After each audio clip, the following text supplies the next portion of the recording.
the spot. Oh, no! The pressure is now on the subliners. They are flying forward. You still have got Major in the back line. Just in case. Sky! Sky! Sky! What a three! Vivid started to push up the wide flank. Look at that number one on the minimap. Vivid might have the angle behind both players, and he does. There's Vivid with the opening! Now Vivid, give him all three! I'm ready. A minute 20 doesn't look like a ton, but we've only lost 12 seconds off of this as they have just started to cut them down. 6 lives left. It's a little stab. Body shot, aBeZy, making it look easy. That step back, focus on the fundamentals. Well, how much harder is it this year, considering the title as well? Johnny, all right. Let's pause that point Johnny for a moment. Tsunami. Yes, Johnny. Phoenix finds a second, and Kenny's left alone. Kenny, what are you doing? Going up in the right moments here from the side of Thieves. They're 10 points away. Both teams can win it. Insight find a flank behind. He's been taken down as well. The Thieves are running it up. All 4 members of Octane go down. If Kismet get anything done, he's going to go big. And he's pulling out all the spots.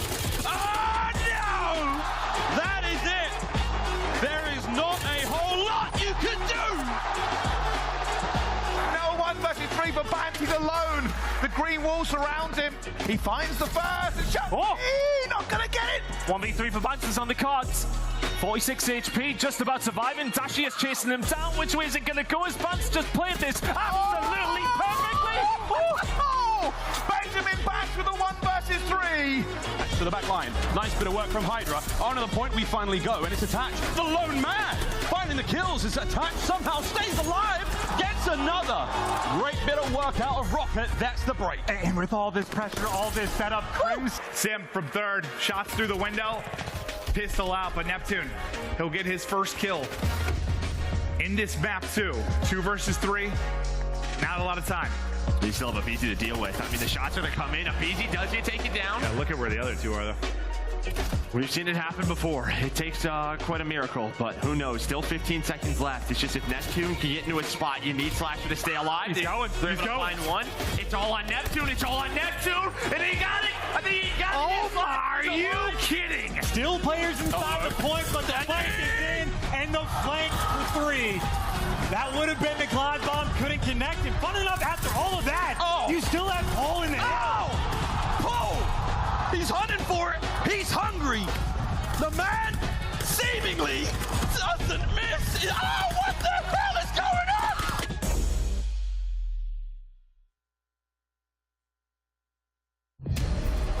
It's the finale on the main stage.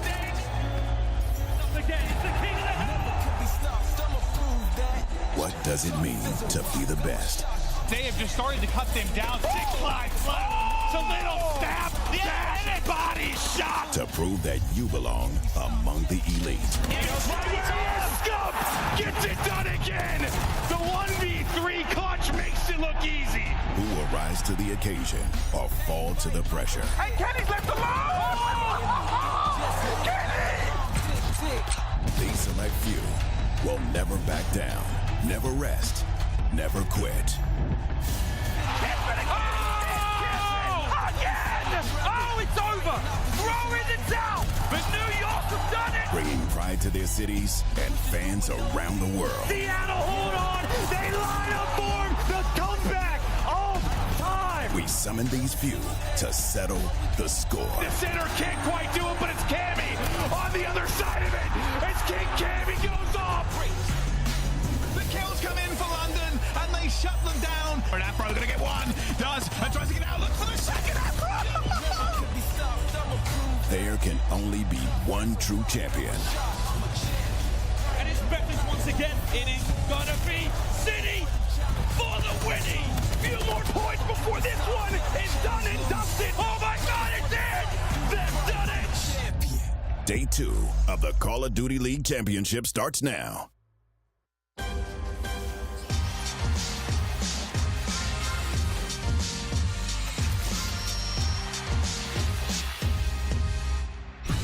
Hello, Los Angeles! Angeles. Welcome, ladies and gentlemen, to day 2 of the Call of Duty League Championship weekend here at the Galen Center in Los Angeles, California. We back, baby. Not only the second time here, day 2. Crazy scenes if you were here yesterday, if you may have been one of the many hundreds of thousands of folks who watched online. It really was an incredible show indeed. Today will no doubt be crazy as well. We cannot wait to find out what the hell is going to happen here in this fantastic arena. All we can promise you, friends, it's going to be a damn good time. And family friendly? Probably not, but we're going to enjoy ourselves either way. Ladies and gentlemen, welcome to the HQ here. This is the start of the show. My name is Mars Ross. I'll be your host. I'm joined by Chance, aLLeY, and Nameless. Guys, we are going to have a great day.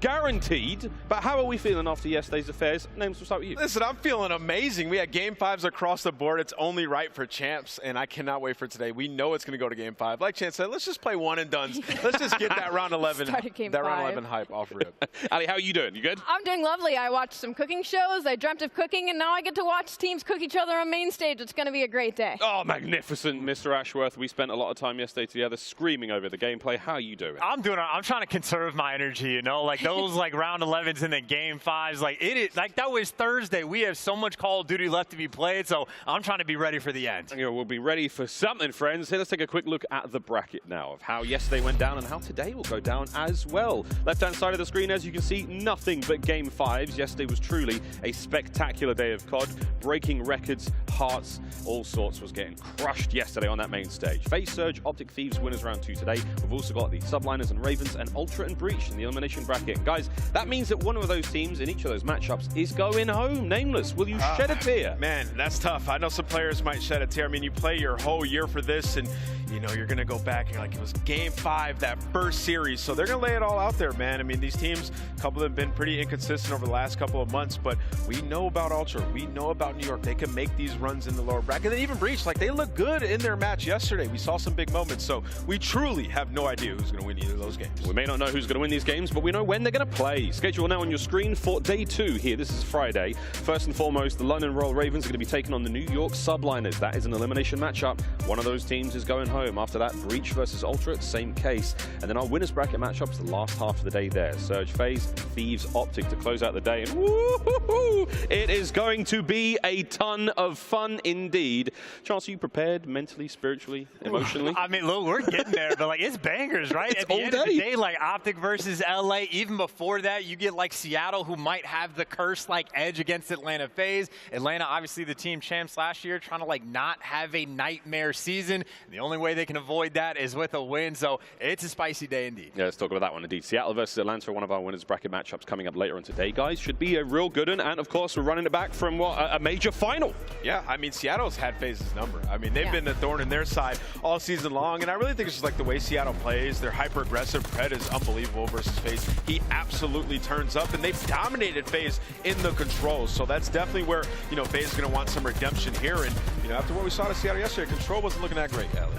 Yeah, not at all. And honestly, I want to touch on the hard points. And a little side note, I saw Nikki D yesterday. So Classic is here. So if I'm Atlanta FaZe, I am sweating. But it's really about the hard points for me right now because they're so back and forth. Seattle is first in break percentage since the start of Stage 4. Atlanta has dropped down to 6th. They were 11th. So honestly, some improvement in that game mode. But we know every time these two teams match up, it is an absolute gauntlet of a series round. Every single time. Now, aLLeY, there's been one change. You touched upon this briefly yesterday, and you have been bringing this up. Mack has had somewhat of a difficult run in the last few months. What's going on there? I don't know, and it's really upsetting, right? Because he was probably one of the most exciting kind of like underdog players that we have seen this year, and he just hasn't been the same the past 2 months. You can see the 0.75 versus London yesterday, and when we talked to Sib in the interview, he was like, you know what? It wasn't the win that we wanted. It wasn't the win that we should have pulled out, and we need to do better. So there is a lot of expectation specifically on Mack heading into this matchup today against Atlanta. Oh, pressure is on. Well, on the other side of the stage, though, it's going to be Atlanta FaZe we'll be touching upon now, guys. I mean, a lot of pressure for them just to try to get a win in the Vanguard season at all. I mean, they're still one of the strongest teams in the league. Chance, what's going on? Well, I mean, what's going on is they just haven't had it in the finals. That really is the only thing. They've been godlike other than that. And it'd be a fun one because, like, you know, we talk about aBeZy. He hasn't been quite up to that, like, Cold War status. And granted, it's not easy to be in, like, an MVP form.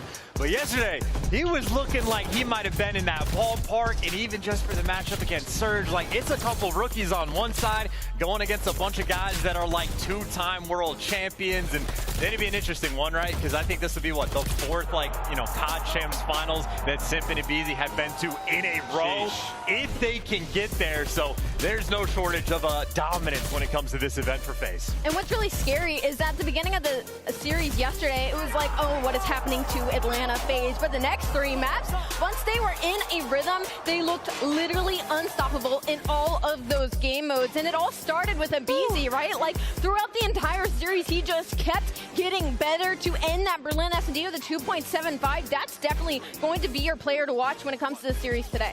Might put a not safe for work tag on these stats. They're pretty gross, right? Yeah, absolutely. I mean, he popped off, but they outslayed them by a lot on that game 4, still narrowly won. Like, they were making some pretty bad plays there. The hardpoint, honestly, out of Atlanta FaZe did not look great yesterday. It's going to have to be way cleaner today, because if aBeZy can't keep up that level of play, bailing them out in these situations, it might go south. Ooh, we'll see what happens. Well, we're going to go a little south, down to Texas. That's where we're going to be talking about next, their matchup with the LA Thieves. This should be another absolute treat. Chance, LA Thieves, yesterday looked good. OpTic looked good. Game 5's abound. How are you dressing for this one? I mean, dressing for success and dressing for the Game 5, so make sure that, like, we're prepared for this sweat, because, like, we know it's going to be intense, but I just think this is, like, the narrative series. Like, the number of storylines you have between these two, like, organizations. Nadeshot versus OpTic. Envoy the Prince going against the King. Like, Kenny and Octane also have a deep history playing against OpTic, so it's just going to be a fun one, and especially for the fact that, like, OpTic, who have been arguably the best S&D team in the game across the entire year, well, Thieves have also hit that form, so if we're expecting Game 5s in that S&D, you know it's going to be a battle. Oh, I think the series is Game 5 easy. That's probably like the easiest Game 5 call overall, but Octane pulling out a 1.2 yesterday is actually pretty insane, because we were watching everybody in LA Thieves do well, but for this series specifically, for me, it's obviously the control and S&Ds. We're talking about the 2 best search and destroy teams in the game going head to head, but that control is what really gets me, because LA Thieves right now is first in all categories when it comes to control. OpTic Texas, the OpTic Texas, who was undefeatable in control throughout the entire regular season, has dropped down to 11th. There's only 8 teams here, so they have gotten worse than some of the teams that hasn't even qualified for champs. So I am very worried for the OpTic Texas camp when it comes to this series. aLLeY, that is a very, very interesting dagger to throw there just before this one gets underway. Let's talk Texas, though, because, again, if control is not the mode to worry about, obviously search and destroy has been great for both of them. Like, what happens in this series, then? How are you feeling? I mean, I think the search is the most important. I mean, obviously, it gets a bit interesting here. People have been, like, G-Check and OpTic on Bocage, playing them on it repeatedly, and it seems like OpTic is feeling a little bit more comfortable on that map in the hardpoint. But if we do manage to go to Game 5, like we have in every single series, like, I like OpTic's chances. What we saw versus Toronto was beautiful. Like, they were not biting the bait. We saw some really good plays out of Toronto, honestly, wrapping the bomb back and forth, trying to bleed the rounds out. OpTic was just holding still, taking their time. The composure was there. I mean, we've seen these guys win like 3 or 4 round 11s in their last couple of series on LAN. They have the ice. They're making the plays. So it's a great search and destroy team that I think will give LA Thieves a ton of problems in the way they play. It's going to be a lot of fun indeed. They had a bit of trouble dealing with Toronto last night, but in the end, a win's a win. This should be a fun one. This is the way they stack up since stage 4, and Chance, I mean, it's close enough, right? It's going to be a showdown later today. And it'll also be fun just because I think the pick and bans are going to be fairly straightforward. I don't know if any curveballs are going to be thrown by either of the teams, so they know what they're getting into. They know what, like, the game plan and preparation is going to be, but again, that control is definitely the biggest discrepancy. Yep. I'm assuming it's going to end up being in a Gavutu, and obviously for OpTic, like, they got the round 5 defense and just collapsed towards the end, so I know, like, statistically they're towards 11th, but I think it's just like a clutch factor issue. They have it in the search and destroy without question, but for control, they need to start closing out these games. We'll find out all that happening later on today. Before that, though, we're going to throw a quick commercial break. On the other end of this one, we are finally going to be giving away our Rookie of the Year and our regular season MVP awards. You don't want to go too far. All that after the break. So won't you go ahead and tell me when you had enough? I'll give you one more shot when the camera's up. But this one you gon' have to duck. Tell me about your lifestyle, really. We've been on the road to the tank, go empty. I'ma keep going to the Lord, come give me. If you wanted me to stop, then you can't come with me. Thinking you the best, silly. We about to put it in your chest, really. And I don't think you really want problems. Think you know the outcome when you come around, dog. You thinking you kidding me? Is you kidding me? Ripping everything that was again in the vicinity.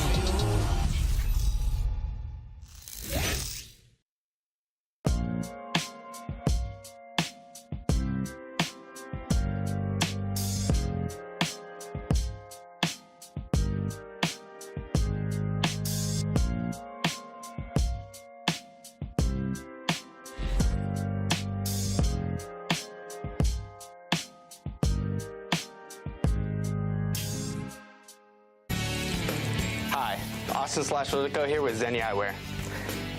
Here's a pair of LA Guerrillas Zenny frames. Pretty nice, huh? Well, let's see how they fix this leaking bucket. No way! Now, how about removing this coffee stain? Now more absorbent than ever. But wait, there's more. No way! Wow, I can't even see it. You can't see it because it's blue! Those commercials only get better. Ladies and gentlemen, welcome back to the CDL. We're almost ready to get today's matches underway, but yes, as promised, on the other side of that break, we are going to be looking up now our Rookie of the Year and our regular season MVP awards. Got to give them out. You guys have voted. The votes are now in. Everyone's tallied them up. We had a team of about 4,500 people putting together those numbers. This is all a lie. I'm completely joking. But it is really cool to see how the votes have come in. The results are there. A couple of surprises, guys, when it comes to Rookie of the Year, and some very, very obvious results as well. Let's touch upon, who we think could be our Rookies of the Year. I mean, first and foremost has to be Pred for me. Yeah. Without a shadow of a doubt, he's come out of nowhere and he's turned the league upside down. Yeah, I mean, this guy is ridiculous. Like, I think it's so impressive, like, the stats alone were enough to get him the Rookie of the Year shout, but also, like, the circumstance. This guy comes from a different region, not playing against the North American talent, which has been the dominant talent in Call of Duty for a long time, and he comes over here and he impresses not only in the stats, wins a championship, and also the head that this guy has on his shoulders. Like, he's such a good teammate.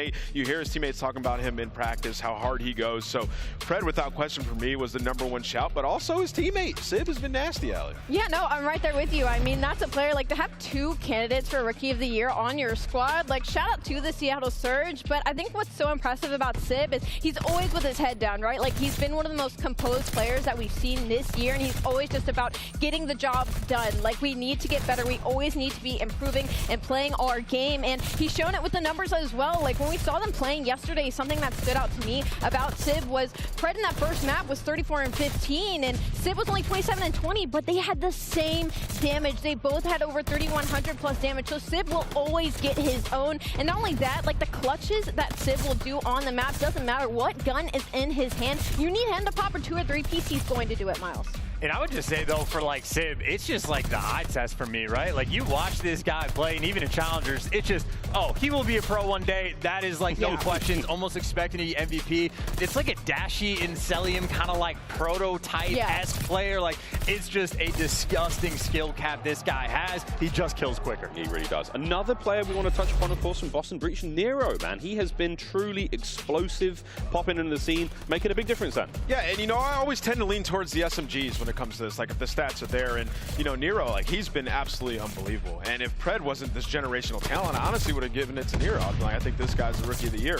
But Nero, I mean, we got to show him some love. He has been going off. I think it was like stage 3 where he really stepped it up, especially in the search and destroy. He just had some ridiculous performances, 15, 16 kills, taking over games, aces. And then in the respawn, like, once you added another SMG to be aggressive with them, do some more of that dirty work in Vivid, he's been lights out. So can't say enough good things about this guy. I mean, he also has those moments where, like, oh, it looks like he's having a bad game, and then, oh, boom, 10 streak, just, like, immediately starts taking over. Like, again, sort of like that eye test kind of player. He just has a gross level of skill, always fun to watch, and the kill record on Bokash. Oh, he does have the record. We'll see if someone can change that this weekend, though. But that's it, guys. No more speculating about who the Rookie of the Year will be. We now get to find out. It's to the stage with iBeZy. Thank you so much, Miles. Los Angeles, how you doing? We have had a fantastic season here at CDL, and now it is time to commemorate our players out there. And to help me out, we have the commissioner of the league, Daniel Tsai. Appreciate that, Blaze. Thank you, everyone, for joining us here in LA, and all of you tuning in to help us celebrate this year's most spectacular players. I'm very excited to be announcing for the first time ever our Rookie of the Year award. This year's class was very, very deep. We had 9 eligible rookies. It's no easy feat making it up to the top of this list. But in doing so, this rookie actually made it onto our all-star first team as well. He's got that Aussie swag and the talent to back it up. Yeah. This year's Rookie of the Year is Pred.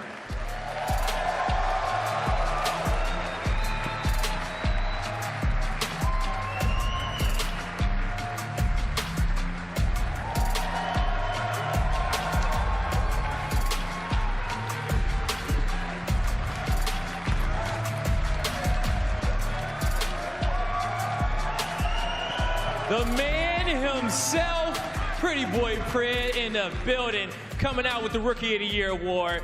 Pred, you have had such a fantastic season. What does this award mean for you? Honestly, this award means the world to me. At the end of the day, the chip is the most important, but this award means a lot. It determines all the hard work this year.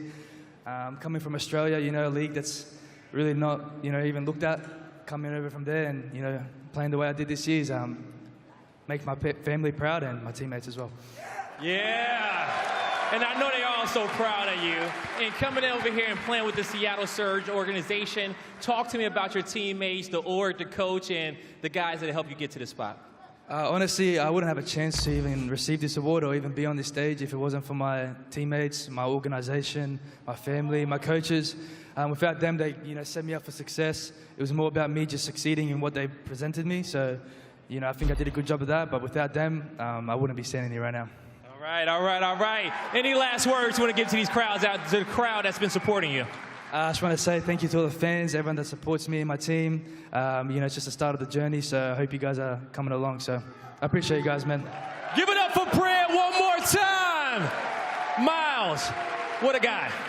What a guy. What an unbelievable season he has had. Rookie of the Year, truly well deserved. And for Pred, it turns his life upside down as well. It's not easy moving across the planet, you know, playing Call of Duty, maybe all fun and games, but that was a life-changing move. And wow, has he changed the league indeed. Guys, Pred, what a player. I mean, I think one of my favorite like Pred moments from this year is like after he first started to have success, throws on the Twitch stream and just like he does his shoeing. Like he starts to celebrate, having a grand old time. And it's just, I mean, the guy is comedy. His interactions with Temp, so it is like the caliber of player on top of the personality that he brings, always fun to watch. And he's, again, Seattle Surge across the board, they're always so humble about it. They're like, you know what, the work isn't done yet, the job is not done, but overall KD first this season as a sub, like, once again, like, you just can't, like, say how impressive this is as a rookie to do what he's done. Like, he's got his first chip, they're now about to make possibly a decent deep run at the championship. Like, there's just not enough good things you can say about Pred. And not only does he get his first chip, like, he wins MVP at the tournament. Like, this guy beats FaZe twice. He's absolutely taken over.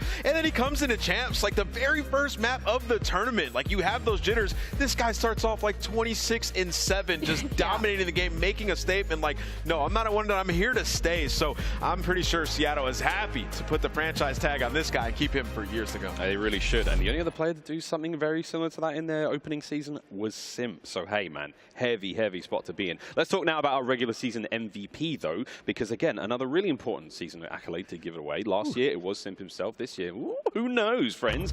We've got some very obvious candidates, guys. very obvious candidates. First in, Cellium. I mean, unbelievable from start to finish, no matter what the situation. He's the guy. He is the Terminator. I'm talking about knows the game down to like every single little detail. Shoots through walls, has the X-ray vision, the movement on point. Like, I mean, truly and utterly godlike. Even when like FaZe was, you know, quote, struggling at the very start of the year, he's dropping 2 3.0s in Search and Destroy. Watching this guy play, it is genuinely scary. However bad the situation might seem, I always have belief that he can pull something off. And no matter what, he's positive. Like, no matter what, he is dropping a 1.2, 1.3 in the series. Like, I feel like sometimes we get so rose-tinted glasses when it comes to Cellium, because what he does is just like, we're unfazed by it because it is Cellium, because it is not surprising that this caliber of player is continuously getting the ace, getting the 12-0 in the SNDs, like the one that's double positive in these series. Like, Cellium is insane, but the one that's right next to him, we have to talk about it, is going to be Dashy. I mean, what a turnaround for this player, especially at the start of this year. Like, he's been coming out swinging in. I mean, this guy, I mean, statistically, he's right next to Cellium. Dashy has developed so much as a player. I mean, you got to think as well, like, Dashy gets so much criticism on social media across it. He's had to shut that out, and he's improved a lot with this team. I mean, for this roster as a main AR, there were times where I questioned, like, can Dashy be a main AR? He just feels more like a Slayer type player. This year, he has been a phenomenal main AR, if not, you know, the best main AR in the league, right next to Cellium at times. So Dashy, I mean, definitely deserves his shout. It's been the community argument, like, who is it, Dashy or Cellium? Dashy has the championship, Cellium doesn't. The performances there is just who has the bigger impact. And I gotta say, it is honestly comedy. Like, you can break down the stats map by map, pick a category, damage, kills, like literally everything, insanely comparable, dude. It is literally neck and neck. So, I mean, they're almost the exact same player. Every good thing you say about one, you can apply to the next. Well, the last guy we're going to be talking about today, Kenny, is one of our candidates for MVP season.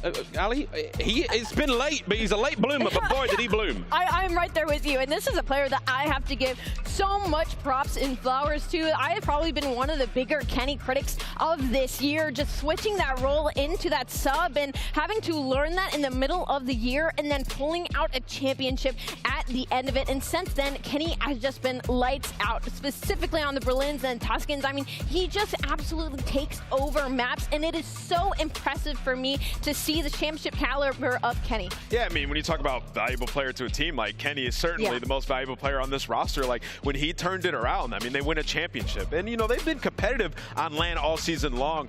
So I think he definitely deserves to be recognized because this guy made a role swap that is so difficult to do mid-season, and then to get to the top and get that championship whilst being the player who was, you know, statistically underperforming to then being top of the list. That is extremely impressive. He did say that one of the sort of accolades he wanted to carry through the season was to be able to go up against some of the best SMGs in the league, and I quote, fry him. And let me tell you, friends, he certainly did. Kenny, another great standout there for the regular season MVP. However, guys, that is it. It's time now to throw back to the stage Daniel, the commish, down there, ready to give the award out. Now for the big one, Most Valuable Player Award.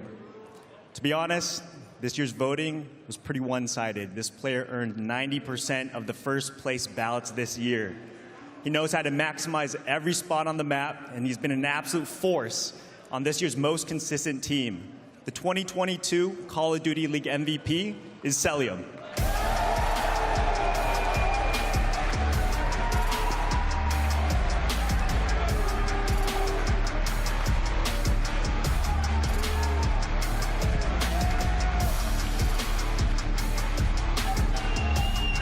Cellium in the building.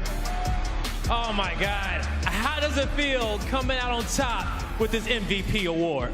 I mean, it honestly feels amazing, man. You know, I just want to say, like, shout out to my teammates. You know, all of them helped me, like just be the player I am and just help me just and play the way I play. So I just want to shout out to my team, man. Hey, shout out to Atlanta FaZe and the squad over there, Simp, aBeZy, Arcitys. And so when it comes down to being the most valuable player of the league, MC, how do you stay so cool, calm, and collected out there? What is your drive to be the best? Yeah, I mean, like for every match, I always try to just play my game and just play comfortable. You know, I'm like literally on stage, I'm playing my leg up. So I'm just trying to play like at home. Yeah. And yeah, I mean that's pretty much it. All right, yo. Any shout out you want to give to Atlanta FaZe fans out there who've been cheering you all season long? Yeah, I mean, I want to shout out all the fans that came out and try and support us. So, I mean, I appreciate every single one of you guys, and hopefully we take this tournament home for you guys. All right, give it up for Cellium one more time. Coming out with your Most Valuable Player Award. Miles, let's talk about the MVP. Oh man, MVP, Cellium. Could there be anyone else, An? I mean, when you talk about Cellium, his impact in the game, it's always there. He's taking over clutching, but also out of the game, the mental warfare that this guy has on the rest of the league. Like, if they weren't struggling enough against him, he just does things like that. I play with my leg up, like, I'm just gonna use it. Like, and he just plugs his mic and says something crazy to throw you off. Like, this guy is an absolute Terminator, as Chance said, and he definitely deserves it. Yeah, it's been a really impressive season for Cellium. I mean, without even picking up a win, you got to say, Chance, they've still proven to be one of the more dangerous and dominant teams regardless. And look, I mean, I know they haven't gotten a win, but I think they're just saving it up for champs towards the end, right? Like, it is comedy. The past 3 years, it is just Atlanta FaZe members, like, trading off MVPs. You could make the argument for just about any of them, so it'll just be MC this year, but I don't know. He is just, like, comedy. It's like the play style that he has is terrifying to play against. I don't know if I want to call it, like, trash talk necessarily, but you're right. There is mental warfare going on when he's on this map. Like, he's the last player I ever want to have to play against. Do you remember the All-Star tournament we did a while back? There was the 1v1s and he was like fighting Attach in NW, and he was like, I'm going to kiss you. I'm going to kiss you. I'm going to kiss you. And Attach was like, wait, what? And then he killed him. We were like, he's a genius. Yeah. He's a maniac. Yeah. He's brilliant. And now he's our regular season MVP. Congratulations again to Cellium. Congratulations to Pred, our Rookie of the Year as well. Truly well-deserved accolades for those great players. Guys, now let's talk fan pick'ems. You at home have all been voting who you think is going to win this whole thing, and And what do you know, OpTic Texas tippity top the boards there in the Pick'em's prediction so far. 49.7% of you. That is a solid chunk. I'm even more impressed by, you know, how heavy the drop-off is after Thieves, Chance. I think that's honestly like kind of reasonable. You definitely want more of like an even spread across like at least the top 6, maybe 7 teams because of how competitive that it's been. But if I were to make sort of a power rankings, that is not bad at all. I mean, Surge only have a 2%. It's a little wild there. That's a little, again, you know, more spread. Yeah, a little bit more spread, but honestly, yeah, they did all right. And we'll see. You know, great job there from the fans voting, you know, who you truly believe is going to win, who is going to be added to our wall of champions powered by Scump. Don't forget, friends, if you haven't already, dive on down, take a look at that bad boy. It's very beautiful indeed. Great memories, or some tragic ones, depending on who you support. But the wall of champions powered by Scump and the 2022 championship trophy right there, all available downstairs. Have a little look and get a snap or two. Make sure to tag us in it. We'd love to see those sort of things. Now, don't forget, guys, we've got all sorts of goodies happening. You know, whether you're at home, whether you're here in the venue, don't forget, link your accounts. That's your YouTube account and your Activision account, and you can get all of these sweet goodies on screen. Weapon charms, emblems, calling cards, you name it. Sprinkles the weapon blueprint as well. I believe that's the Cooper Carbine, an absolute treat. And Nameless, you had a great idea. Actually, no, was it Chance? Someone had a great idea in the green room about a new calling card. Yeah, a new calling card. I think it was me. Well, I was saying they should use the first blood in Toronto Ultra because they were getting blooded yesterday. Oh! We have some great ideas in the green room. Toronto.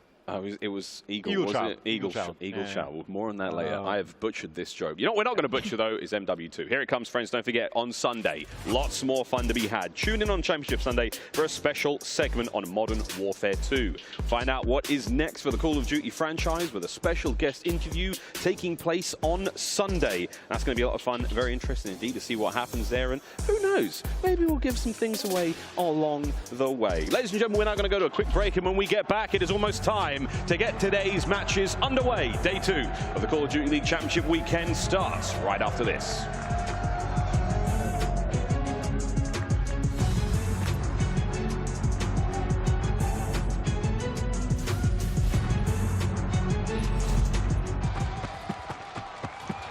But maybe it's time to get a little bit messy, a little bit rowdy. Let's get it going! Let's go! The crowd fired up. Here we go. This is going to be a spicy one indeed. Oh my god! It does not get more intense than this, for God's sake. Oh my god! What is going on? How does he do it? Give it to him, he will take it. This is a heavyweight matchup. I hit the ground running on the day I arrived. Now it's time to shift this whole thing into overdrive. Check the dash, tank full of gas. Everything's in place to dominate the race. In my mind's eye, I can see the finish line. Ain't no way in the world they gon' steal my shine. Walk how I walk, they can't do that. Talk how I talk, they can't do that. Move how I move, and they can't do that. The 1v3 clutch. It is hard not to be a believer. Do that. Come on, talk how I talk. They can't do that. Shot from Simp. They can't do that. Absolutely destroying. Here comes the glide. This is a special one.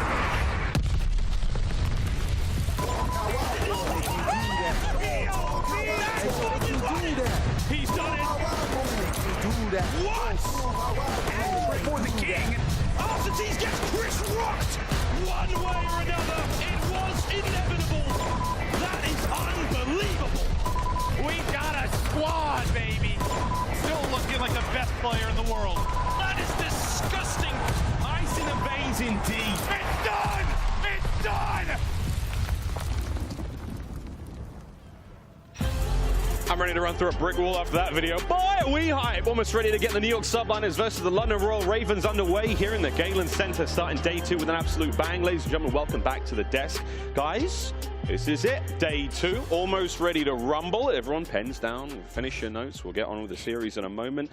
Chance, what do we think, man? We saw both these teams play yesterday. High-level thoughts? I think these are like 2 teams that have been, what, top 3 in the game at different portions. Literally at the last major, New York was getting like 2nd place. So these are heavy hitters, and one is going home. So they are staring down the barrel of heartbreak and who can show up on the day. Well, we'll find out who shows up on the day, and now we get to find out where they're going to show up. Maps and modes, ladies and gentlemen, now as the vetoes are all done, Gavoot. gavutu. Desert Siege, gavutu, and a double Berlin to close out the series. Because let's face it, guys, Game 5, it happens, aLLeY.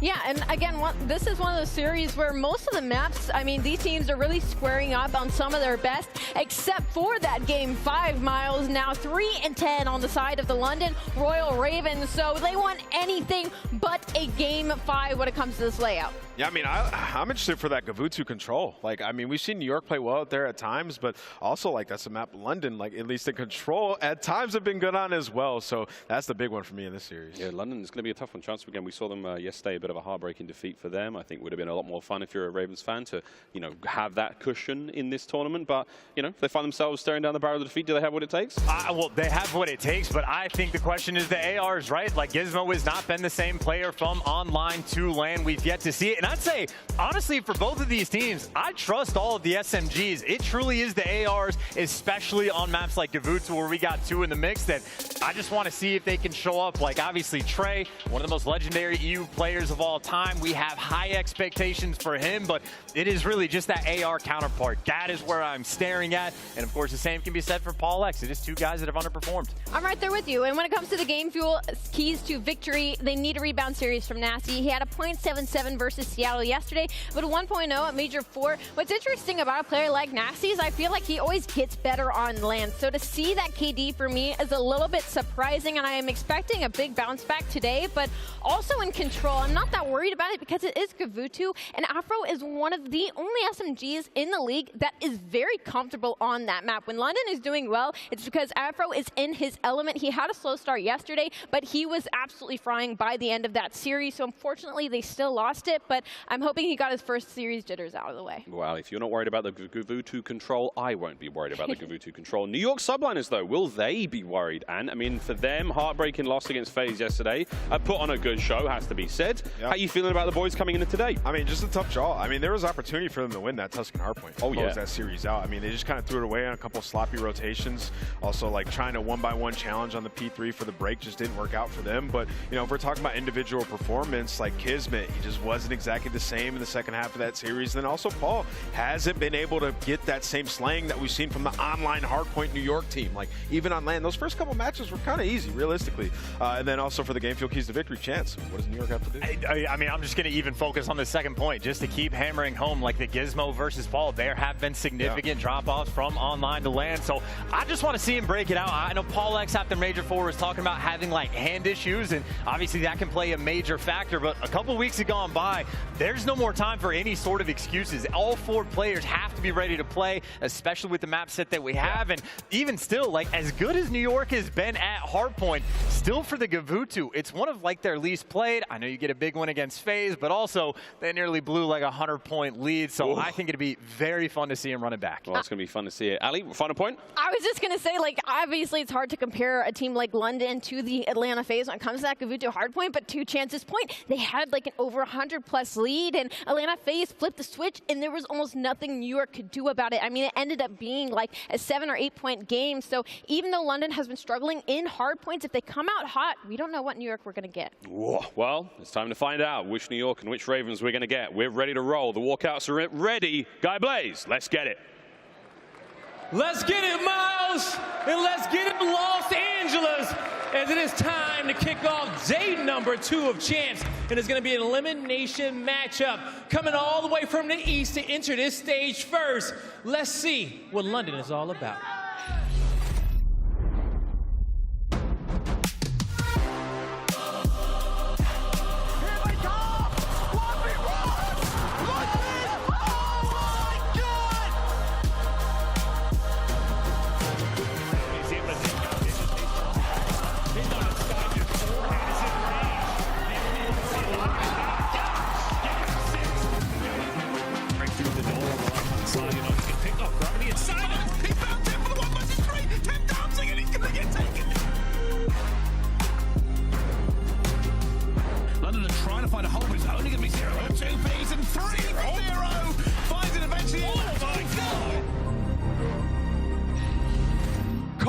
Fans all around the world, help me make some noise for the London Royal Ravens.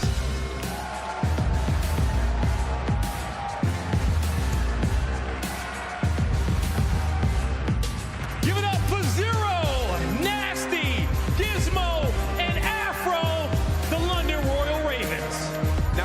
city. There's a whole country on this team's back. They want to make their hometown proud. They want to pop off here. We saw Afro midway through the series yesterday. He started to pop off. If he can do that early on in this series, they have a good chance to get that lead. Let's bring out the other team, Blaze.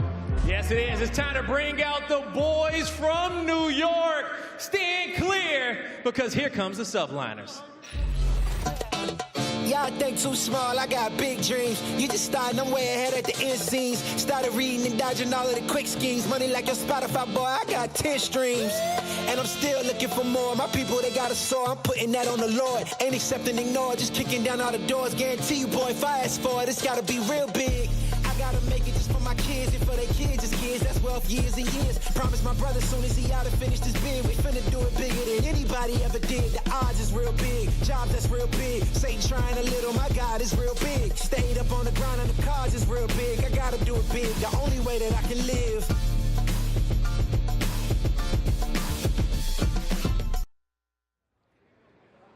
Los Angeles, give it up for the New York Subliners.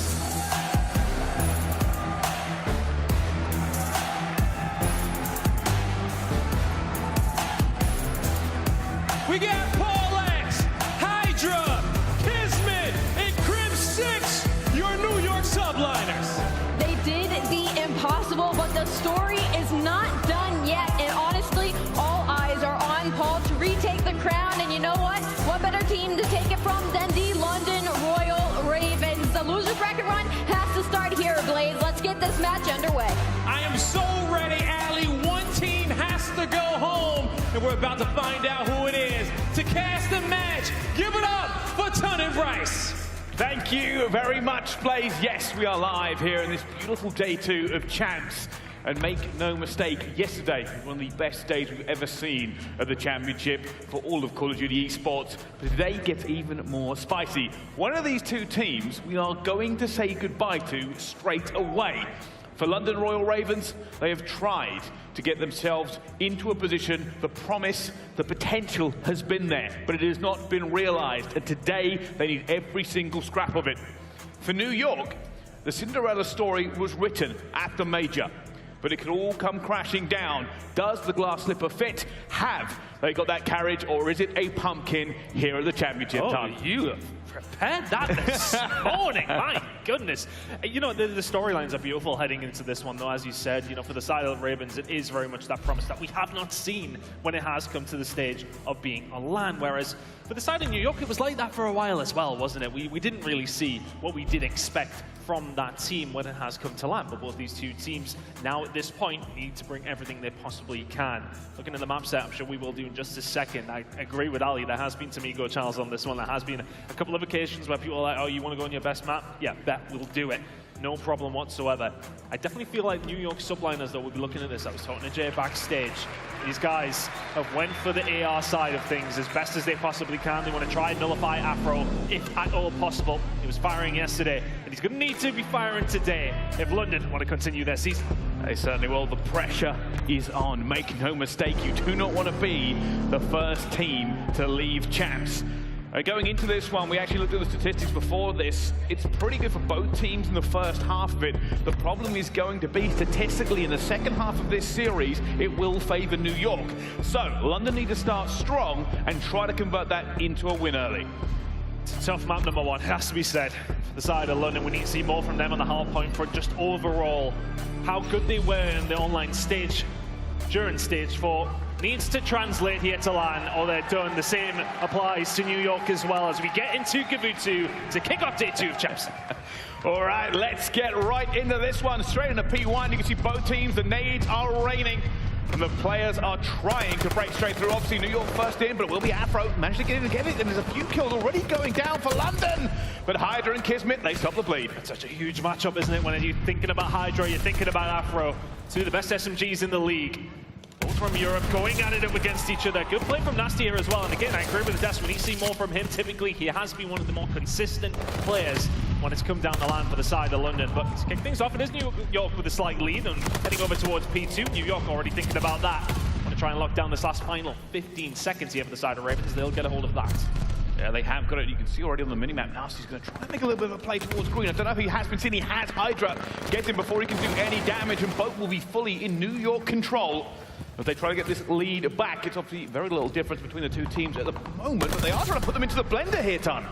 Trying their best. London going to have to fight their way out as best as they can. It's a difficult position to be in. Kismet now, front door. Is he going to be able to find two? Yes, he is, all on his own. And London really in a tough spot here. New York has set up this up quite wonderfully. They've got control over towards P1. The gunfight is continuing over there. Afro will get the better of Hydra, so we'll be thinking about the rotation over towards P3. Kismet was doing a great job. Eventually will get taken down. But this is great time for the side of Subliners if they had somebody inside the point. Well, they're trying, but unfortunately they haven't let the players get through. They're now going to execute straight back onto this point. Nasty, the only player left alive, has to stay and get into a position, but New York shut that door right in their face already. And at the moment, you've got to say New York may be taking a little bit of the momentum in this game. Yeah, you would think so, but you looked at that spawn trap that they had. London were nowhere near the point. New York running up 20. We didn't see a lot of time actually being picked up for all the map control that they did have there. So best case scenario for London, I suppose, but that rotation over towards P3 has been there for the Subliners as well. The rotations have been somewhat flawless so far. Plenty of Gabutu left to go though. Having a look over towards the side of the London Royal Ravens. 2-7 from Afro. It's a hard map for an SMG. You guys at home will know that. Let's see if we can get things going. Not going to happen this time, Ro. On the other side of things, look, Hydra 8-4, making 9, possibly not going to happen. A little bit of slap there, shuts him down, and now Kismet, and the fact though it's Nasty, he finds the first, and now New York are isolated. They have not got the position for it. They're going to try and go through. Kismet is still alive somehow, eventually goes down to Gizmo.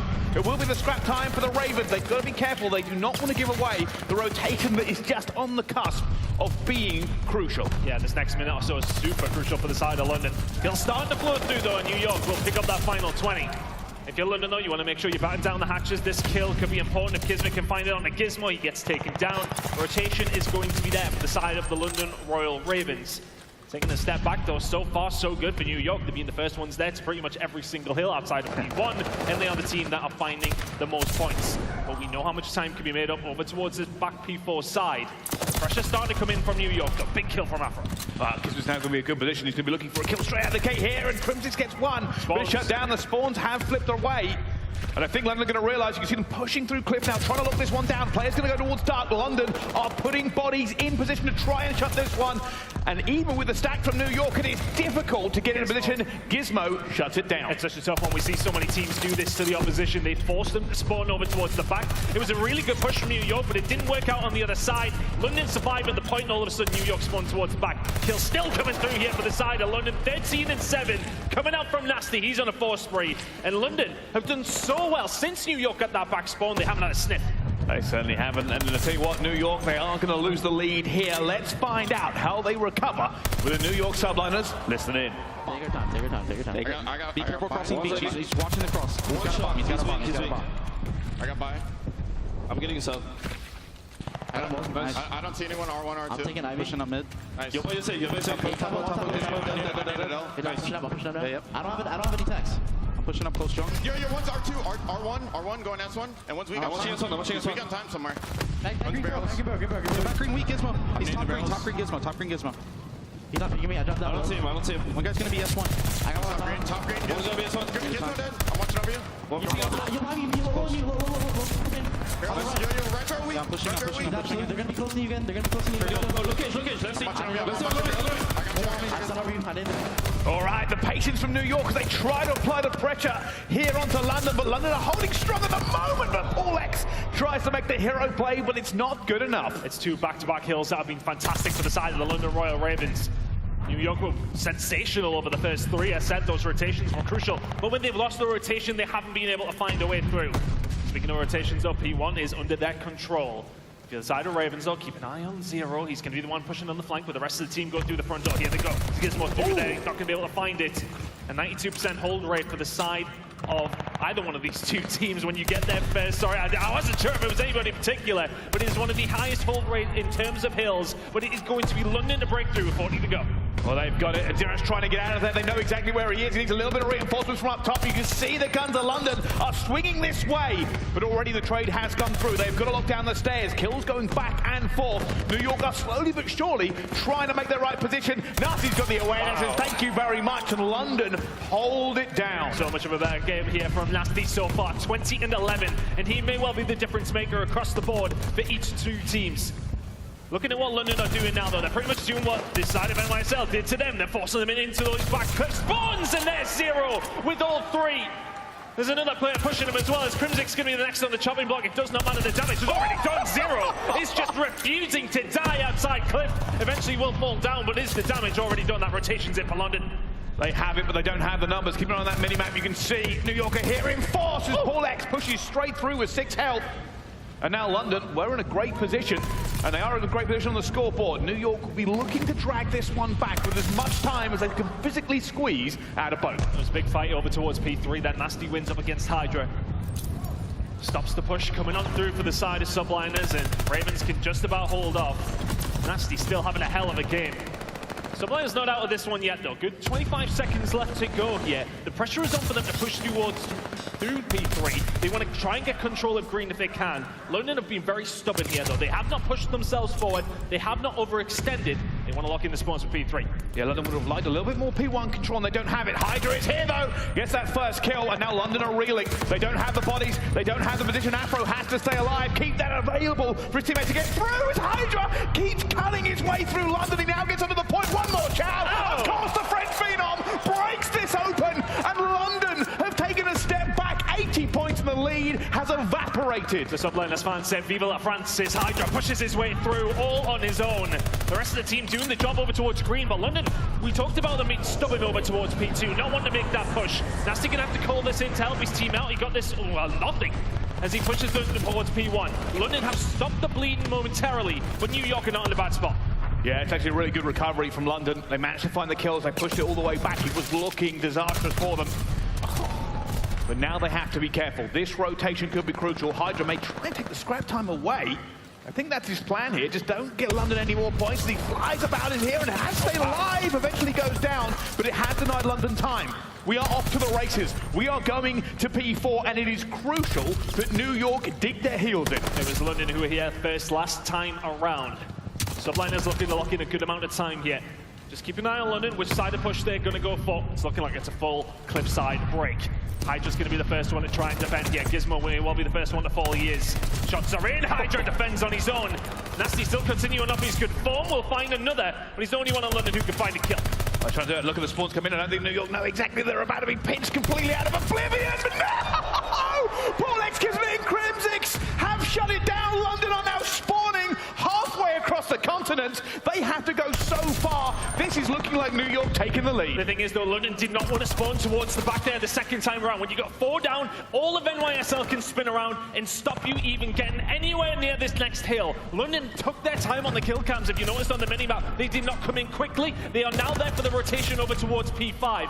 So smart play from London, even though they did get wiped. It is going to be New York with an ever so slight lead as we head over towards green. It's always a good first half point when we're on the cast price, and we're getting a good one here. And it may not be the slaying that is New York and Hydra, but he has been crucial. He's been making plays that matter, and they need him once again to break this. Finds one on the boat. Now the Smith knows exactly where Nasty is. It's Hydra again.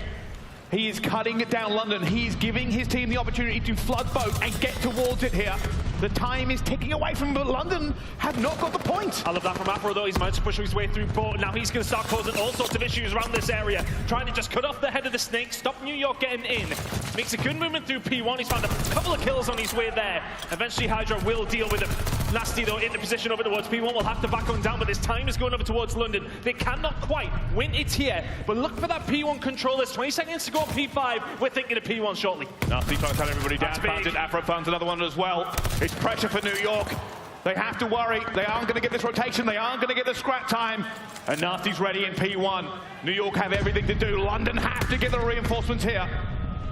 It's about the climb. They've got to go up to New York. Nasty inside the point. London 4 away.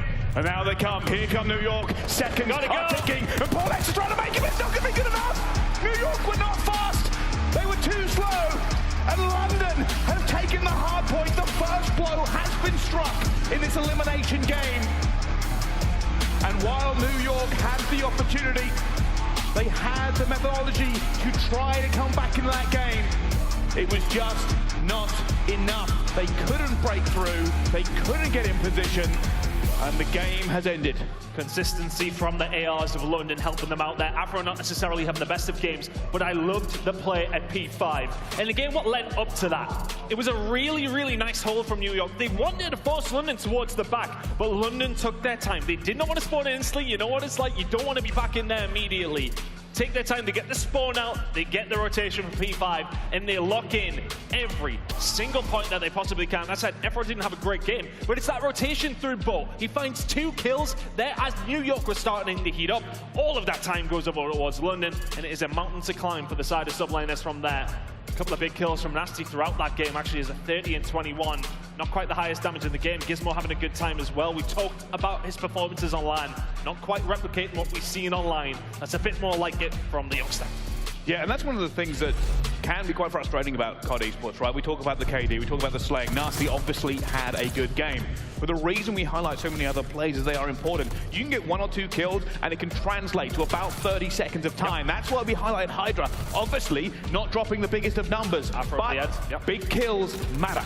Yeah, they absolutely do. It's not about all the kills that you find, it's the important ones. I wonder if we'll maybe get a look at it here. Nasty was holding down the middle of the map, but it was actually Afro, as said, number 4 on the minimap. You keep an eye. He actually pushed all the way around P1, got behind them at boat, and that just slowed down New York Subliners because it looked like they had the pressure there. And as soon as Nasty finds this rotational kill heading over towards P1, it's so difficult for New York to get themselves back in. It was pretty much done and dusted. The number 2 hill when it comes to rotations of teams locking down the most of the points is this one. And London did not let a single one go over towards New York. Yeah, unfortunately, like I said, a big hold from New York there, and they're trying to come back into the game, but the fact they couldn't get through both, the fact that even with Hydra making kills and staying alive, they couldn't apply the pressure onto London. And when that pressure released, London went, let's rotate. We have the scrap time, we have the opportunity. They didn't even have the most numbers. New York were trying to get bodies in the area, but it was not quite quick enough to force London into a defensive position. London had everything they needed. They were proactive, and they held on. Because for a little while there, it looked like they could have come back. Yeah, and that's breaking the dunk there for London. We haven't seen a hardpoint win from them in some time. So the fact that they find that will give them so much confidence in the rest of this series. Now heading into a Desert Siege Search and Destroy. It's a fantastic map for both 2 teams. For London, the number 1 team on the game, on this map specifically, will have a lot of confidence now throughout this series. Hydra, as said, when we talk specifically numbers, not necessarily the most fantastic game by his standards, but at the same time, had a very solid time in terms of finding those points. But Afro, for all he did not have a great map number 1 necessarily himself in terms of KD, the KD on Desert Siege Search and Destroy is not something to be sniffed at. Yeah, he has been the X factor for London in some very crucial situations, and they can do with him here and now. If he can put on the performance he is capable of on Desert Siege, London could potentially go up 2-0, and this this is the story of the statistics. And it looks good for London. And that 4v3 win percentage just went up. They were so good at it yesterday, up against Surge. Every single round, even if Surge were in the better position, looked like London were going to win it. There were so many clutchable moments that they somehow found a way to find. And when they are in that prime position, when they are in that 4v3, 91% of the time, that round goes their way. All right, so there was something I forgot to mention. Yes, so there was something I forgot to mention in the intro for these 2 teams. You got to remember, back at Major 3, London were the team that basically broke the back of New York. They are the team that forced the Cinderella story to really start to occur. They knocked them out, they got no points at the Major. New York then had to do the business in the qualifier and at the Major again. New York were the team that fell to London at Major 3 for no points. And they could kill that Cinderella story again right here and now. And this is one of the things that people have been a little bit critical about Gizmo, right? The online to the LAN hasn't performed as well. But I have said this, and I will reiterate this. We believe the first half of the series is actually good for both teams. We do believe the second half is better for New York. Yeah, London need to find themselves a 2-0 lead, you would find. Even though 2-0 over the last 2 in control, you're still not too sure on how that mode is going for them. Look at this aggression from New York, though. Afro will quite literally revel in the moment. This sort of play is very much up in his wheelhouse, and he will happily fight fire with fire inside of Paulehx. He gets the first blood that London need. 91% of the time, they are converting these 4v3s. Let's see if they can maybe make it further towards 92%. Well, you can see they try to get a little bit back there in the Paulehx. Hydra was taking on Nasty, and Nasty didn't actually get a hit marker on him. But now it's intense for New York. They need to try and get a little bit of position back for them again. Here comes it. Oh, it's the worst possible timing for him. Goes for the pistol, and Paulehx ends up winning it, bringing it back to a 3 versus 3. Gizmo trying to get that trade coming through, but it hasn't worked. New York do even the odds, but their A breakoffs have not been fantastic so far in the attack when it has come down to Desert Siege, only 33% of the time. Are they finding rounds when they are heading over towards that? Because of those first bloods going the opposite way. But if A don't work, well, you've got 2 bomb sites. B is going to go down 3v3. Okay, New York have a little bit of an advantage now. They just have to defend this site. 36 seconds on the clock. Nobody really moving. It's a very slow execute from them. And I'm going to see whether or not New York can figure this one out. You can see London trying to reinforce. They need to get towards this bomb site now. Crimsix going around for a different position. And it's a Ninja Defuse! Oh my goodness! I'm sorry I didn't hype it up, but at the land you keep quiet and you watch it unfold. And New York had no vision. The stretch came in. That's a misplay. That is a misplay. Crim is in the position to be watching that. I don't know if it's a bomb carry, if the bomb's not planted in the right spot. Is Crim in the right spot? You can't let that happen. Well. Some of the fans in the area are not entirely enthused because that did not go the way they were thinking. Good. Well, here we go. Then London on the attack. They do prefer an A site hit themselves. For all that New York have their struggles here, London do not. 79% of the time when they are attacking A, they are finding a round. Which is, when you think about that, that is quite substantial. It is Kismet though, first blood, and Nasty's going to try and thread the needle here. Paulehx might find his ankles bitten away, but no, he's been traded down. Kismet is looking over his teammate. He is safe, he is good, and now New York have the advantage. 2v4. Something we've seen yesterday from the side of London, though, they're quite happy to take their time, find these picks. And Desert Siege, well, they may well not find one here. Gizmo will get taken down. Afro inside of Paulehx is where he likes to apply his trade, but I don't think he's going to find much here. Shots ringing on through the Paulehx, and Afro now trying to get out, trying to find something. He surely will be taking down New York, even the odds. Really good regain there from New York, getting it straight back into it. Let's have a little replay of that Ninja Defuse, and like I said, we were trying not to give anything away here in the arena. But Afro, patience. So Crim, you can see he's looking at it. You can see he's checking it from where he is. You know what, honestly, I think that bomb's just a little bit too close. You maybe put it up closer to where Afro's player cam is, a little bit further towards that side, and Crim would have had views, and he would have been like, well, I couldn't see him. I think, honestly, that comes down to the bomb plant, but when it does come down to New York, Kismet, 4 kills to his name, Paulehx only the 1. Only 1 for the side of Ravens, but they have a round. That's the more important thing. That's it. They do. Here come New York again, though. Looking to convert this one more time. Yeah, break-off's not working for them usually. Oh, Hydra gets across, though. And Afro isn't able to convert anything for this. New York in a better position. Mack control slowly but surely, swinging their way. And they're going to want to do something around this bomb site. London are stacked against it, though. They know what is happening. Yeah, London have actually played this wonderfully. Gizmo will find the kill on the Crimsix as well. Bomb though will go down. Hydra will get it. Will he get out as well? That's the important thing. Yes, he does. Still a 4v3, now a 4v2. And New York will now put as much pressure onto this side as possible. They know New York have to check it. Look at number 7, look at number 7. Kismet is all the way around the back, and that's going to hurt them. Afro finds one more though, and Kismet is not able to escape. London had too many bodies left alive. The defuse in the end is easy, and they go up 2-1. Yeah, Kismet just a little bit unfortunate at the time in that. Finds the first kill, but needs Paul to stay alive in that moment. Because he's run from behind, because now he makes it a 2 versus 3, of course, still in London's favor. That chaos is then created, though, isn't it? You're behind them. If you fall, you just stay alive as best as you possibly can at that stage, but London forced it out. Good play from them. And once again, it's another round over towards A that does not work out for New York. Attacking rounds have pretty much been their downfall, I want to say, on Desert Siege, albeit one of the better teams on this map.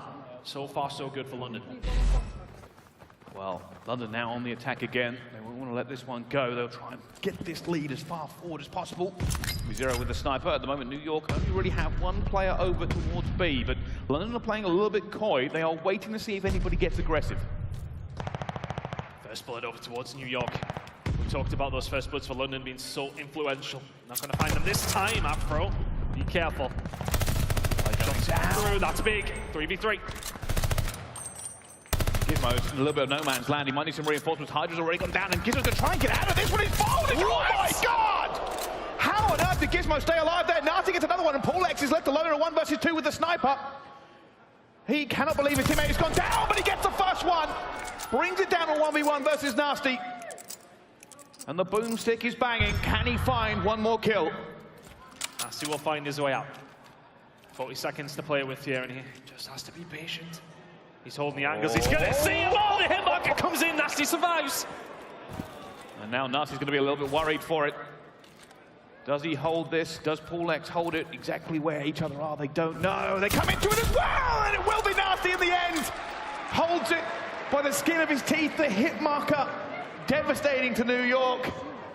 Paulehx did basically everything right. A millimeter, a pixel further up into the lethal area, and it would have been the clutch. I think it might have been his arm, to be honest with you. It's a tough one, isn't it? One of those situations you just can't really apply it, can you? It's one of those where you expect him to drop if you hit this shot. And a shake of the head there, yeah, that is tough. That's a round difference. That hit mark at 3-1 now to the Ravens. Nasty on a 5 spree, continuing his good form in this series. Big hit though coming from London. Look at the aggression. So he's being aggressive, but they haven't traded effectively. London now down a man. Hydra gets out of there as well, and he stays alive. Nasty's worrying about it. I don't know if they can do anything for this one. Nasty's going to try and play this! 6th streak for him. He does not want to give away his life cheaply. A round loss, and the glide bomb would not be the worst thing in the world here for London. Of course, they will still try and go on and win it. Zero trying to look to find the pick to maybe then release Nasty to do something. Oh, watch your head! He jumps on up, and Zero will say thank you very much. 2v2, but look at the flank. Kismet gets him, and Nasty will probably just play this one for the glide now. Doesn't really have the time. He's going to find Hydra. That's the glide in the pocket. 15 seconds. He can now try for this.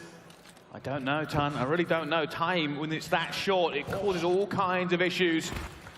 And realistically, he knows it's not going to go for him. Kismet just says, all right, thank you very much. The clock killed them in the end. Yeah, I meant more so the fact that he finds that glide bomb, it kind of releases that pressure. I wonder if London maybe played that a little bit differently if he's not in that situation. But I think, you know, in that scenario, you're in a 3v4, the bomb is down. Anything you can do, anything you can find is fantastic. Kismet 8-3, Nasty 7-3. Both these guys really going at it here on Desert Siege. They are, and it is very, very close between them. We said this map was good for both teams. Obviously, London have a ridiculous kind of opportunity to keep that first stats in line.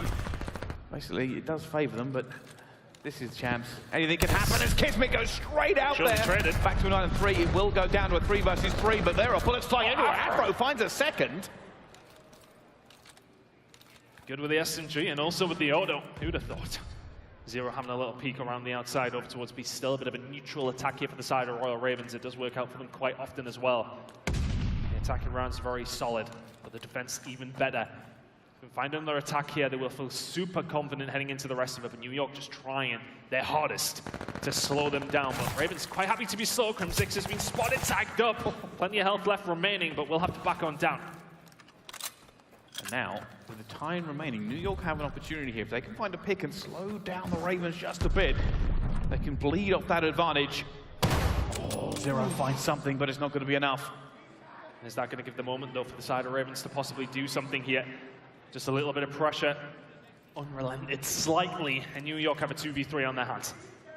Can New York find a pick? Can they open this map back up for the retake? Crimsix, veteran of so many champs, trying to find something here as well. Paulehx tries to get against Gizmo, but they haven't found anything yet. 28 seconds left to go. He finds the first, and it is going to go down. London Royal Ravens, they convert it. They had all the advantages. New York were trying to headbutt that wall, and it didn't work out. A really, really good example of patient play from the side of London. They know they have the numbers. They don't have to force that issue. As soon as that bomb does go down, though, in the advantageous situation, they sit tight, they wait for them to come to them, and it's an easy round in the end. 4-2 now. If London can hold this defense, they are in prime position. New York need to find something. Hydra 1-4 has not been able to get things going. Neither is Zero on the side of London. Maybe expect a little bit more aggression out of Subliners now. Here we go, in the pulse we go. It's aggressive. They can try and change the tempo of this one. It hasn't been working for them, but Hydra's going to find Afro. There's going to be a reach out coming straight through, and Hydra says, all right, thank you very much. Here's the pre-fire. Afro eventually brings it back to a 3 versus 3 as the pressure continues to mount as both teams go down at 2-2. Look where the bomb is, though. York have lost that in a terrible spot. I'm not too sure if London or Ravens are too aware of it. Oh, Paul gets terrible timing. And all of a sudden, Crimsix on an island, all on his own. 1 versus 2 for him. And that is not where you want to see the bomb if you're an attacking player. They've never needed Crimsix more. Can he be the magic they need? Can he be the man everybody has been talking about? He made it a chance. He had the story. And a 1v2 would help them bounce back. You can see Nasty on Overwatch right now. They must have spotted, they know what's going on here. Crimsix comes for the push, and Nasty is ready and waiting. Continues his dominance over this series. Just has not slowed down. I think he was a little bit upset yesterday, actually, about his performance in that very first game. So giving himself a hell of a pep talk to come back into this one, and is putting New York down at the moment. One more round will give London a 2-0 lead in this series. But New York have done the impossible before. It's the entire reason they are at champs. They need it again. A lot of people talk about London. You've got the veterancy, the leadership of Zero, Gizmo and Afro, youngsters coming in. But Nasty's kind of, I want to say, slipped under the radar at times, but he has constantly been doing his job for this team. 4 from him, 5-2 for London Royal Ravens. But look at the setup here from New York. They've gone aggressive. They've taken all the map control away from London. The nades are raining through for both sides.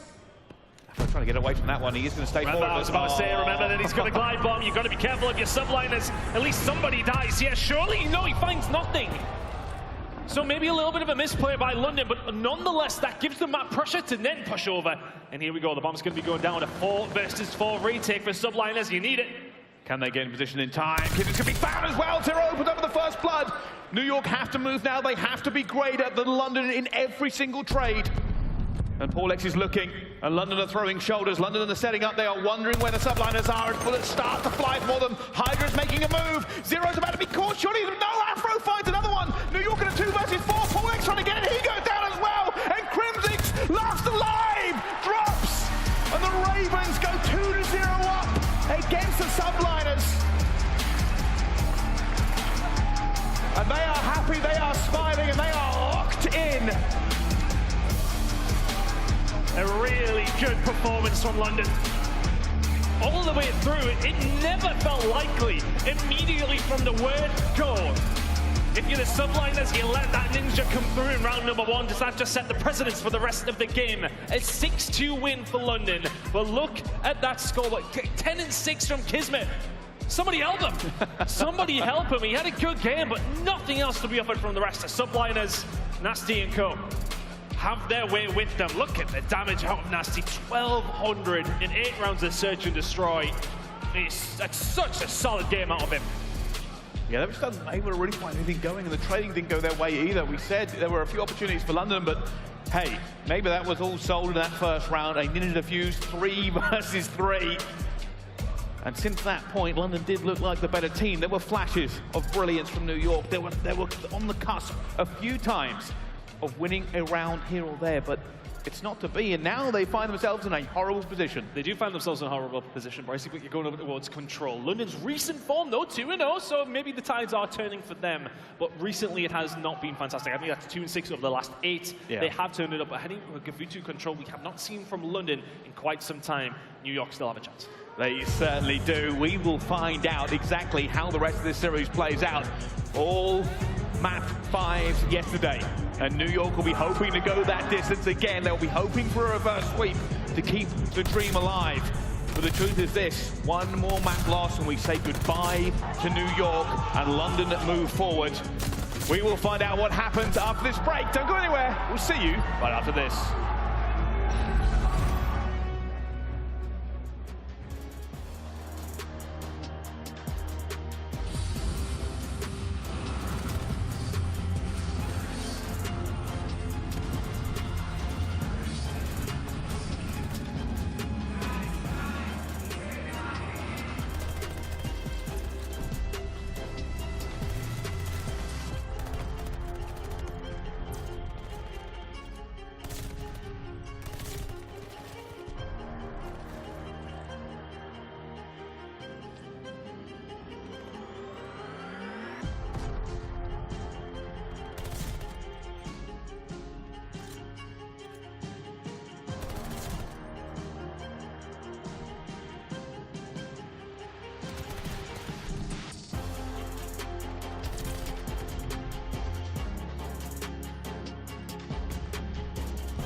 I'm too exhausted, I needed the energy, needed to pick me up. I'm in your movie, but this is my cinema. I got the power, I'm built to devour. Anyone coming against me, I tower. I don't cave in the pressure. Some of y'all leaving here in the stretcher. Took my time to go and get better. I was reading in the red letters. Ay, hit me with your best shot. I got time today.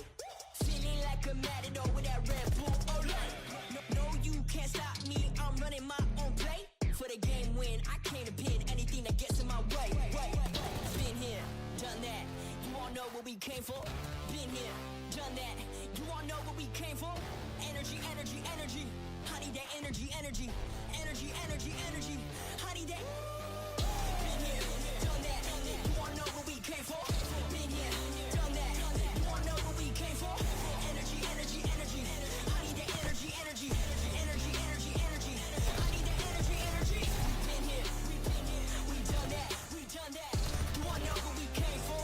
You all know what we came for. We been here, we done that. We done that. Energy, energy, energy. I need that energy, energy. I'm in the game like EA. Been in my prime since pre-K. Shooting my shot from long range. Going over here's a good toupee. Treat every day like payday.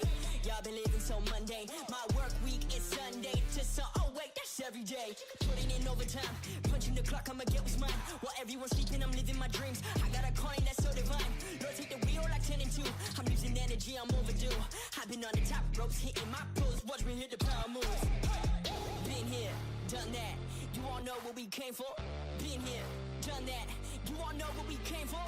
Energy, energy, energy. I need that energy, energy. Energy, energy, energy. I need that. Been here, done that. You all know what we came for. Been here, done that. You all know what we came for. Energy, energy, energy. I need that energy, energy. The Call of Duty League is brought to you by Mountain Dew and Zenny. Armor your eyes with Blocks gaming glasses starting at $24 by visiting zenny.com/CDL. Ladies and gentlemen, welcome back to the Call of Duty League Championship weekend. The London Royal Ravens and the New York Subliners are going head-to-head at the Garland Center here in Los Angeles. If you are just joining us, first of all, where have you been? But second, at the moment, London are leading 2-0 against New York. And one of the reasons is going to be our scuff play of the game. The man, the myth, the legend, it's Nasty. Player of the game, if anything, yeah. He was absolutely sensational for the Ravens, not just in hardplay, but also in the Search and Destroy. But this is the kind of performance that we have come to expect from him when it has come down to land. We did not see it yesterday up against Surge. We are seeing every single one of the examples of it here up against the Subliners. A really solid performance from Nasty so far in the comparison that we have seen from him from yesterday to today. A 1.56 over the first 2 maps. Yeah, and that's a big bounce back from yesterday, dropping like a 0.76 or something along the lines of the Seattle Surge. But London and Nasty has come to play, and that is a dagger in the side of New York. But everything is still to play for. It is not over. It is not done. Reverse sweeps are possible and probably more than plausible, considering something like 21 of the last 29 games have gone the distance. Yeah, they very well could happen here as well. Looking at that map set, we've talked about it a few times already. The start of it favors both teams. Both these two teams are very solid on the first 2 maps that we've seen, but it's London with the advantage. But towards the back end of this series, things are looking good for the side of Subliners. We were discussing, though, in the green room about the AR side of things for both these two teams. New York very much went for the challenge on the AR-based maps, but for the side of Nasty, performing like this, is that maybe a mistake from them in this sense? Because he's been so good. When you looked at this map pool in particular, you thought, right, okay, they want to maybe try and nullify Afro a little bit after his performance yesterday, but then they've got Nasty showing up against them now, so it's a bit of a pickle. Something we forgot about. Oh, go on. Gizmo. He did it yesterday, that same position on Desert Siege. We forgot to highlight it, the challenge against Kismet. If you remember when he was outside towards the trench, how on earth he keeps doing that, I do not know. But anyway, from the S&D into the control, Tony, you are very right. Obviously, it's been a little bit of a meme, a little bit of joked about for London, the fact they could not win a control, but the last 2 have been good. And if they want to go 3-6, this would be the best possible time for them. I think, honestly, the stats that kind of compare for me here, last in round win percentage if you're London, but third in average ticks. It's not that they're failing completely, it's just those clutch little moments here and there. Some of that kind of applies over towards map 5. If we get there, we'll discuss that as well. But nonetheless, the KD, the stats don't necessarily look fantastic for London, but if you were to look at the last 2 games that they played, you would think great. However, when it has come down to Control and Gavutu last time around these 2 teams played, it is 0 for New York Subliners. We have not seen this game mode from the side of the London Royal Ravens since Gizmo came back in, or sorry, I should say the combination of map and mode. Subliners, we've only seen it once from them over stage 4 as well. They lost that too, so neither one of these teams with a win on this map in particular over the last 6 weeks. Yeah, it's kind of a little bit of an unknown variable for the both of them, and that's what makes it so exciting. But I have said it pretty much after every single map, London kind of need to do this early. It doesn't really favour them in the late half of this game, so we'll have to see. Yeah, map 4 is a bit of a toss-up. Map 5 is not, though. And honestly, I mean, if I'm going to save it. I've got a couple of stats about map 5 if we do get there. We'll maybe talk about it then. We've got a Gavutu control to get through first. As said, when it has come down to control, it has not been good for the side of London. But if Nasty keeps playing this way, it is going to be hard for the side of the New York Subliners to bring this one back. Overall in this season, the offensive win percentage has been there for London. Recently, it has very much not. The average ticks is not necessarily being a problem. We've seen a couple of good games on this map in particular, although over the major, can we see something special here from both of these squads? Subliners, as you said, the dream was somewhat continued after their own major. They found themselves here in champs, but they are now in do or die territory. As we head into map number 3, they're 2 down, they lose this, they are done. If you're a New York fan, cross the fingers, cross the toes, and get ready. Glory is 3 maps away. Can they hold on as we go straight into this control? New York going to be on the attack first of all. And he's not got that first blood, but there is a bit of pressure coming over towards B. Big overcommitment for the side of New York Subliners towards B. Ravens didn't send anyone over there momentarily, but eventually Zero will clear it out. P1 control is something I talk about so often. It's about this fight. It's been a very slow push from Crimsix. He's going to get caught out though. Zero with a good start, and all these kills starting to come through. That's big for the Royal Ravens now. They can clear Kismet out as well. It's a dangerous scenario, but it's a big kill from him. They could have got spawn trapped there. Yeah, Kismet absolutely crucial. Had to stay alive, had to make sure that door remained open. That blender was starting to spin, but it is no good at the moment. New York is still trying to get out of this one as well. Hydra definitely trying to stay alive. Boy, getting a few more kills. But New York are battling with this one. They are not going without a fight, and they have made their way in a boat. Eventually, the trades do work out in their favor. A little bit of map control, a little bit of presence over towards A. Zero on the longest, fattest flank you've ever seen. They have to be careful when you overcommit to something like this with the Ravens, you open up other areas of the map. Zero needs to execute here, as this has all been for nothing. Kills starting to fall through, though, for the side of London. Momentarily, it's only Crimsix in any sort of position to do something. Managed to get a bit through here. Relieves that pressure. And Crimsix finds the magic they need. Afro going to find the first, but Crimsix is still alive, and slowly but surely stopping that clock and doing the work he needs to. Crimsix finds a kill. Crimsix finds a second! They've opened up B. London were on the cusp of locking this one down. And now they have to commit resources. They have to get over to B. They've stopped it. But A is slowly getting towards that first tick. He needs to stay alive. There's only 9 seconds left to go. Kismet is going to fall. Is anyone else there from New York to even get anything here? There's not been a single tick to be spoken of if you're New York. It is a perfect defensive hold from the side of Ravens. And that's the way to open up. New York will put it into the blender early and never really recovered. But attack is one thing, defense is quite another. They can, of course, redeem themselves, bring this straight back to 1-1. The difference might be ticks, but we are nowhere near that yet. They are still there for the side of Ravens. 7-2 from Gizmo. Nasty 5-3, 5-1 from Zero. These are such big numbers already. And round number 1, New York had no answer to that. After everything that's happened, after how they found themselves here, are they going to go out without a whimper like this? Surely not a team like this squad. Ravens, a big hit over towards B. New York ready for a Kismet. Is at least there's 2. Is he going to get taken down? He is. But the trades work in the favor of New York. Good hold so far. Zero. Good shots. They got to be careful though. New York trying to put them in the blender, but they haven't managed to get the kills down yet. Kismet's going to be a 5-3. He'll be looking for that glide bomb as well. These trades have just erupted across Gavutu. London do not want to give away the position they've got. Alive and ticking over towards P1 is something you want to see from an AR when you're on the attacking team. And there you go, there's number 6. A little bit of presence over towards B now here as well. The control's been so much better from the side of London over this past week. They looked fantastic yesterday against Surge. They're looking good here against New York. And this be number 7 for Gizmo. Not going to happen. No glide bomb for him. No, going to stop the clock, though. Going to have Zero alone onto this one. He knows he's been contested. He's looking for the player, but it is going to be Kismet again. Pulls him out of fire. 8 and 8, the biggest player from New York at the moment in terms of slaying. And London will have to settle for boat control. They will have to settle for trying to get those ticks on the way. Oh, shots from Paul. He's going to be able to now clear this out as London continue to pressure. Lives all even. Tick in for London, though, so it's in a better attacking round. Irrelevant what happens, but 35 seconds left to go. They'll still want to see more than this. New York trying to get him in that spawn trap that we've seen time and time again on Gavudu. Got to be careful. Zero actually just guns Paulehx off it as well. There's another kill going down towards Ring. London are not pushed back into their spawn. They are going to try and go for B one more time. That clock will stop. Nasty finds 2 towards the middle here. Afro's going to try and stay alive. Doesn't have any reinforcements though, and he's being all banged. He's trying to stay alive. Goes for the chow because, of course, eventually will go down. The amount of bullets ricochet. But look what he does there. He makes that pressure over towards B. Everyone from New York commits over to it. It opens up the A side of the map for London. Is it maybe a potential misstep, or can the retake be good from New York? Afro on his way there is going to get caught by Hydra, but surviving nonetheless. Still inside A. 12 seconds to go here for London.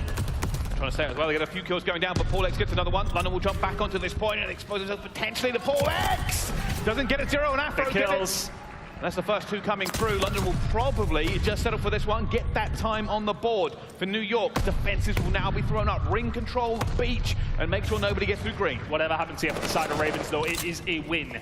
3 ticks in their favor. They're going to be feeling good about it. It's a good attacking round so far. It certainly is. Can London break this puzzle down? Let's find out with the London Royal Ravens. Listen in. Beach, I'm watching you close heady, okay, bro? You know heady? Oh,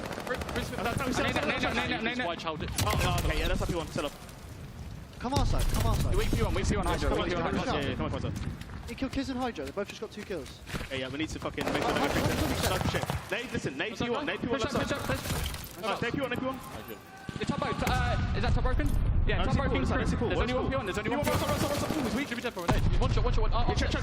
Nice, you look a bit crit, broken. Crim absolutely broken, guys, absolutely broken. Absolutely broken, still in the corner. It's a 4 versus 5. Time is ticking. They're trying to get into this one. Kismet's going to try and hold them down. It's going to be Afro who gets into it originally. They have opened the puzzle. It's tense now. Nobody can afford to lose anything. And it's going to be Kismet with 2. Finds it. It's a 3 versus 2. Zero gets another one. It's Hydra and Crimsix to try and pull this one out of the fire. Hydra said Kismet goes for the chow. Hydra gets the first one. It's a 2 versus 2. But the thing is here for New York, they're the ones that have to move. Nasty covering the next gunfight is absolutely massive. Oh my god, it's shipped in the night. Hydra gets away. And all of a sudden, Crimsix towards the back surviving. Hydra now on the flank. Finds another 2. It's a number 3. Zero still alive. He goes down. Huge kills from Hydra. Just about surviving as best as he can. And New York continue to survive here at the championship weekend. London were on the cusp of having it. They forgot about the Phenom waiting in the wings. They clutch up, they hold it down, they deny London an easy 2-0. If you were to take an outside look of that one, though, for the side of London, it is still a massive win of what they found in that attacking round. New York no takes London. Minimum of 3. I'm not too sure if they actually got one over towards B towards that end there. I was too concerned at the gunfight, to be frank. But nonetheless, London in the lead in terms of ticks. Defense is currently in their hands if we do get to a round number 5. It's a big push from New York, straight into both this time around. No messing, and Zero gets a team kill. And already New York trying to make this progress very, very quick. They know they're behind on ticks for that defense. They have much better position. This attacking round has already gone better than the previous. Those ticks going to come on through for the side of the New York Subliners when it comes down the attack. Nasty may well have found that kill had he managed to find the jump. This move for trying to retake here. New York are really dug in. Good shots from Nasty as he's able to find the second. Kismet is tagged up from the pressure in mid-map is Zero. Hydra trades it. Back and forth we go. London with a little bit more support here though. A little bit more map presence, but that is very much short-lived as New York find a way in. New York take this one away, and now it's going to be on the London. How much they commit to this, how many lives they throw into the bin, trying to deflect it. You can see they've got for P1 control, but Hydra's going to go for this one. Finds Afro as well. He's putting London on the back foot. They eventually trade him out, but it has given New York time, and he's going through on A. London may actually have a sniff at this now. Or is it going to go over? No time to get themselves over towards it. So that's 3 ticks in now for the side of New York. Over towards A. It's about map control from London. Gizmo's going to get caught out here as well. So all of a sudden, these next couple of gunfights are crucial, and Hydra's going to find one. It's a lot of map control here for the side of New York, and a lot of time to push towards B. New York can smell this. They know everybody from London's coming off that respawn, and Paulehx is going to be there. He's causing issues, he's causing problems! Paulehx just gets around the back and they have to deal with him. They have to try and find him. The kills are all New York. Paulehx finds another one and New York are in. It has been such a poor performance for the side of London on this round, but New York have been sensational. Every kill they've needed to find, they have found it. The bullets have rained on through, though. You still have to get it done. When it does come down to this attacking round, but that's at least one takeover towards B. Paulehx finding more. And there's number 7. And there's the glide bomb as well. And this is so dangerous now for London. They are down live significantly. They are being gunned across Kavoodoo. Here it comes as well. They want to secure this. They're not quite happy with just a couple of ticks. There's the kills, and look at the lives remaining. This is all but a New York round. It would take something quite special from London here. So they're trying to do something. Zero trying to hold it as well. Crimsix laying down, finds Kismet towards the back, and every single kill that New York find is devastating. Paulehx gets on the point, he stops the clock, and Afro eventually trades it away, but London can't afford to trade. They don't have the numbers. They need a perfect 4 down, and they need to be able to shove up the map. Nasty will find the first one though. New York will have to slow down as that time does tick. New York may well just get a little bit more tense. Kills starting to come through for London, Brycey. But this is the problem. London have to be almost flawless. It is not about holding them at this point. It is holding them for the full 45 seconds. Nasty's not going to get out. No lives remaining now for the side of London. 11 v 4, 39 seconds remaining. The time is on the side for New York here. They do have time. London, as said, need to be perfect. He kept away, but Crimsix has found him, and New York have the advantage. There's only 3 players from London remaining. They will now apply the pressure. Gizmo is in no man's land. He's trying to stay alive. Hydra gets away for just a few seconds, but it's Kismet. Kismet through the back, finds one! Not going to be in second, though. It's now a 2 versus 8! Oh, that's big! Finds another! The time, there's only 15 seconds to go. Even though it is a 2 versus 7, New York need to go quickly. They're pushing this, they're going to try to hit every single angle at the same time. They have to move. New York are running it down. Nasty finds the first one as well. You can see Crimsix is in a position as well. Hydra gets it. It's now just Gizmo. Gizmo finds one and not anymore. New York make sure they get their attacking round they work so hard for, and they go up 2-1. I think it's got a little bit scary if you're a New York fan there. London held so well. Because New York had so much time, they were taking their time. And that's what made things scary in a certain sense. But because of the fact that they took their time, London pushed up into guns that were already ready and waiting. Really good job from New York there. And for all the good work that London did on their first defense, it is completely nullified by the fact you lose your second. And now London. How the momentum has shifted. They were so close to being up in this series, and now they are so close to losing it. They have to win an attacking round. Just think back to the second round. They came quite close to being able to find something over towards that B side themselves. So this one is not cut and dry yet, Brycey. Looking for it. Nasty finds one. Just trying to get 8 in a minute. Not lose too many lives. Still a long way to go for them. This is New York's to lose. Bear in mind, as said, that first round still may well pay dividends for London. If they can find an attacking round here, they should have defense for round number 5. Oh, that's going to be 3 down. Crimsix going to try and stay alive, play his life. At the moment, not really a big commitment coming in towards the boat here. They're just going to try and make sure they don't throw this one away at all. Hydra just tricking every single angle for it. Good shots. Sometimes you can be a little bit tentative, and that's not what they're doing now. The shots coming on through. Zero staying alive inside the point was crucial for London. If you can find a second, that would be huge. Gizmo is there. The backup is there. Kismet just trying to slow them down, though, on the way in. Concentrating on trying to find these kills. Nasty will be the first on the chopping block, but Gizmo inside the point. The time will be stopped from London. They get themselves inside in just a second. They're 1 tick away from getting a hold of A and extending that time by 1 minute. Being careful. Gizmo finds an absolute beam on a Paulehx. No, the pressure's going to come through, but the reload's going to get it. It's Hydra again. That tick will slowly but surely come in. They're putting the pressure on them, though. I don't think they want them to get this. It's been contested, and it has. New York have stopped it. And keep an eye where Kismet is. He's going to try and put them in the blender here. London may not have an opportunity to get anything. A crucial moment in this map for the side of London. They can't get rid of Kismet. He's been ever present for the side of New York, and with 25 seconds to go, they need to get rid of him on beach. They have everything to do. 22 seconds to push towards it. They cannot find the trades. They cannot find a position where they want to get to. Afro to around the front. Eventually does find it, but time is still ticking. New York just need a few kills, and they will put London down in this control. Looking for it. Kismet finds another one. They're desperately trying to get into the stop. This clock here, but Hydra holds them off. Nasty has to make a hero play, and he knows he has to. And by the way, London are on B. They're on B. They've stopped the time. But here come the rest of New York now. push will start coming through. This is still doable for the side of London. The live's not in their favor, the time not in their favor. They need to find something over towards aBeZy finds nothing there, but he's detracted away from the goal for London, which was extending that time they're going to get to do so. Now London do not have the lives to throw away again. 8 versus 13. They had to bleed everything just for a chance to tie this up. Will they hold their nerve?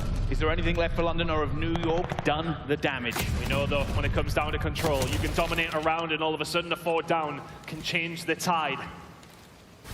Hydra on the outside will find Zero. He will slow London down just that little bit. 7 lives remaining, 35 seconds on top. They've got to dig Hydra out. They've got to find their way through so many here's. It's all New York. It's all about New York at the moment.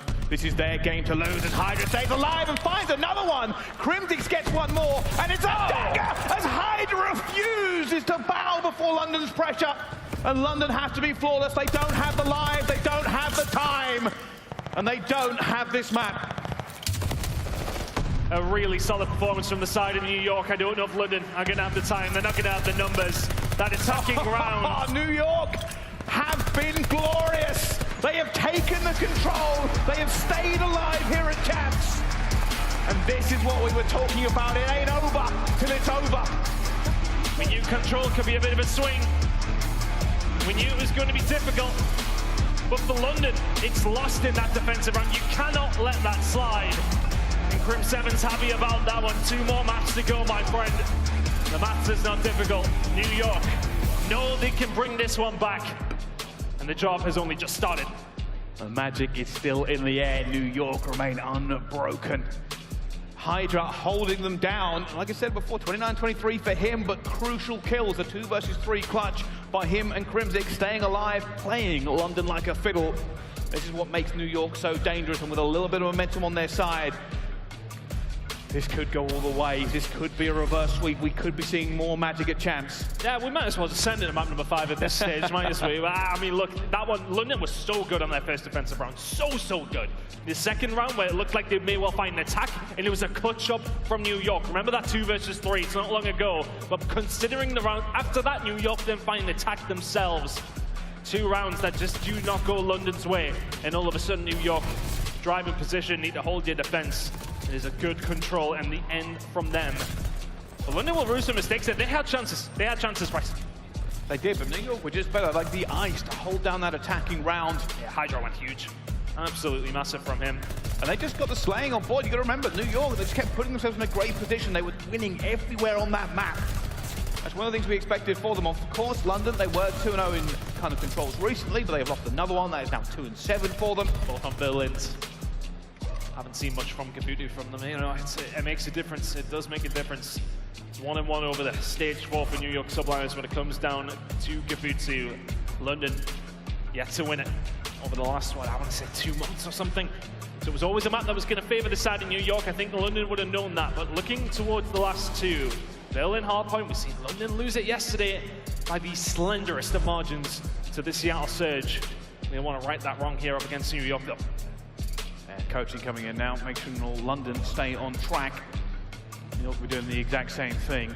Full regain from London, and New York, they can smell a little bit of blood in the water. And that's what they'll want here. They do not want to go out like this. They have avoided the 3-0. But still, 2 more maps they need to move forward in this tournament and realize the dreams. Still very doable for the side of New York here. London will have the lead, but sometimes that momentum can just swing, can't it? But I think they would have known heading into this that Gabutu is not necessarily a map that favors them in any sense of the imagination. So I think they would have known that this is not going to be an easy 3-0. They would have prepared for Berlin, a doubleheader to finish things off. It's map number 5 that scares me for the side of London, Price. I honestly feel like they do need to close it out here. Statistically, it leans towards New York. We've got a few stats that will throw your way if we do indeed get there, but map number 4 is a scary one too.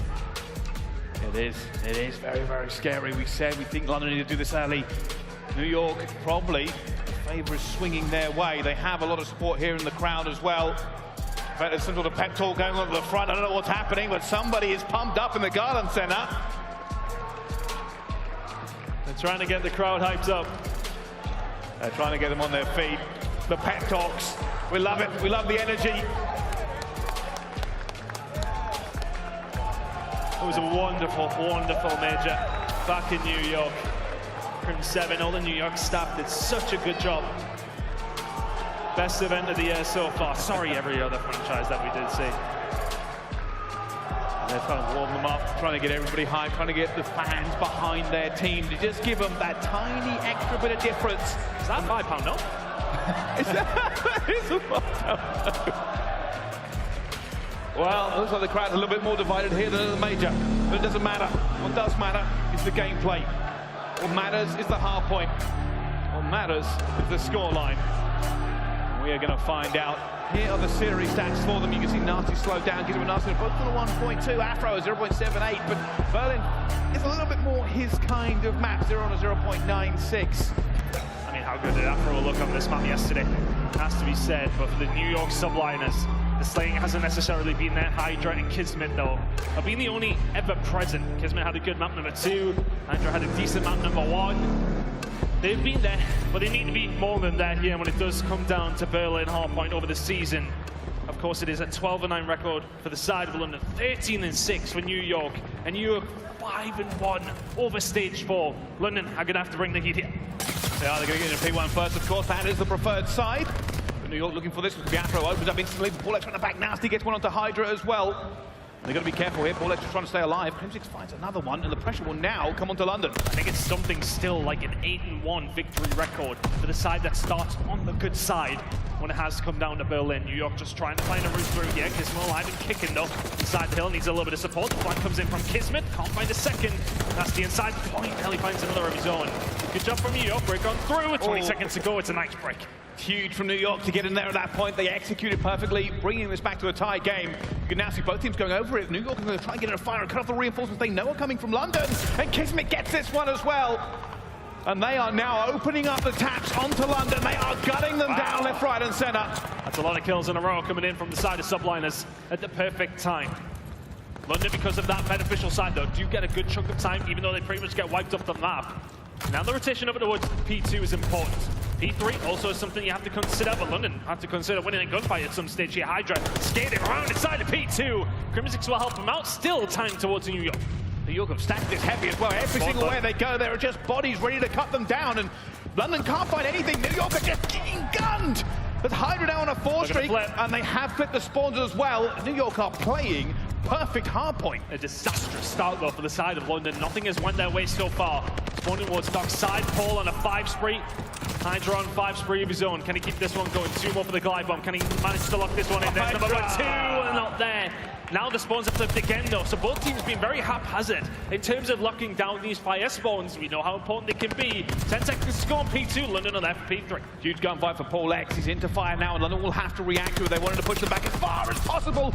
Nasty eventually shuts him down, but still the pressure coming in from New York. They are unrelenting. They are hunting down London everywhere they find them. Kismet takes one down towards Docks. Nasty goes down in a fire, and New York again put the pressure onto the Ravens. The spawn's out, going to come on through. Zero now behind. He is going to very much find the kill on the Paulehx, but nobody else from London able to survive. For all that, it has felt like New York have dominated. It is nothing in it score-wise. 4 spree now coming in from the side of Kismet. The slaying has been on point for New York, but can they find something to count for it? Through the front door, Nasty going to find nothing. It is a perfect break from New York in the end. 30 seconds to play for. London are chalking it up. They should do as well. They haven't really got going into this one, as they've got Hydra to try and battle against. He's 11-4. Crimsix is 6-4. Slaying is paying the bills here at the moment.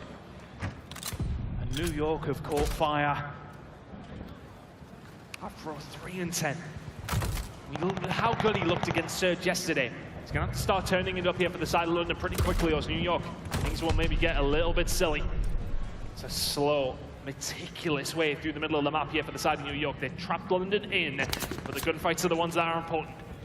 They're looking for them. This is still very, very slow. They are trying to find that first blood, trying to find it open as well. There's a kill towards the back. Crimsix is now closing this gap.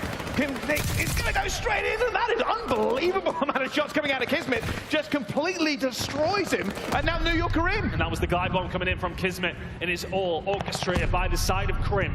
Finds a kill towards the back, and the rest of the team then collapse on down. But London have found a few of their own. Can they find a route through here? Time on the board for them.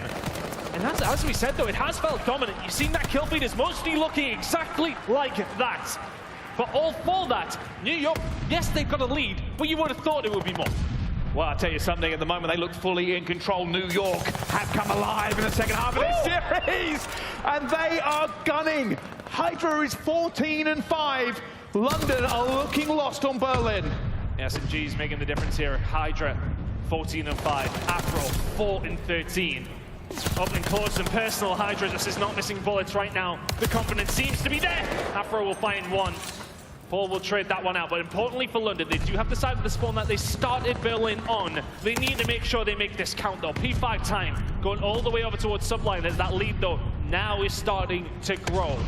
Spawns are so important for London to hold here. It is, but it's a huge soak actually coming in from New York as well, and they're trying to just get this one. They want everything. They want P5, they want P1. Zero's got 9 health, eventually find something. And London stop the bleed for a few seconds. New York will try and push through, get them off of P5, and then go for P1. And London are trying to open this one up. It wasn't a great P1 from them to kick things off. They'll be looking for a much better second rotation. It's a good start to it though. 10 seconds remaining here on P5. London have control of that. They have control of the spawns, control of tickets, everything you possibly want. If you're the side of London, to try and start the comeback here. Nasty getting aggressive for his team, just trying to force the issue up against New York. But that first hill is now ticking, and New York need to find a route through. And could it be through Hydra? Well, he has been the man over and over again. And he is in the position. Keep an eye on Hydra as he goes to work over and over. And nobody's actually shot him yet. He's going to a gunfight, but Hydra's found it, found the gap, found a second. And still staying alive as he just refuses to break. And they have broken London once again on P1. It's just far too easy. The flank's always going to come in from someone. How often do you see teams just push through the front door when it comes down to P1? Never is the answer. It's always about the flank. London not watching it, they get punished for it. New York once again inside. Oh my goodness, New York are taking over. This isn't even close. P2 rotations starting to come in now for the side of London. They need to find a good hold of some hill at some point. They've kind of been chipping away, and it's not impossible. It is a 70-point game. New York have very much been in control throughout every single second of this one. But one good hold from London puts them back into it. And they need it, and they need it sooner rather than later. Wasn't great P2 for them last time around. Afro going to try and hold this one down, but Kismet already getting a few kills for it, and Afro tries to make sure nobody comes through him, and Nasty eventually will trade him out. And you are right, Ton. London are looking to lock this in and try to bring this game back to the realms of reality. New York can maybe be ruining their mistakes, I want to say, for all the presence that they have, for all the pressure that they have. They have not been able to put London out of sight yet. That P2 hold from London has been fantastic so far. 25 seconds remaining, though. They're going to have to be even better than that, as there comes the kills. There comes the spawns out from London as well. New York in a good spot, but that deficit has been reduced by London. Can they find themselves a way through towards P3? Can they disrupt the flow? That's not been working in their favor so far. It's a good amount of time to P2, but there's still plenty of work to do. The spawns are there for New York. And this is going to be the problem. You can see the pressure from New York. They have that rotation. They have it locked. It's a long way for London. And while they brought it back a little bit onto P2, they are going to let that lead increase the longer they don't get to P3. London notoriously fairly solid when it comes down to this P3 hold, but they haven't been the first ones there. Look at this break now coming through front fire. Everybody there from London. Just locked in, trying to hold this one. Nasty going to go down as well. Paulehx and Afro tries to get through, and Afro finds two. They managed to get into this point here, but the reinforcements are not there. They don't have the spawn either. New York will be looking to get the bodies here at the same time, and Afro, who has not been having a good series, is coming alive when they need him. That's 4 in a row. 5 in a row! Oh my goodness, Afro! And we talk about these amount of kills that you have. It's not the amount, it's the important ones that are now coming through from Afro. It's a good break from London. They're still 40 points behind here, but it's felt like it's been all New York, and it is going to be all New York in that kill feed as the rotation starts to come over towards P4. London are not out of this yet, but New York, they're about to touch 200 points. London still 50 behind. New York have had all the slaying, and they must continue this and not let this lead slip. They have not been as far ahead as we thought they might have been at this stage. It's felt very one-sided, but yet the scoreline's not showing. They're coming though. They are putting the pressure on. Afro's going to come through, and Kismet now going to use this glide bomb he earned so long ago. Afro, you're going to take this one to the teeth, my friend, unfortunately, and down he goes.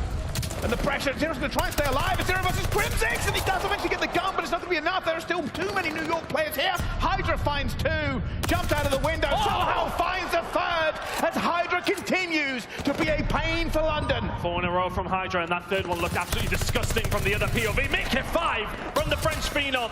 Gizmo eventually stops him. But again, all this control from New York, they aren't getting too much time from it. They are in the point now, 10 seconds to go. London thinking about P5 and then ultimately P1, where they have stunk the place out. Crimsix around the outside though will slow things down over towards P4. It is a 30-point game. Somehow, some way, Hydra will find another 26 and 18. His nemesis and Afro has not quite been there for the side of London. The kills are there for New York once again though, but the spawns are there for London. The problem for London is they have to commit to P5. They can't allow New York to soak as Crimsix drops one onto Kismet's head. Hydra again. And he's looking for it. He wants to flip these spawns all the way back again, and unbelievable. Hydra has been a force to be reckoned with, and now New York are just putting the pain on. Crimsix is on 5. They are on to P5 as well, as Hydra finds 2 more. It's been an absolute enigma on this map so far, 29 and 18. May well have found himself with a slow start to the series, but my goodness me, is he heated up yet. London still within this one. 40 points is the difference. They need to flip these spawns. There's 15 seconds to go before we head over towards P1. And it looks like New York in complete control of the map. Berlin is looking like there's 210 to 173. P1 control is there for London. Oh, London a little bit spawning on map 5 because they are so far away. And now we go into P1, something London haven't been great at when they were there first. They have to have a basically perfect break, but they don't have the spawns. The spawn's going to go for them as well. Nasty's going to try and stay alive, but that time is soaking. 25 seconds for New York. Nasty staying alive around this area will be crucial, as the pin set is now set up from Ravens. Here comes the pinch. If Nasty can find something that would help, but now they just have to go. They have to go through the front door, 14 seconds away from New York, and they are finding the kills, Pricey. Map 5 is pretty much beckoning. Oh, Kismet finds 3. London are reeling. London are lost. London are 7 seconds away from being taken down and gone to a map 5 as Crimsix says, all right, I might try and get a glide bomb. Doesn't really matter. The game is done. It's dusted. It's map 5 for New York. The reverse sweep was always on the cards. It was never counted out. And they have pushed, and they have fought, and they have bitten, scraped, and scrapped. And they have made it to a map 5 ton. As you said, it was always on the cards. With the control record coming in from London, it was always going to be difficult when we're heading into a map number 4 that suits New York. Hydra has arrived. The last 2 maps he has been so crucial to the side of the New York Subliners. And for all that game, it felt like they were in control every single moment of it. Maybe didn't take them as easily as they would have thought that they would have got through it, because yes, the scoreline reflects that, but they were dominant all the way through. Honestly, if London had not got 100 points there, it wouldn't have humbled them by any sense of the imagination. They were not good there in map number 4. And now on map number 5 on the cards, Pricey, a search and destroy that does not look good for the side of London. It looks great for New York. The reverse sweep is well and truly on the cards. It certainly is. We have been to map 5 already 4 times at this tournament. What a way to start off day number 2 by doing it again. It seems like map 5 is the name of the game at the moment. But of course, the stage has been set. One more map and we send a team home. Be it London or be it New York. One more opportunity, one more chance to get this job done and move forward or go home. The pressure is on, the intensity is in the building, and tears might flow. But all that and more is to come right after the break. You aren't going to want to miss it. A great day yesterday, maybe a better day today. We'll see you right after this.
Call of Duty League is brought to you by TeamSpeak, the official communication partner of the Call of Duty League.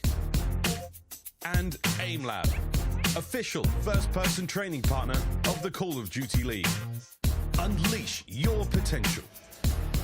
Ladies and gentlemen, welcome back to the Call of Duty League Championship weekend. And yes, do not adjust your set. There is a dance-off going on in the arena, ton. Oh my goodness me, Guy Blaze is getting his money worth here, isn't he? Really, it has to be said. I mean, the ghillie suit and everything. My goodness me. FaZe fans can move. Who would have thought it? Oh my goodness.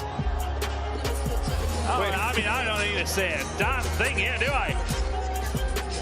No, there is not a lot to add to this. I mean, I honestly have commentated a few crazy games in my time. That was not up there with what I thought I'd be commentating over. But nonetheless, it is a fiery map 5 potentially on the cards here, and what has been an absolute bomb burner of a series so far. We knew the reverse sweep was potentially on the cards, even when London went up 2-0. It was not done and dusted. New York bring it back. Map 5 we go. They certainly do. Back to map 5 once again. Seems to be the way things go, but speaking of the way things go, we will find out. It is warm in LA, it is warm in this building. But right now, both teams need a little bit of ice, a little bit of patience, a little bit of calm, and a lot of gunny to make this one go their way. A reverse sweep for New York, or to London bury one of the favorites early on. Stats tell a scintillating story for the side of London specifically, I would say. Having a look at the overall record, London are 3-10. New York 5-5 themselves. Over stage 4, London 0-1. One of the big ones for me, London. 6 round 11s, they have not won a single one of them. They are pushing teams far in this one, but can they go the step further, or can New York continue the dream? We're about to find out. That's a horrible stat to bring up at this point, but already it's coming down. It's going to be a big push coming through. Hydra finds Gizmo as well, continuing his run. And this site is now open. Nero trying to deflect as much pressure as he can, but London have lost 2 players already. New York have the advantage. They have the bomb planted. Is there anything to do for them? Can Nero get a 1 versus 3? Looking like the reverse sweep is off to a perfect start for the side of New York. Hydra, the one with the first blood, gets them inside of A, and then from then on out, it is mission impossible for London. They fold early. And if he can continue the way he's been playing these last 2 maps, Pricey, London are in such a bad spot. Well, this is where we talk about intensity and the emotion behind these players. They will be feeling it on this stage. Every single kill that goes against them, every single round they bleed off, will add to that feeling of dread that is slowly but surely creeping up the spine. But we will see who comes out on top. London now on the attack. As I said, I've spoken to London about this map before. They kept playing it, They were having struggles on it because so many round 11, so many clutch situations not going their way. And Crimsix setting up very passively has caught them off guard. Afro will find one to rebuttal that. Gizmo will find another. So there you go, 3 versus 2. And Gizmo gets away just about 6 HP. But for me, look at this, where that bomb is. That is disastrous for the side of London. Why on earth is it there? Well, London have decided to play a bit of sabotage, put the bomb a million miles away. How on earth does Nero win that with first bullet? Now he's running for his life, and Paulehx hasn't seen him properly. London have the advantage, a 2 versus 1 of a quite outrageous gunfight from Nero. Paulehx looking to clutch up. And the fans are getting behind them. The fans trying to scream out for their favorite player. But will it be enough? Is Paulehx the hero? Oh, if he puts the shots in, the info will be there, but that bomb is down. 1v2 for Paul. London, what's the setup going to say for them? Well, they're sitting tight. Seems that way. He's still looking, still trying to figure this one out. He's got no information, not an ounce of it. Probably forgotten what they look like. It hasn't been so long. And the problem is for him here is the thing, London can set up in a few different directions, can't they? But they've chose to just go back to Mack. Paul, here we go, 19 seconds to go. Shots are going to start ringing on through. Gizmo will survive, and ultimately that might be his downfall. Paul still with so much to do. 13 seconds, no time on his side. It's ring around the Rosie, and London find the round. I have never seen a player look in more corners and more directions and somehow just not get lucky enough to find them. Every single time. By the way, this was an unbelievable kill. Kismet jumps out onto him and Zero just rips his eyebrows off and puts them away. It's a massive kill as well. It's not just the gunfight that Zero had being outrageous. The fact that he finds that as well makes it a plausible situation for London. He then gets out. Wonderful, wonderful player by Zero. 2 streak for him. He'll look to continue this one as New York now onto the attack. It's a big V hit coming on through. They've been aggressive with their attacks so far, and it's the same old story. Get the bomb down. Kismet inside, waiting for Nasty. The overcommitment from London, and now that bomb will go down. And that was a great play from New York. Held the nerves, knew exactly that somebody would be coming to chow, and with that bomb down, it firmly goes in their favor. New York just have to hold the right angle, find the right kills. Kismet finds the first player, and he's going to get him down to a 3 versus 3. But we all know this is a horrible place to attack. All that grenade in, is it going to hurt? No, it isn't. Not even the hit markers, no information. Crimsix is going to be the one to hold, but for all that pressure that comes on through, Kismet is then distracted, but still work for London to do. Gizmo gets up close and personal. Crimsix knows he's coming. The distraction tactic is maybe potentially there. Crimsix towards the back will fall. Does find one, 2v1. Looking for Paulehx, they're going to go for it. Paulehx holds it, keep firing, tries to get it as well. Zero has to throw it down, and Paulehx has held his fire! And oh my goodness, they clutch up, the pressure was on, but New York, they do enough. The fact that Crimsix even finds one there is what pretty much wins them the round, because then Gizmo is the only one who can challenge Paul, the AR in that position. This man's not going to lose that gunfight. Fantastic work from him, stays alive, time's on his side, and New York find the round. New York up now, 2-1. The reverse sweep still just a little twinkle in the eye. They will go on the defensive here. We can already see it's going to be a big hit for London. They are pushing straight across. That information will come through them as well. They're going to know there's numbers here. Look at this aggression. Afro, has he really got going in this series? It feels like that hasn't been a bit of a problem for London. For all that Hydra has then started to heat up, Afro has not been as ever-present as we so often do perceive him to be for the side of London Royal Ravens. But there's a lot of pressure here over towards A. New York already set up, and well, you wonder if they're going to stick a twist. Twist seems to be the answer, but look at Zero towards the back. Is that info going to be there for him? I don't know if it is. I think he's got to be careful. They obviously will be called out. Zero's looking for these players. But it has got a little bit quiet on Berlin for an aggressive start, and Zero almost catches it in the teeth. Hydra gets the first blood. And now London are struggling to try and figure out exactly where they want to go. As Kismet finds his way into the side and already takes him down. New York have the advantage again. London just choose not to commit to the control that they have. New York tighten their grip, and all of a sudden it becomes a little bit more difficult, but Afro just says, right, screw it, let's get the bomb down and see what we can do. 2 versus 3. Outnumbered here, London, and Zero's going to go down. It has to be a clutch for Afro. Finds one towards the back and gunned. New York go up 3-1. London, a little bit of shaky hands in the Berlin at the moment. Cannot find anything. And I think, honestly, for me, that comes down to the fact that New York are closing the gap. They're not allowing London to plant. They have plenty of pressure around the site, and it's just the eyes in from there. Really, really good job from the side of New York. They find another round. It's a 3-1 lead. And with London's statistics on this map, are they just going to go out with a whimper again? Their game against Surge yesterday, they were solid all the way through, forced us to map 5, and it was just a lackluster performance on this map. And once again, we are seeing the ugly head of Berlin, Search and Destroy, rear its head for the side of London. London's already a push coming through, and this time Nasty is faster. Much better. But the thing is for London here, do they bite onto that? That pressure that comes on through, they do not. They do not overcommit. New York now playing with an idea. Which way are they going to go with this one? London sitting tight. They're looking for this one. Afro is going to be the player with any information. Doesn't see him. Doesn't see him. And Afro's going, all right, that guy's planted a little bit cheeky for me. New York have that bomb down. It almost, not quite negates that player disadvantage they have. Keep an eye on Crimsix though.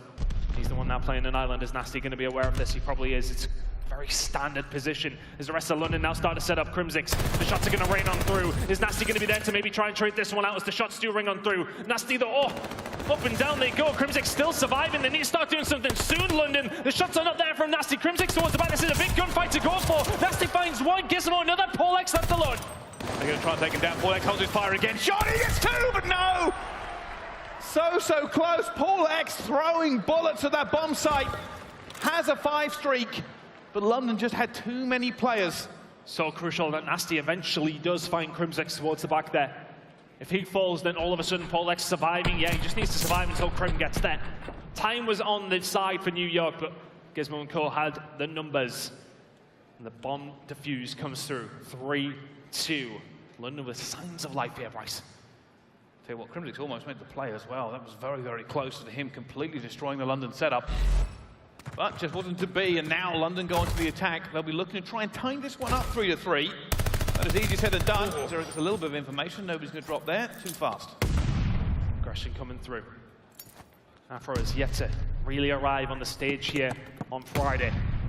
You could start doing something here if you're a London fan. Kismet and Co though ready and waiting. Inside of A. Push is going to start coming on through. There it goes. Nasty is going to find anything. Absolutely not. And I don't like that push at all. He pushes in. He's got no support, Bryce. That bomb is now down. London are struggling. They know there are going to be players around as Hydra continues to do his work. He's found 2 already this round, and London have a 2 versus 4 to contend with. Bomb in no man's land. Afro needs to find a good fight on the Kismet. He sees him first. The bullets are in. He has to back on down. A lot of work to do here if you're the side of the London Royal Ravens.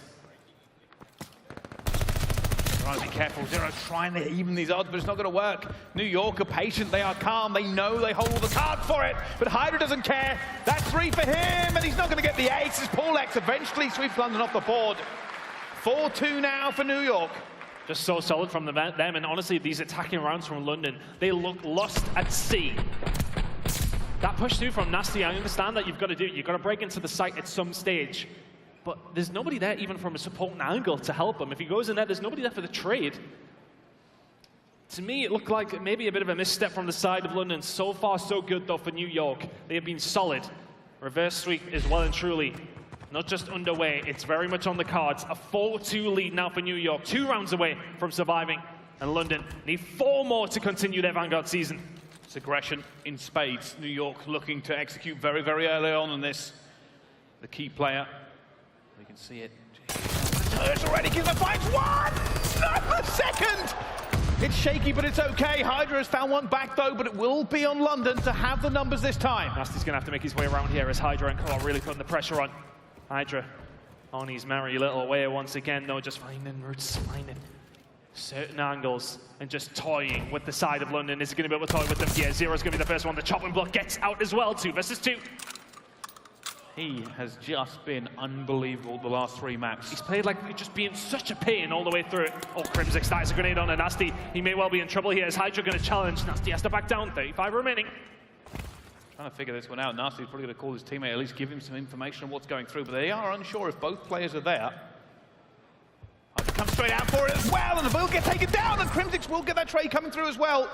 Gizmo knows where he is and will eventually hold it down for London. That was a very stressful round for both teams. It could have gone either way. But London get 3, and they are still behind against New York's 4. Hydra has been an absolute menace on this map, but so is Gizmo. 9-4 from him. He's just everywhere. That's the problem. When you see an SMG player with confidence like that, he's pushing through routes that may well be being watched, but he does not care. He knows if he can get through undetected, he causes issues. That looked like a comfortable round for London. In the end, it was very uncomfortable. They find it anyway.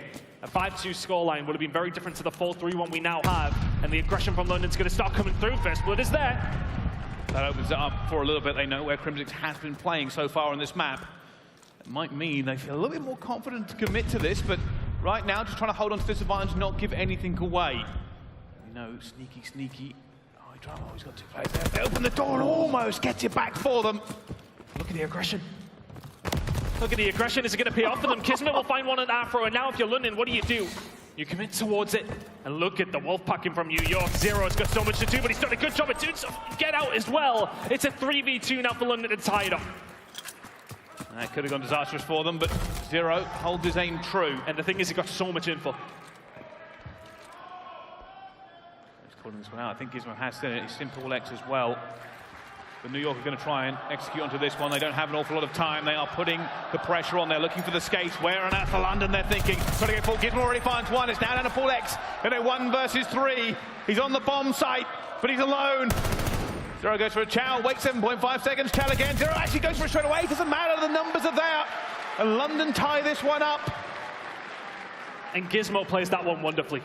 He sees the information, he gets himself into fire because they know the information they get from Zero around the outside. He then pushes through fire, knows that the other commitment is coming through mid-map, so he wraps around again and ultimately just pinces New York into a tough position. It is 4-4. Gizmo is 11-4 on a 5 spree. He is really showing up here. How much have we talked about all season long? He's not translated online into LAN. He is very much doing so here to help London stay in the game. It's intense. I don't know which way this is going, but I am looking forward to finding out. You know where it's going. If it goes to around 11, I might just have to have a nap afterwards. But at the moment, it goes quiet on Berlin. Neither team willing to step a toe out of line or throw the wrong shoulder. And honestly, it feels like the slower players have been working out for London a little bit more. The aggression is where New York Subliners have been playing their trade very, very well so far. Gizmo, though, on that 5 spree, no longer. First blood goes over towards the side of New York. Zero cannot even the odds on the Crimsix. That bomb will surely go down. London need a retake here. And Crimsix just thread the needle, but eventually Afro has to get out of it. But Hydra gets another one down to it. It's all New York down at 2 versus 4. This is crucial. Oh, the timing. Terrible timing, and Hydra will find him. If he finds that, it becomes maybe a little bit doable. This is nuts. It's 1 round away now for New York. They've found number 5. Can London answer? Can we get around 11? And here it is. The sword of Damocles is dangling above the Ravens. 1 more round for New York, and the reverse sweep becomes reality. Hail Hydra, I'll tell you something. Hail Hydra the last 3 maps. Yeah, he's been unbelievable. Turned his series around. And now London, it's do or die, and oh my goodness me. Let's just get into B and start swinging. There is a stack coming through. Hydra gets the first blood as well. Kismet looking for the second one. It's still all advantage to New York. They're going for this one. Crimsix finds the second! And London now in a 1 versus 4. It's only Zero. He's the last man alive. Hydra's coming to chow. He's coming to say hello. He's found the first. But is there anything for him? If he had the bomb, then maybe he had something, but Zero in such a bad spot. And the hopes of a nation rest on this one-man's shoulder. He will be sweating buckets. He will be nervous. He will be in trouble. I just don't understand how he is able to do this. Look at the setup from New York. Oh, here we go. It's about a kickoff. They're looking for it now, New York. They found him already! And the reverse sweep! London has fallen! The Ravens have been reduced to rubble! And the Cinderella story is still alive! You shall go to the ball, New York! You shall stay alive at Champs! And oh my goodness! Champs does not disappoint. 5 out of 5 for map number 5 we go. Champs has been unbelievably close. And this one was just that as well. What a fantastic series out of both these two teams. Disappointment for London. They were 2-0 up. But we knew the control had been an issue. We knew maps 4 and 5 suited New York.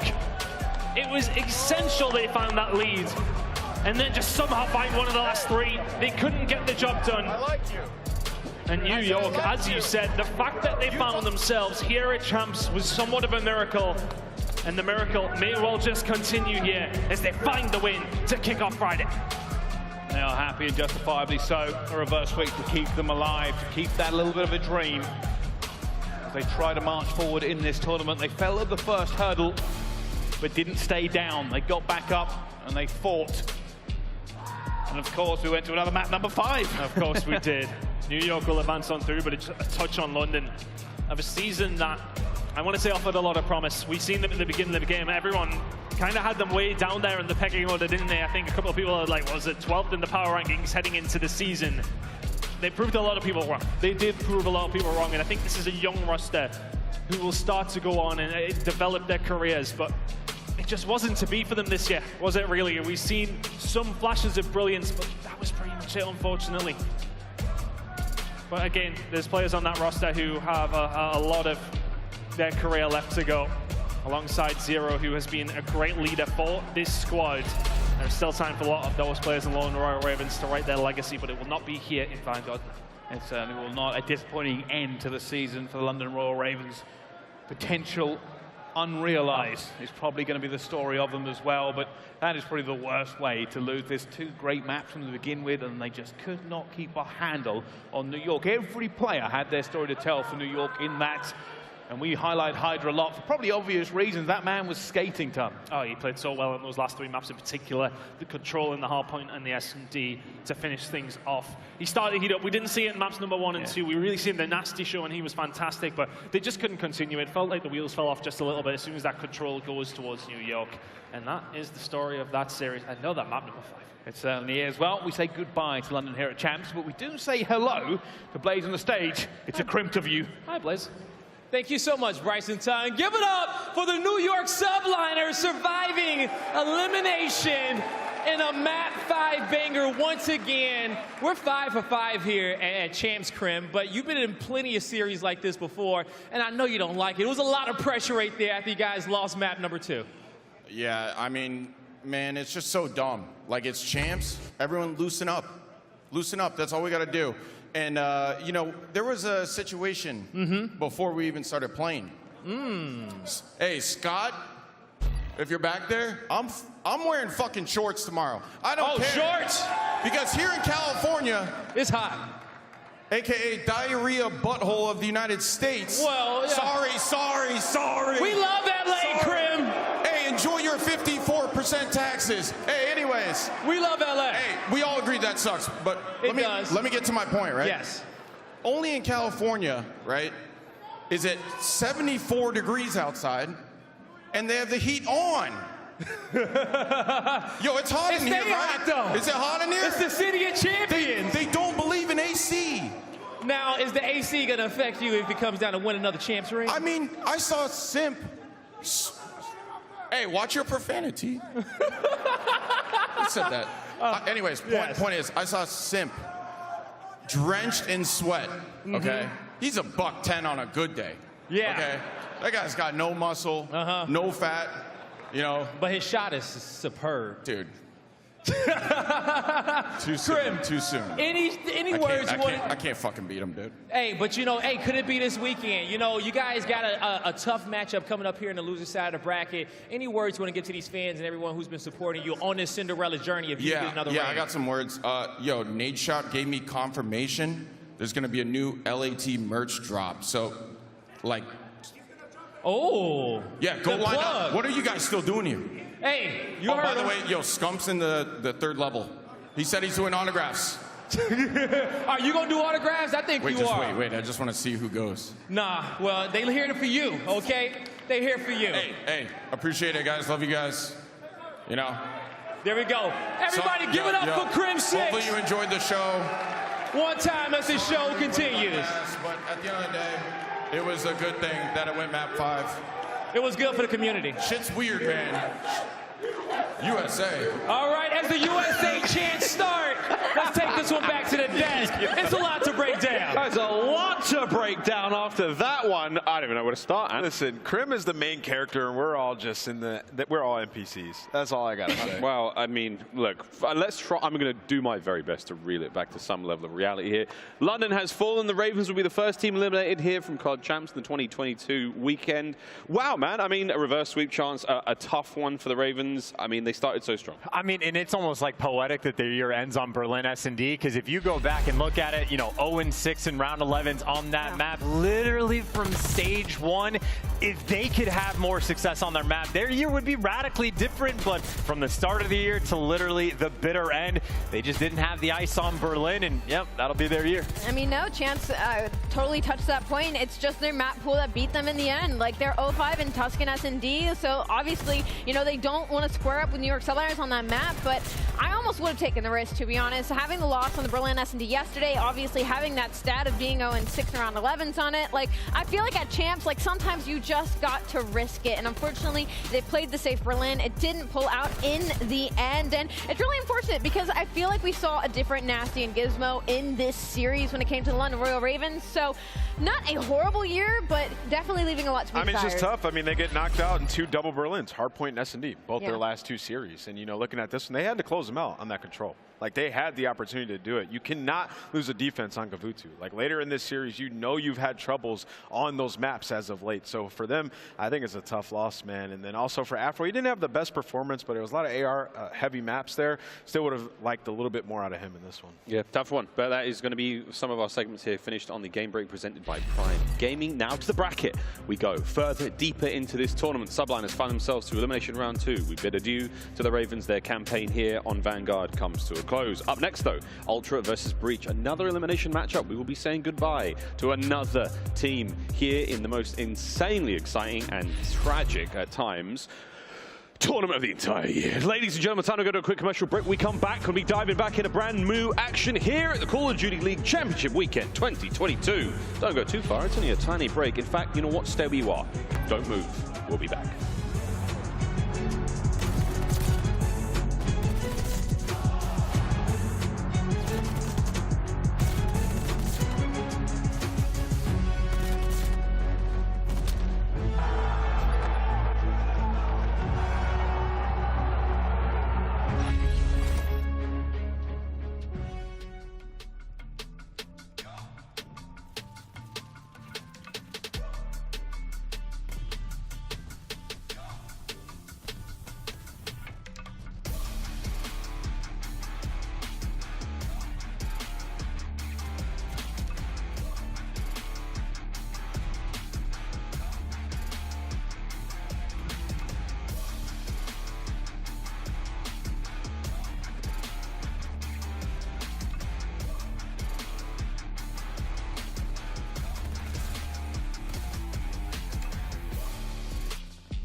The Call of Duty League is brought to you by Game Fuel. Victory in a can.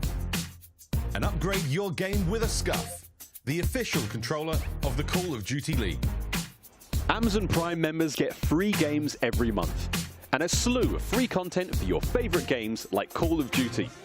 Claim yours now at gaming.amazon.com. Ladies and gentlemen, welcome back. We march onwards through champs here in day 2. We already said goodbye to the Ravens, and in this series, ladies and gentlemen, oh boy, we get to say goodbye to one more team. The Galen Center here in Los Angeles having a wonderful time, despite what Crim said about something about buttholes and diarrhea, something about that. It's still a lovely day. It's a wonderful time here at COD Champs, and we may or may not ever let him do an interview ever again. They're just the wildest. God bless him. Incredible. Charlie joining us on the desk, mate. Welcome after that crazy cast. How you doing? I'm good, mate. I was just wondering what you're feeling about his thoughts on your city, mate. That's what you It's now my city. It is indeed. I mean, look, it's neither of the things he said, but we'll just let that one slide all the way through to the keeper. Ali, it was a crazy series again for New York. They march onwards and feeling good surely after that one. Honestly, I'm really happy to see New York be able to pull out a reverse sweep. We were worried about their stamina when it came to longer series, like in the best of 9 at Major 4. They went up 2-0 and weren't able to do anything after that. So I'm happy to see that they are still very resilient. Yeah, we'll see how that resilience goes because it's a long weekend, ladies and gentlemen. Up next, though, we do have Toronto Ultra taking on Boston Breach. We'll be saying goodbye to one of these. Again, our lovely Zenny's at the ready. We'll see how the predictions go a little bit later on. But, guys, high-level thoughts about this one before we get into the maps. And actually, not screw it. Maps and modes. Roll it, baby. Let's get into this one. This is going to be a banger, no doubt about it. Tuscan Desert Siege, Double Berlin, and the Cage to close it out, Anne. I mean, these, the Berlin Control, Berlin Hardpoint, I mean, at first glance, you'd be like, Toronto likes that, but also Boston has been good at both those maps as of late. And then for the Search and Destroys, Boston is last in defensive win percentage on Desert Siege and Bocage. So the S&Ds, I mean, it's been a world of pain for this Boston team in general, especially in their last matchup and throughout Stage 4. So those will be the maps that we're looking at. Once again, we're probably going to go to a Game 5. It's happening in every single series, so they have to come with better strategies. Well, it was just happen every time, and I don't see why it should stop now. It's been very exciting and riveting Call of Duty all around. I mean, Game 5 on the cards. Let's face it. You would think so, wouldn't you, with everything that has gone on. But I think for the side of Ultra, they'll be looking at this one and happy that Bocage is nowhere to be seen in this scenario. You know, they don't have to play like they did against OpTic. Lost first 2 maps there yesterday. So it's a bit of a better map set for them to maybe continue there. Yeah, you know, again, I just feel like, I mean, Chance always says it. There can only be one good EU team. So let's see maybe if they can go. I think he just says it to dagger us. He does. He's a dick. Ali, come up, though, after this one, we are going to be talking more about Boston Breach, the fastest submachine duo in the league. Vivid and, of course, Nero. Excited to see them run things here today. Yeah, no, I'm right there with you. My biggest thing when we saw that map set was for Boston, their side of things, they do not want to get to that map 5. Obviously, the Search and Destroys in this series heavily favor the Toronto Ultra, specifically in that boat cage, though, where Toronto has a 60% defensive win rate, where 40-40 on the side of Boston Breach. So when it comes to the game fuel keys to victory, it's a rebound series of Nero and TJ. TJ put up a 0.8 KD. We saw what he was capable of in the beginning of that series. Unfortunately, didn't follow all the way through. And Nero, once again, one of those players that was up for Rookie of the Year. He was a candidate. Can he be more consistent? We will see, as everything is on the line. And be prepared for Toronto's slow neutral setups on Desert Siege. We saw Boston Breach play Desert Siege yesterday, and it did not go their way, but to give them some sort of grace, they did go against an aLLeY Thieves team, who is one of the best S&D teams in the game. So we'll see what they're able to pull out. Yeah, and you know, that stat 50% neutral offensive setups, it's the same thing on the other side for Boston. They're right behind them at 47%. So it's going to be a slow, methodical search and destroy. A lot of adjustments are going to need to be made. And we saw Toronto trying to do it yesterday. OpTic just wasn't biting. Well, OpTic, though, very dangerous search and destroy team. See if they've managed to learn a lot going into this now matchup. I think time now for Toronto Ultra. Let's get into this side of the corner. And as far as we're concerned, a team with fantastic composure, a team that know how to survive a tough situation. How do you think yesterday's loss shook them up? I think it would have shook them up because they were so close, but they've played relatively well. It's kind of been a case of close but no cigar for the side of Ultra all year long. But I think, you know, just as an overarching side of things, there will be pressure on each of these players. We know what kind of roster they have waiting in the wings here. We discussed it. I've said it a couple of times this weekend. What happens to this roster with players like Scrappy who are ready there to step in? All these guys have got pressure on them right now this weekend. We'll see how the pressure comes through, though. Keys to victory now, the game fuel. Keys to victory for Toronto Ultra. Let's talk about CleanX. Carry that momentum from yesterday. He was an absolute menace in every map and mode, and the boy did it all. No, Cammy as well. Like, both of them. Those have been the guys that have been in question for the Toronto Ultra. They really stepped it up yesterday and honestly put together a hell of a series. I mean, winning 2 respawns, you know, especially in Hardpoint, where that's been a struggle for them over the last few months, and then take advantage of weak Boston setups on the map. 1 Tuscan Hardpoint. Boston last in hold percentage this season on Tuscan. We see CleanX just pop off on that map time and time again. With the added confidence from the respawn performance yesterday, he certainly can do it here. I will issue to that point, though, with that game for Keys to victory in all season. Yes, they are last, but if you just take stage 4, they actually have an 85% hold percentage, where Toronto Ultra only has a 17% break percentage in stage 4 on Tuscan Hardpoint. So a lot of improvement from the side of Boston Breach. So do not get comfortable with that stat in that game for Key to victory. Well, we've thought a little bit about now who we're going to be picking to win this one. Ton, we'll start with you, Geese. Who's it going to be, Boston or Ultra? Just woefully biased once again. Ultra it is. No, I think it's going to be a really tight game. I think both these two teams have had their moments throughout the year. I think when it comes down to these moments, though, it's the experience, it's the class. We know that these two teams have not necessarily had the same journeys. We know Ultra have been together for a long time. I'm going to go with Ultra. Again, Ultra looking to get back-to-back grand finals for champs. Who knows? aLLeY, who have you got?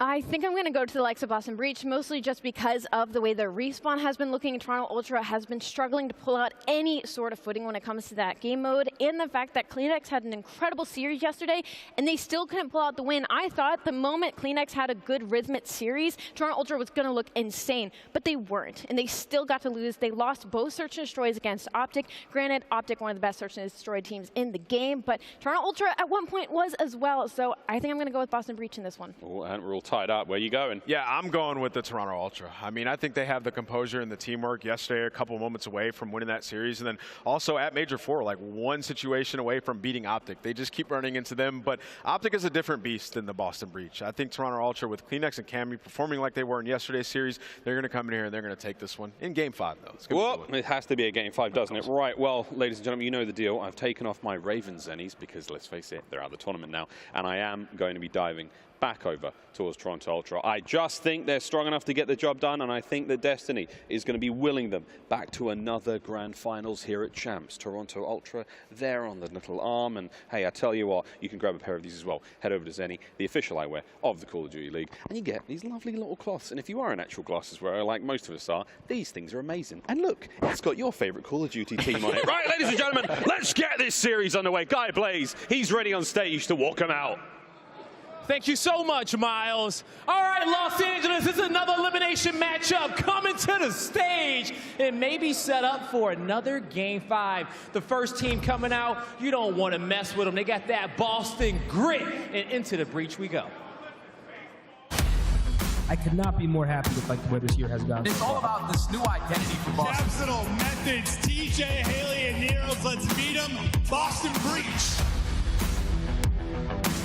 Take a look at the stats. Yeah, Methodz is doing well and the stats are pretty, but what does that mean if you can't beat the best?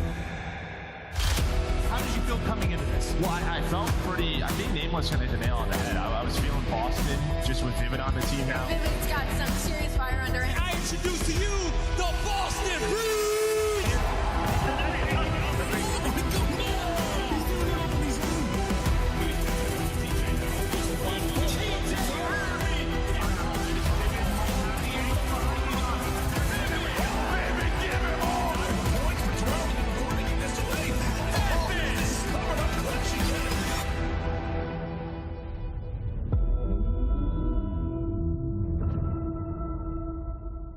Ladies and gentlemen, give it up for the Boston Breach.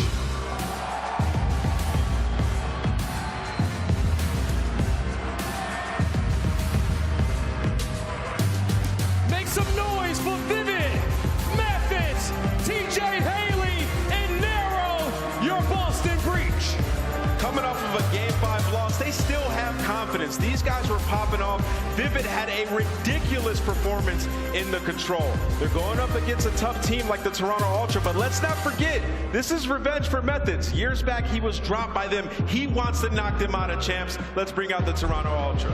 It's time to bring them out. The stage is hot, but it's time to cool it off a bit. Coming down from the north, here comes Toronto.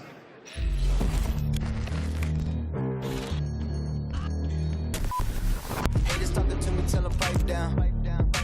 Or it's lights out. Zeros on the debit, baby, all I do is swipe now. Gucci sweater 5,000. Stunning, buzzing. I be going up, no ceiling. Wow, ballin', running. Getting to the paper, I'm peeling out. They gon' know me as legendary. You in the stands, I ain't need no commentary. They gon' know me as legendary. You in the stands, I ain't need no commentary. Ain't no option, ain't no secondary. I just throw it out like a Hail Mary. Los Angeles, get loud! Here comes the Toronto Ultra.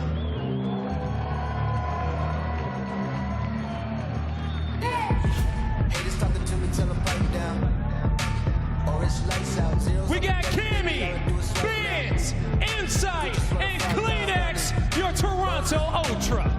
Teamwork made from the ground up. The Toronto Ultra is a team that will never go down easily. And if we saw the Kleenex that we saw yesterday, that we have been waiting to see all season, this is not going to be a team that you can put down easily. Blaze, I am ready for this matchup. It's going to be one of these teams last. Let's get it started. Let's get it started. A battle of fire and ice here on the main stage, but only one can win. Now, Los Angeles, help me make some noise for your casters. Give it up for Lando and Study. Thank you so much, everybody. Oh, my word. Boston Breach, Toronto Ultra. Somebody, Jay, is headed home, and it's so terrifying, too, because both these teams are off of Game 5, Round 11. That's the scariest thing, is because one little mistake could have got them into that winner's bracket, but they both lose around 11. Obviously, on the side of Boston, with a fairly new team, they lose both Search and Destroys. The biggest thing was they were getting multiple non-first bloods. They kept getting taken down, playing a majority of these rounds in the 3v4. And on the opposite side for Toronto, they just went up against OpTic Texas. When you start off on a bow cage, you fall out short there, you get destroyed in the Search and Destroy, but then they start to bounce back. The biggest thing that I took away from them was their mid-round adjustments yesterday in Search and Destroy. They just were allowing OpTic to do whatever they wanted. They were just so delayed on their pushes, so delayed on their play calls that it eventually costed them. They need to make sure that's on point today. Yeah, both teams are going to have to make sure that in this short turnaround that they have coming into this matchup, that the little things that you struggled with are ironed out, because this very well is going to be your last series. It's going to be for somebody. Somebody's getting eliminated in a top 8 fashion. And it's so crazy too, Jay, because I'm looking at like who both these teams lost to. This could be OpTic versus LAT if one round goes differently for either side. But now, Boston versus Toronto, it's going to come down to this. Somebody's year will come to a close once this match has ended. And on top of that as well, buddy, I know Nameless was touching on it a little bit. A revenge game for Zinni. Yeah, man, definitely a revenge game for Zinni. He's the guy that was dropped from the Toronto Ultra roster in place of Insight, so he's probably playing with a little bit of extra fire. Yesterday was TJ versus the Thieves roster, but today it's going to be Methodz, the leader. But this map, number one, at least in my opinion, is so much more important for Boston Breach because you're going up against a team in Toronto Ultra who have been able to prevail in a lot of situations due to their teamwork. If you're Boston Breach, you have to answer early. Yeah, and we also talked about as well, this could be Toronto, this 4-man lineup, their last series. I mean, we've talked about it a ton, how close they were to potentially making a roster change around the Pro-Am Major 3 time frame. It could be their final series, but they are coming out of the gates hot here on Tuscan. A clean 4-man wipe and a lovely 20-0 start. Yeah, that was beautiful teamwork. They have Cammy cutting off the middle of the map, and then Insight and a combination of him and Bance were able to take down those players attacking through field. And a lot of kills are just going in favor right now of Toronto. This has basically been a flawless hold towards B1. If you're Boston Breach, you eventually have to try to cut your losses because you do not want to allow these guys to develop some sort of streaks. Yeah, 2 players who are currently on a spree. Insight does hit the deck, but he and Bance run a nice little 5 combined there. 2 guys you definitely want to see have a solid performance for Ultra, because yesterday, man, it was all Kleenex. Yeah, it was literally all Kleenex, and it hasn't been all Kleenex in quite some time. Throughout stage 4, he was sitting at like a 0.94, but in that series yesterday versus OpTic, a 1.22, the only player over a 1.0 KD. So when he's playing like that, someone needs to help the man out. They've got to absolutely do that. Boston currently set up and ready to go when it comes to the pillars. TJ, the sole man in the back, is going to have his hands full. Puts a few bullets in, eventually gets challenged and does not find anybody. Invests a lot in that push, and now the Toronto trio lingers now toward the back lines. Nero and Methodz, as well as Vivid, combining for 3. One man here is going to be Kleenex. Walks away with 2, but eventually handled. Methodz coming away on the 5 spree now. 20 very valuable seconds still left to call him. Yeah, it doesn't even matter if Toronto Ultra currently have the spawns because Boston Breach putting a lot of pressure through the middle of the map, not allowing him to get any time off of this P2. Final 15. You see Toronto still spawning in towards the back. Gonna have number 1, which is Vivid, early off the rotation. Boston Breach are just 1 step ahead right now. There indeed. Good work coming in from Boston off of this rotation. Kleenex trying to lead the troops in toward middle, but Breach doing a great job, ultimately just handling business, right? Cutting down the forces from Ultra, trying to eliminate that defense that continues to try to extend itself forward.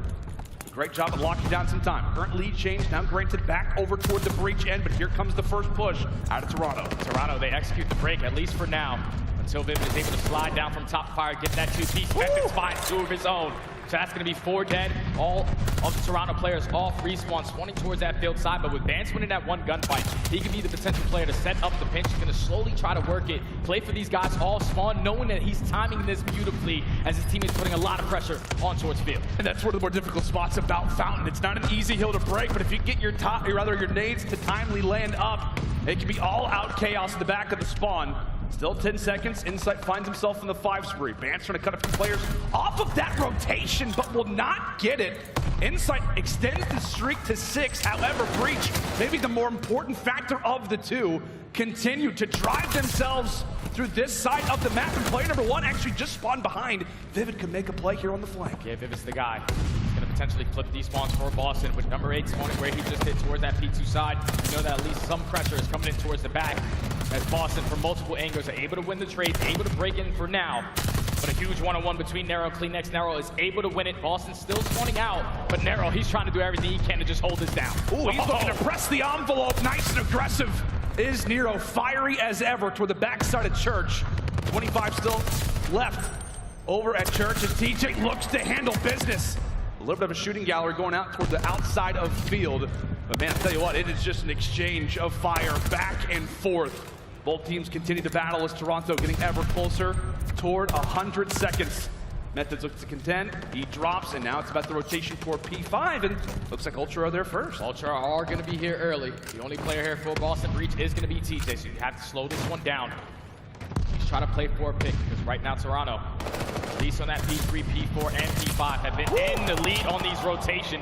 As Kleenex does take down 2, it's going to ease up some pressure on this P5. A huge one-on-one between Insight and Nero. Nero's able to win it. Boston gets break. Boston are able to jump in for a moment. Communication's going to be fire. It's going to be electric, especially in a hard point like this. Let's step aside and go to a listening with the Breach. He's not challenging. Watch out, right corner. There's 3 of we have low. Absolutely.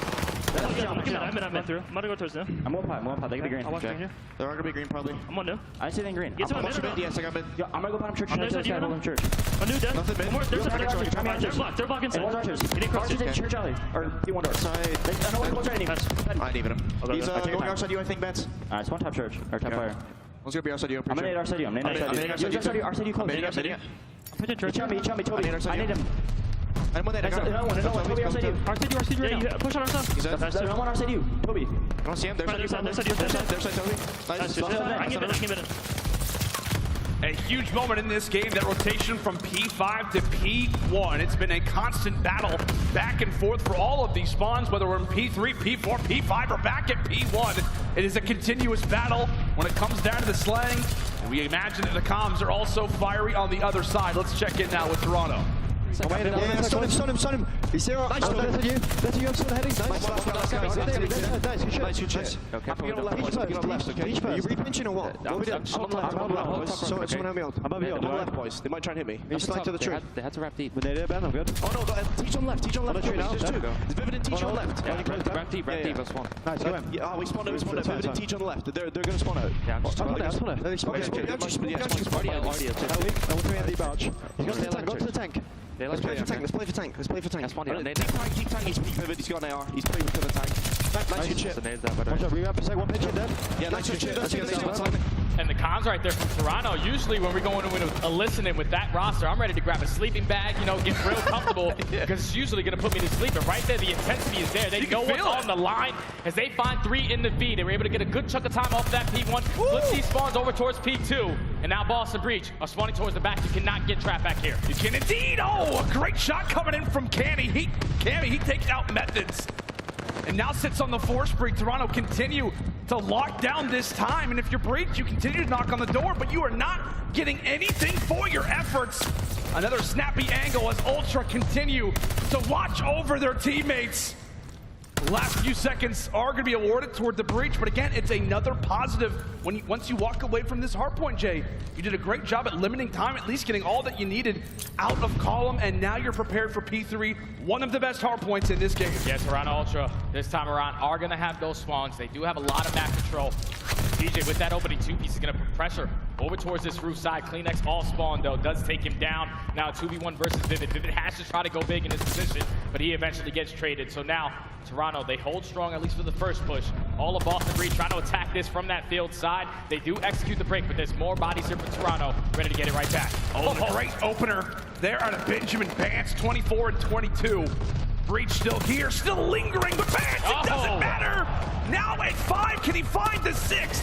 TJ at least able to limit him for a moment. The nades toss over for Boston, but it is all out desperation at this point, considering how much the advantage is starting to grow for Toronto. But that sense of urgency is being granted in the back of their minds. They managed to break for the final few, and now it is a battle over at Church, a current 2 versus 3 at this hill. And so far, what Boston Breach have been doing, this is the same exact thing that they were doing yesterday versus the LA Thieves. The final 20 seconds, they're able to break on. But Toronto Ultra, at least initially, they're holding strong for the first 25 as Methodz finds that opening 2-piece to secure the back spawns for Boston Breach. Now Toronto has to run all the way through the middle of the map, but with that opening 2-piece, that should be able to relieve some pressure. More Boston players here, they just have to win their gunfights. Bance and Cammy combined for 2. At Toronto, they get the break. It is all-out chaos going on right now on the map, and we can just tell, we can feel that sense of urgency, what it means to walk away with this opening hardpoint for either side. A current 60-point advantage as CleanX looks to strike again. The tissue is causing all kinds of issues now for the Breach. Nothing to sneeze at. 30 seconds left before Toronto can call this one theirs. I tell you what, Jay, Breach, they are in a world of pain coming into P5. Right now, they're just on the back foot every single time. Boston cannot hold down that hard point. Toronto win their gunfights, and then early on, 25 seconds into that hard point, they are sending 2 players off the rotation. They do not win their gunfights initially now, so Boston are going to start off with this initial P5 time, and look at the player going on the flank. It's going to be Nero. He can potentially hold this down, be the cutoff man for Boston. He also just has to stay alive. I mean, Toronto, they continue to win their fights. Pistols, nades, everything in between. Ultra can do no wrong. Boston continue to strike out. And with 10 seconds left, it just feels like Ultra are finally gonna be able to get that game 1 hardpoint victory that they have so desperately been looking for. And there it is. Pretty sure ever since stage 3, Toronto Ultra have not been able to win an opening hardpoint 10 in a row. They were starting off series down 0-1, but this time around to go up 1-0 does a lot of confidence for this team. If you're Toronto Ultra, it all just simply just came down to teamwork. Right there, Boston Breach, at least initially, they started off using a lot of teamwork, but then when you got towards the later half of this game, that's when a lot of individual plays started to happen. So Nero trying to always go for that route. If he doesn't get that kill, eventually it comes back to bite them. And Ultra, they are a team for a reason. 2 years this squad has been running together. When they see those mistakes happen, they're able to capitalize on it every single time. And pretty comfortable map number 1 if you're Ultra. Now go up 1-0. Yeah, and you look at the stats, and it's a welcoming sight. I know CleanX does go -1, but the positive, quite literally, is that everybody on Toronto went positive, right? +7 from Cammy. Bance and Insight looked great. We saw some very critical gunfight victories as well for good old Benjamin Bance, just all the way around, man. A very impressive start. Not only is that Toronto's first opening hardpoint victory and their last 10 series, or making 11 now, but it's also their very first opening hardpoint victory versus this Boston team. That's huge because I'm pretty sure these guys have matched up 3 times throughout the season. Boston Breach were able to beat them twice, and believe it or not, all of them went to a Game 5. So if you're Toronto Ultra, you're starting a little bit more comfortable here. Now you have the Desert Sea Search and Destroy, which is usually one of your better S&D maps. Going up against a Boston Breach team who you watched play it yesterday, they are dead last on defensive win percentage. They do struggle there, and sometimes their offense isn't going to work either. They cannot allow the Toronto Ultra to slowly pick them apart. I'm really excited to see what the battle between TJ and Insight is with that sniper, because we know all about that B-bomb. That's where that action is going to be. Yeah, and you told me coming into this series, I mean, when we discussed that Game 2 Search Destroy, given the maps and modes, given the map set, who is this opening hardpoint more important for? And you said absolutely Boston Breach, given the map set, but more specifically because of this Game 2. It's been a struggle for Boston ever since they made the roster change. They bring in Vivid. Great, the respawns have improved. The hardpoint's gotten better. The control, at least in the qualifiers, has gotten better. But these Game 2s, at one point considered one of the best S&D teams in the game, has absolutely plummeted down the standings. Yeah, and that's the thing that's costing them a lot of these series, especially at the last major. If you rely on Search and Destroy in a bunch of your series, S&D does win you championships. Yeah. When you're not winning it, you see what that causes to that team. They lose both Search and Destroys yesterday in their series versus Thieves, and as of recent, ever since they formed this team, that has been the mode that they have been struggling in. So if you're Toronto Ultra, this is usually your bread and butter game mode. You have to just come out here, use your teamwork to the best of your ability, and try to go up 2-0 into this series, because you saw what Boston were able to do versus LA Thieves yesterday in that barrel of control. 3 offensive wins, you usually do not see that happen. Yeah, and I feel like too, like for this Boston Breach team, like I feel like when we just saw the shot there, like Methodz is really going to have to try and orchestrate the troops, because you know, you and I had the cast yesterday versus Thieves. The constant problems with losing those first blood engagements. It felt like at times Vivid getting a little over aggressive, TJ, Nero, whoever it was. Whenever the round starts to slow down for maybe 30, 35 seconds, you know, nothing's really going down, they just got to go. Like they just feel like pressurized, like they have to get something done. Versus this Toronto team, they're going to punish you for Yeah, they definitely are. They just slow and steady wins the race. Both of these teams are pretty sure on this map. It's all going to be about the neutral setups, like 50% for Toronto, 47% for Boston. But if I am Boston Breach, what you took away, at least from that series versus Thieves, is that they were just slowly picking you guys apart. Once they get that first blood, they get the bomb down, and then you just play your man advantage at that point. But if you are the young SMG duo on this Boston Breach team, the player that I really want to focus on is Nero. On this map specifically, he's a .68. He definitely does struggle, but you see, ever since stage 4 for both of these teams, Toronto Ultra a little bit better, sitting at 5 and 10. Round win percentage is basically lined up, but the biggest thing you take away is that first blood. How are they second in first bloods, yet are 5 and 10? How are you losing that many S&Ds but getting first blood that often? I'm pretty sure a majority of it in these Search and Destroy records right here is against OpTic. And OpTic is a very, very strong Search and Destroy team. But still, right? It's just, they don't have no clutch in them. When you get that first blood, you have to make sure you're closing out these rounds. So they do have insight, though. Like, yeah, they do have insight. It's just somewhat of a, I guess, a sloppy S&D performance for Toronto as well. It just kind of strikes you a little bit to see a 5 and 10 record, a 4 and 10 record for Boston, at least as of late. Maybe not that dramatic, but again, on Desert Siege, eager to see how this one plays out. I know we talked about it. Boston Breach trying to rewrite the script. Saw them lose this yesterday versus the LA Thieves. Went to a round 10. And overall yesterday, man, Boston 7 and 14 in total first bloods. And that series versus the Thieves, that will be something that we discuss. But at the same time for Toronto, you got to make these first bloods count. A lot of the time is going to come down to these opening engagements. As Toronto will kick off round number 1 on the attack. It looks like Cammy is going to have that sniper in hand. However, it's Cleanex who strikes first. Cleanex with the first blood onto TJ. Now, Toronto have that information that B-bomb can potentially be open. So Insight's going to slowly try to work his way through trenches. Nero does take a couple shots onto him, given his positioning. Forces Insight to back down, but a minute to work with. If you're Toronto, just take your time, try to play for more information, but Vivid, he evens up the numbers at 3. That's a perfect instance right there. Toronto get the first blood, Boston instantly reply, and now we've got ourselves a very slow and steady round. Next picks the bomb on up. Jamie continues to fire out shots just to make sure nobody's hiding behind that top side area. He eventually gets a few bullets put in the backside. Lives to see another day. Time continues to tick away, and that bomb is yet to get planted. Yeah, right there. Once Insight puts down those shots onto Vivid, you force him to relocate.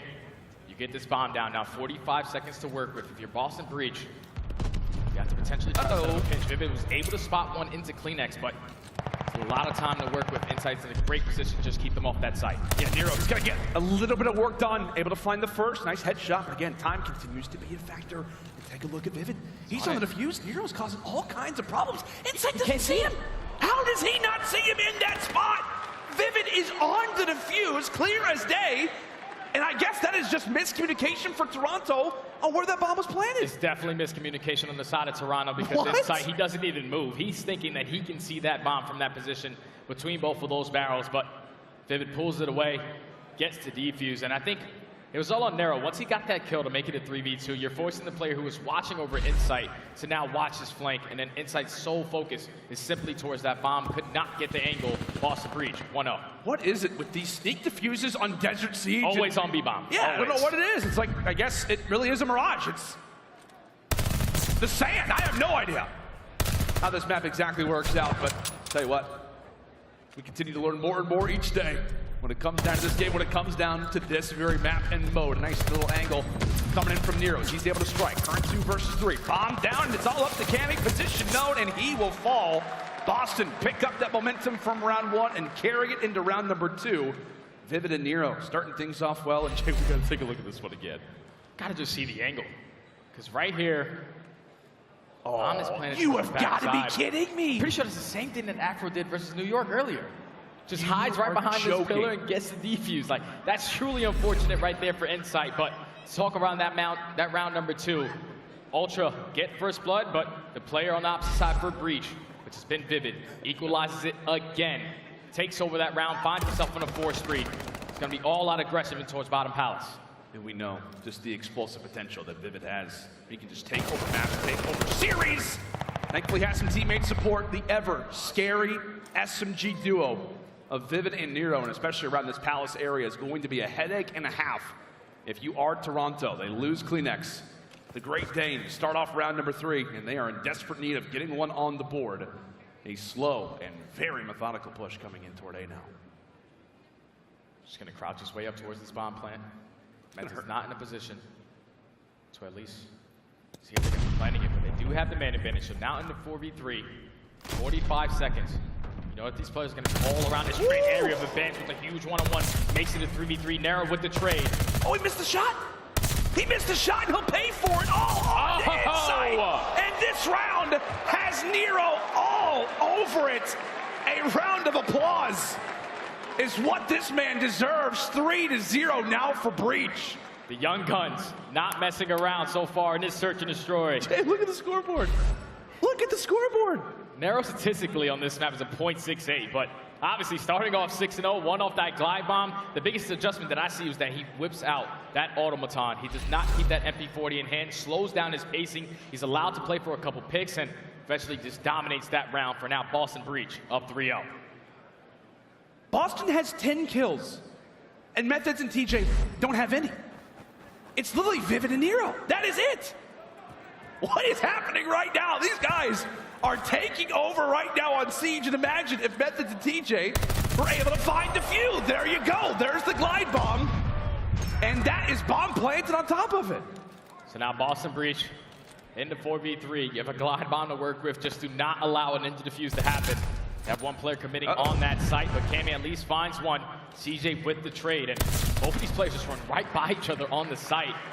All up the bench in the 1v3. He does spot Methodz, but he's just going to play his life. Allow his teammates to assist him in this gunfight, or not. Or just going to run away, leave it to himself. Methodz has got it. Great round right there from Boston. They finally get a first blood. They do. They finally get a first blood, and Methodz and TJ arrive to the map. They didn't have to rely off Vivid and Nero doing absolutely everything, but these have been some very, very clean rounds. I mean, outside of the ninja defuse that you could argue, you know, maybe if Insight doesn't get the worst COD timing ever, hey, you know, that could probably be around for Ultra, but the other three have been absolutely superb from this Boston Breach team. A roster that we talked about has been struggling in search and destroy, have turned their gameplay around, and now firmly up 4-0.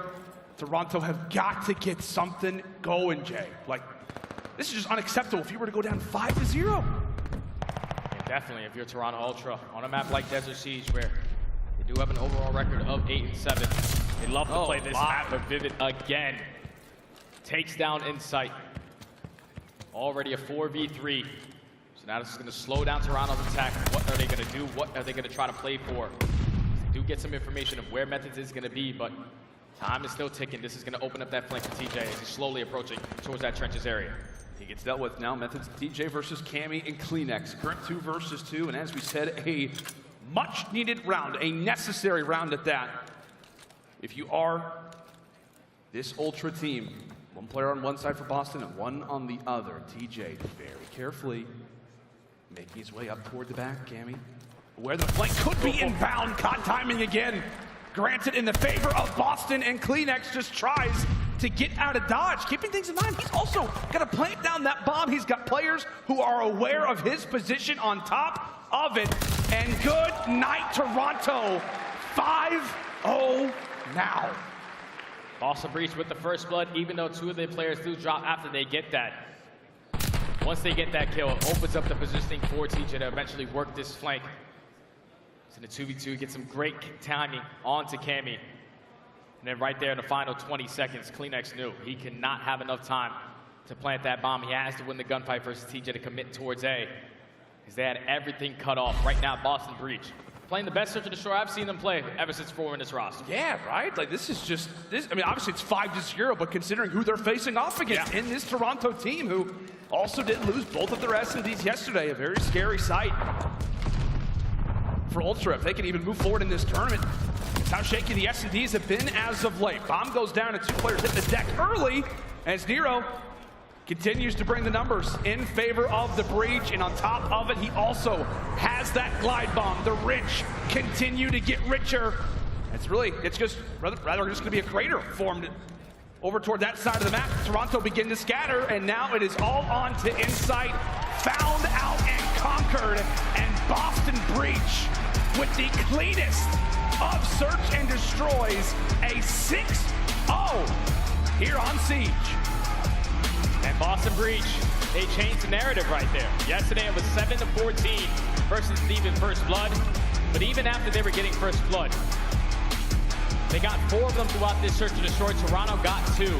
Every time Toronto got 1, there was a Boston player always there for the trade to at least even up the numbers immediately. But the Young Guns just took over, man. Vivid, he starts off this game 4-0. Nero starts off this game 7-0. Uses the glide bomb. Everyone has cold-blooded. Does not even matter if he gets a kill or not. Ultra just came out so damn flat in that search and destroy.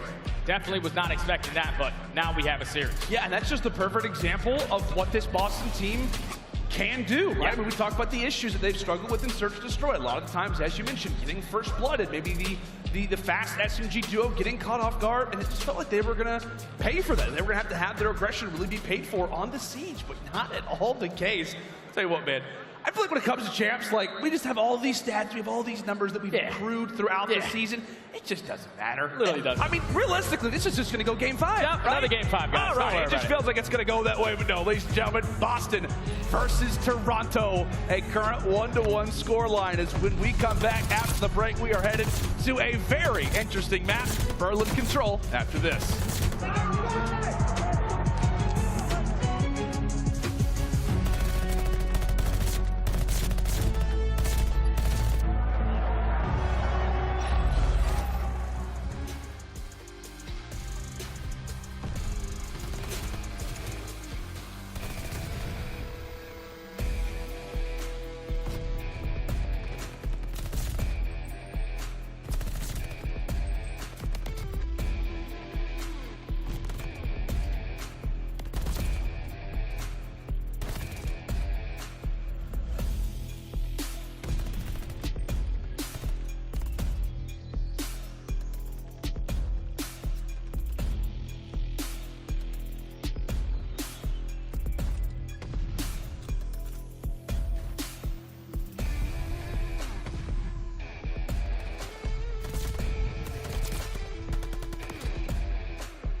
The Call of Duty League is brought to you by Mountain Dew and Zenny.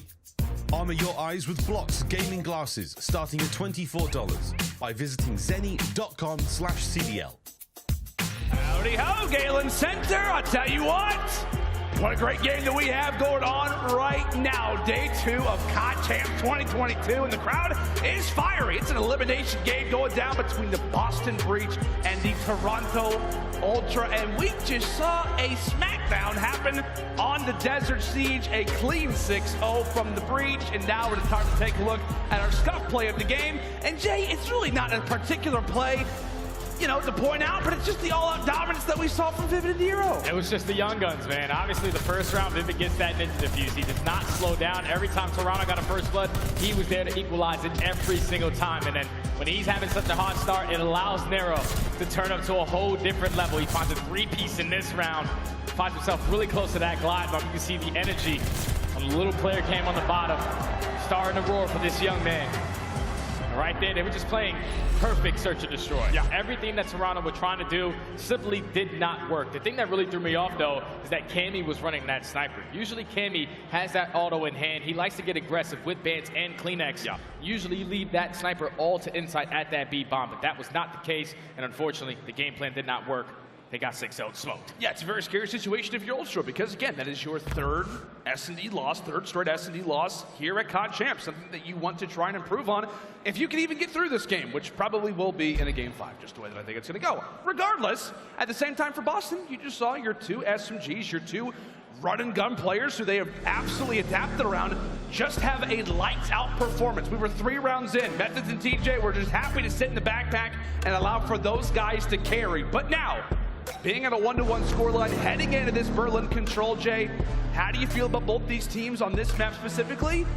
Is there a favorite, you think? Oh, there's definitely a favorite. At least in my opinion, it's going to be Toronto Ultra. They have played this map a total of 11 times. Their overall record of 8-3. They are second overall on their attacking rounds, but this Boston Breach team, the way that they came out yesterday versus LA Thieves, winning 3 attacking rounds, they're the #1 attacking team. So this is going to be an all-out battle on the offensive side. Yeah, well, attacking will be put to the test as Nero hits the ground early. And Vivid stunned, dazed, and absolutely demolished as Toronto slammed the door straight in Boston's face. However, Methodz, with just a crack of light, manages to find 2 and keeps this push alive for the moment. Yeah, he's just keeping the pressure on towards A while his teammates are slowly working up that progression towards B. That's Methodz with the pistol. He finds a third. The challenge is not going to be ready for that gunfight versus Kleenex, but first tick is already in that B. You see the SMG being aggressive towards top flat. Vivid, huge gunfight that he could not win. So Toronto Ultra just going to give that B point. Play for the 2-minute hold at A. Toronto will hold for the moment. Boston did win a few nice gunfights. Ultimately will be a 50-50. Coming in now toward that B zone. Favors Breach as they remain on this objective for a while. Stop at the time, and now grabbing an extra minute on the clock. It'll now be up to Toronto to try to lock this one forward. 3 ticks still to go before Boston can call this round theirs. And Cammy finds himself in a great spot, eventually challenged. Toronto with a little bit of light. We'll see what they can do. See if they can set in somewhat of a spawn trap as Vivid's able to find it first. That's a big kill onto Insight. Now that opens up that train alley. Allow Boston Breach to be aggressive through train side. Nero finds that huge kill onto Kleenex. So there's going to be 2 players on point from Toronto. Inside does take down 1. 1 player is committing towards the flank. Should be able to win this gunfight onto Vivid. Yes, he does. Great kill coming in from Bance, but so far Toronto, they're holding strong, up by 3 locks. It's a very important situation as well, right? Because Bance is also able to stay alive, so he will be a constant thorn in the side. Kleenex could make his way through the window. Thankfully for him, his teammates are finding everybody else. The board wiped away, and now it is Boston back to the drawing board once more, minute on the clock. Just have to take your time. Try to find a couple kills. Bance still has not been taken care of. He finds himself on a 5 spree. As long as you're Toronto, just keep the trades efficient in your favor as Bance actually gonna just try to sneak his way in through back warehouse. Oh. Should be able to catch Vivid, but Vivid with the snap, able to take him down, shut down that streak. So now, you know that Boston has to try to push this pressure, at least through train side, but Toronto Ultra just allowing that time to tick down, keeping the kills very stagnant. And you can just see the dominance being based off the lives. And before those 2 kills came in, it was a 9 versus 15. However, Boston on this very map made some magic happen despite not being in the life advantage versus Thieves. This is where they can start to strike. CleanX able to find one to limit the forces out of Boston. However, Vivid, the sole man in the point, will keep this time halted for the moment. What was that, like a fadeaway type of shot? Great work from him. Eventually does get dropped, but the rest of the teammates will pick up from where he leaves off. Time continues to pause. Another tick granted for Breach. They're happy to grab those, but Cammy tosses in a nade. Here comes Toronto. Just gotta hold this push right here if you're Boston. Methodz has to go big. At least try to find two, but as long as they trade, the second tick is gonna be here. All of Toronto trying to put that pressure. Only 20 seconds left. Bance with that opening two-piece is gonna be able to relieve that pressure. 1 life left, and Boston Breach are not going to be able to walk away with the attacking round, but not going to be mad about it. You're able to get 5 segments done on that very first round. If you just hold strong on defense, which is usually a struggle for them, 10th overall on the defensive side on this map, you should be able to potentially set yourself up just in case it goes to that round number 5 for that defensive side. Yeah, like you're, a little frustrated. Hey, we didn't get the last tick, but at the same time, given how that round looked, being in a 9v15, they said it should get 5 ticks in total throughout the round. I feel like you'll take it. Boston Breach lose the round, but do great work, all things considered. Toronto now will start things off in their very first attack. It will be a 3-1 split. Great early gunfight victory there for Methodz and Insight. It's a little awkward from time to time when those two enter into an engagement. However, great work from Breach off the rip as CleanX does get dealt with. And Toronto forced back to their spawn. That's great work right there from Breach to find all 4 kills, maintain that control, and Vivid, the sole player at that B point, is winning every one-on-one gunfight he needs to continue this clock on the countdown. It's now all-out pressure from Toronto through this trade side. It's going to be an all-out battle. It's a big win. Trades go back and forth. 2 players left here from Boston, but now it's all left up to 1. What can TJ do? Yeah, TJ's going to go big. He at least has to find 1. 2 would be great, Vivid. Able to find 1 in the meantime. Allows the job to be a little easier. TJ, mid-reload, still wins the gunfight, and so will Nero. 30 seconds left in this round, and Toronto have nothing to show for it. Vivid is just going back and forth. Like right there when TJ was the last player up at A, Vivid works his way through the middle of the map to at least assist his teammate. Now 20 seconds left. Toronto have not been able to complete 1 segment yet, but they do take care of Vivid. They take care of TJ. Now the 4 stack is going to be here. B is going to go really quick.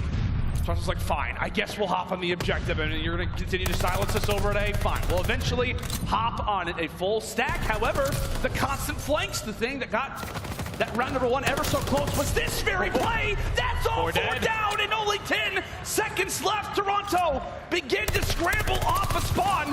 TJ is here, and you can see the smirk that he has on his face. Eventually does get dealt with. 6 seconds on the clock. Nero continues to fry, falls off the spree, but it's Vivid who will pick up from where he leaves off. A 2v1, and Toronto shut down here in this round, and only 1 tick to their name. That was just great work right there from Vivid and the SMG duo in Nero. The fact that they were able to always cause problems at that B point, but just putting themselves in great positions. You take that 1 gunfight, you force them to slow down that pressure towards B. And then even when we thought Toronto get those 2 kills, they're just going to 4 stack, it's going to go really quick. Nero does not give up on the play. He executes the flank, finds that opening 2-piece, stalls enough time for his teammates to eventually get back in it. And they shut them down on that defensive side. 1-1. I mean, if you're Boston too, like, you get what, like 4 capture? Like, you're in a great spot, regardless if this heads to around 5. In such a great position are the Breach. However, they cannot squander the advantage that they have been given. We know that this Ultra team will take any mistake that you make and make you ultimately pay for it. Ultra nice and aggressive over here as Breach look to really usher their way through the front door. Eventually will find the opening. And now Methodz. Turret light toward the backside of the office does get dealt with. A solid opportunity there for Breach. And ultimately nothing will come of it. As now they may focus their attention back to B. That's what Toronto thinks. That's not the case, Jay. They're still lingering over at A. Yeah, if I'm Boston Breach, I just want to get those segments done at that B point, basically guarantee that round number 5 defense, but it's still a lot of pressure from Toronto. 50 seconds remaining. You have Bance who wins this one-on-one in towards that B point. You have a player in Cammy cutting off towards water side. They have full-on map control. Boston Breach have to try to break out of their spawn. They got to do it fast. This could be a similar situation to what we saw in round number 2. The biggest part about it is that Cleanx continues to roam in the back. Bance eventually does fall inside of B. Still a few players for Toronto moving, hanging out. A great gunfight victory for Insight, and he also, quite literally, has the information that somebody has made their way in toward that A zone. Here comes Insight, a current 2v2 on this objective, but it will be Breach who comes out on top. And with that, look at the arrows begin to converge for Boston at that A zone now. They completely give up on that B point. They know the stack is going to be in towards A, so Toronto Ultra, they have to cut their losses unless Cleanx can go massive. He does find that first kill, which should allow the pressure from the rest of the players to come on in. That's going to be 3 down. Last player closest to this point is going to be Methodz. He does take down 1, but Toronto Ultra, they're ready for that pinch. Ooh, a great gunfight victory on the Cammy as well. 1v2 over in this zone. Trying to hold it down for the team. Does get dealt with. But in the meantime, the rest of the Breach will be on that B zone. So the time will continue to tick away if they get off that objective, but that does not look like it's going to happen anytime soon. Still lingering, though, are the Ultra. Ultra just giving up this B point. They're up by 3 lives. They need to just hold strong on defense on this push towards A. Bance and Cleanx are buying for 2. So they can potentially still put pressure on towards B. Bance exactly what he's going to do. He does take down Nero. There's 2 players, all of Boston Breach running towards water. Bance is not slowing down in towards Closet. He's able to find 2. Cleanx with the 3rd, and they're able to extend this time by a minute, but look at how many lives are remaining for both squads. Yes, 13v6. Breach, you've got to be careful with all of these lives. A great gunfight victory on the Bance. That could set them up. Vivid really had all 3 players looking at his perspective. How does Nero win that gunfight? Thankfully, Cammy is there to clean him up and also put the pistol to good use. 2 versus 10. Vivid and Nero, it all comes down to them. But again, Jay, you look at the work that they did here on attack. It's going to be a round victory for Toronto. But another round, if you're Boston, that you leave, not all that angry about it. Yeah, they just need to win this round to secure that defense going into that round number 5, because I'm pretty sure they're up by like 9 segments. So far, the objective minds for the Boston Breach is there. Just slaying is not. That's 2 rounds in a row on the attacking side where you simply do not have any more lives remaining to contest either one of these points. But if you're Ultra, you could potentially close it out here. Like I said before the map even started, #1 attacking team versus the #2 attacking team. Toronto Ultra have to show why. Yeah, like normally on Control, we're like, yeah, you know, it's possible. It could get to a round 5. They could win the attack. But on Berlin, anything is possible. That is all that you need to know when it comes down to Berlin Control. If this is your first time watching it, anything is possible on this very mode as Toronto go back to more of the, normal strategy, the more passive strategy, making sure they get that B zone, the easier of the 2 under wraps. They've also yet to die, which is also going to help them out quite a bit. Not allowing for that time to get away from them. They'll send Cleanx to roam ahead and try to find a few of these kills. The scout over at A now. This is the perfect setup right now. Initially for Toronto Ultra, they know that Boston are going to try to get aggressive through trains, but Insight was the cutoff man. Slow down that pressure, so the B capture is about to come in. An extra minute going to be added to that clock. But look at the pinch potentially coming in from Cammy. Can he get win this gunfight versus Nero? He cannot. So Boston Breach, they hold strong, at least initially. Still, Cleanx here, he gets taken care of, all off spawn now. Yep, all players going to be off the spawn for Toronto, and somehow, some way, Bance just instantly sprints through the street. Problem being is that Vivid is taking everybody down, all of the resources that Bance has been waiting for. Eventually do get dropped, same thing can be said for Vivid. Toronto, 3 members strong now through the street, and Methodz has got all that information now awarded to his team. This could be the play that Toronto have been waiting for. It's a great start to what could be a collapse today. It's a great start. Now all of Boston Breach have to put their focus on their flank. Vivid and Methodz combined for 2. Insight takes his time to get that kill onto TJ, which is going to open up that train alley, but Bance finds himself on a buy spree. Just slowly dancing around this point, trying to take his time, open up a couple lanes for his teammates. He can pick up this glide bomb. That could be the game changer where Toronto have the ability to close this one. And take a look, Paulehx is also going to be here with Bance. They're both on the flank. They're both here. Both the SMGs for Toronto. One of them does get dealt with. And so will Bance. Sweat off the brow if you're Breach. Toronto had something cooking in the kitchen. A great little strategy in mind, however. Time continues to tick away. A minute on the clock now. And it may be on the Cammy to try to lead the charge. All 8 players aware of what the strategy will be. Can Toronto find this opening pick? The answer will be no, but can the numbers still favor them? It's been breached up to this point. Cammy, the sole man alive, and he'll get beaten down. Great little shot there from Vivid. They were just dancing around that window, trying to hit free fires left and right, but Vivid right there says, I don't even need my gun. Let me just pull off the fist.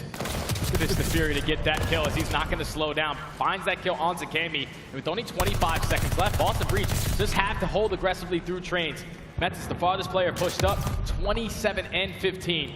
Taking over in this control for his team. But that's going to be 3 down. The flank is going to be here. The stack is going to be here. Boston Breach, you have to get to this point. I don't think the Boston are aware of how many players are in this objective right now. Look at that progress bar begin to fly. That's cooping in. Methodz able to strike for 1. 2 more players left inside of this objective as Insight need this one. desperately trying to help out his teammates. The Breach will get the 3 down. 1 more push at this possibly if you are Toronto, but they continue to fall, and Boston should be able to get us to this round 5, 0.5 of the clock, and there we have it, round 5 indeed.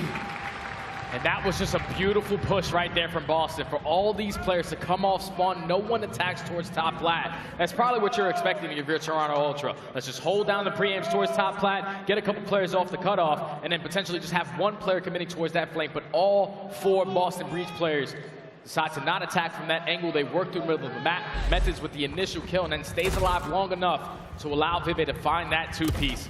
Boston Breach, they stay alive, forced to round number 5. Since they dominated on their attacking rounds, they definitely have this defensive side. And what a massive round that sits in the balance now. This is going to be somebody's last control. Right, this is going to be somebody's last control of the season. Yeah. Crazy to think about it. Right now, Toronto going back to the basics. As we said here on Berlin, getting that B objective captured nice and early, however. With that 1 player being on the time, you can see they start to feel the confidence. They start to feel the confidence.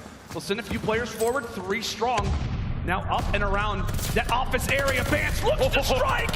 He'll take down 2 with the teammates sitting inside of the objective. Benjamin has done exactly what his teammates needed him to conquer, needed him to accomplish. Here come the nades. The tacticals tossed out. Bruised and battered are Toronto, but Cammy! Oh! Cammy comes away with 3. Oh. Nearly makes it all 4, but here's Vance. That'll be a 4 down for Boston. Toronto are in again. Toronto right back on this point, halfway complete through this second segment. They had multiple bodies here. You just have to win your gunfights. Cammy and Cleanex combined for 2. That's going to be 3 dead. Boston, the last player up is going to be Nero. He's going to try to commit towards this flank, but this A is going to be done. Boston Breach now have to hold down this B point for 2 minutes, down 10 lives. Toronto Ultra just turned up to a whole different level. Oh, somehow Nero. Wait. Oh, hello. Oh, whoa. That would have been bad. Yeah, let's get out of action. You're looking good in the round. You're looking good in the round. We'll give him that. But definitely walk away with those gunfights. Take a look at the lives for a moment. 21-12 right now for the Ultra. This would be a heroic effort if Boston were able to lock this one down. 2 more ticks is all you need for Ultra. If not, just claiming all of the lives. Every Breach member has got to make these lives count. A 1-for-1 trade as Nero will hit the deck and come off of respawn, hoping that his teammates can make sure that this defense is secure again. Yeah, if you're Toronto, simply just playing TDM right now, put yourself in a trade situation every single time. With 17 and 9 in lives remaining, they still can win it off the objective. Second tick is already done. The 3rd is about to be here. But Methodz and Nero combined for 2. That's going to be 3 down. Last player up is going to be Cleanex. He's coming off spawn. Cammy gets taken care of. They shut down that aggressive push, but if you're Toronto, just slow this down. Play for your kills. Yeah, if you're Ultra, it's like, okay, let's actually get this objective. Let's make sure that we get this one finalized. A great gunfight victory comes in from Cleanex. That will be all 4. And Toronto answer back in a grueler of a Berlin control.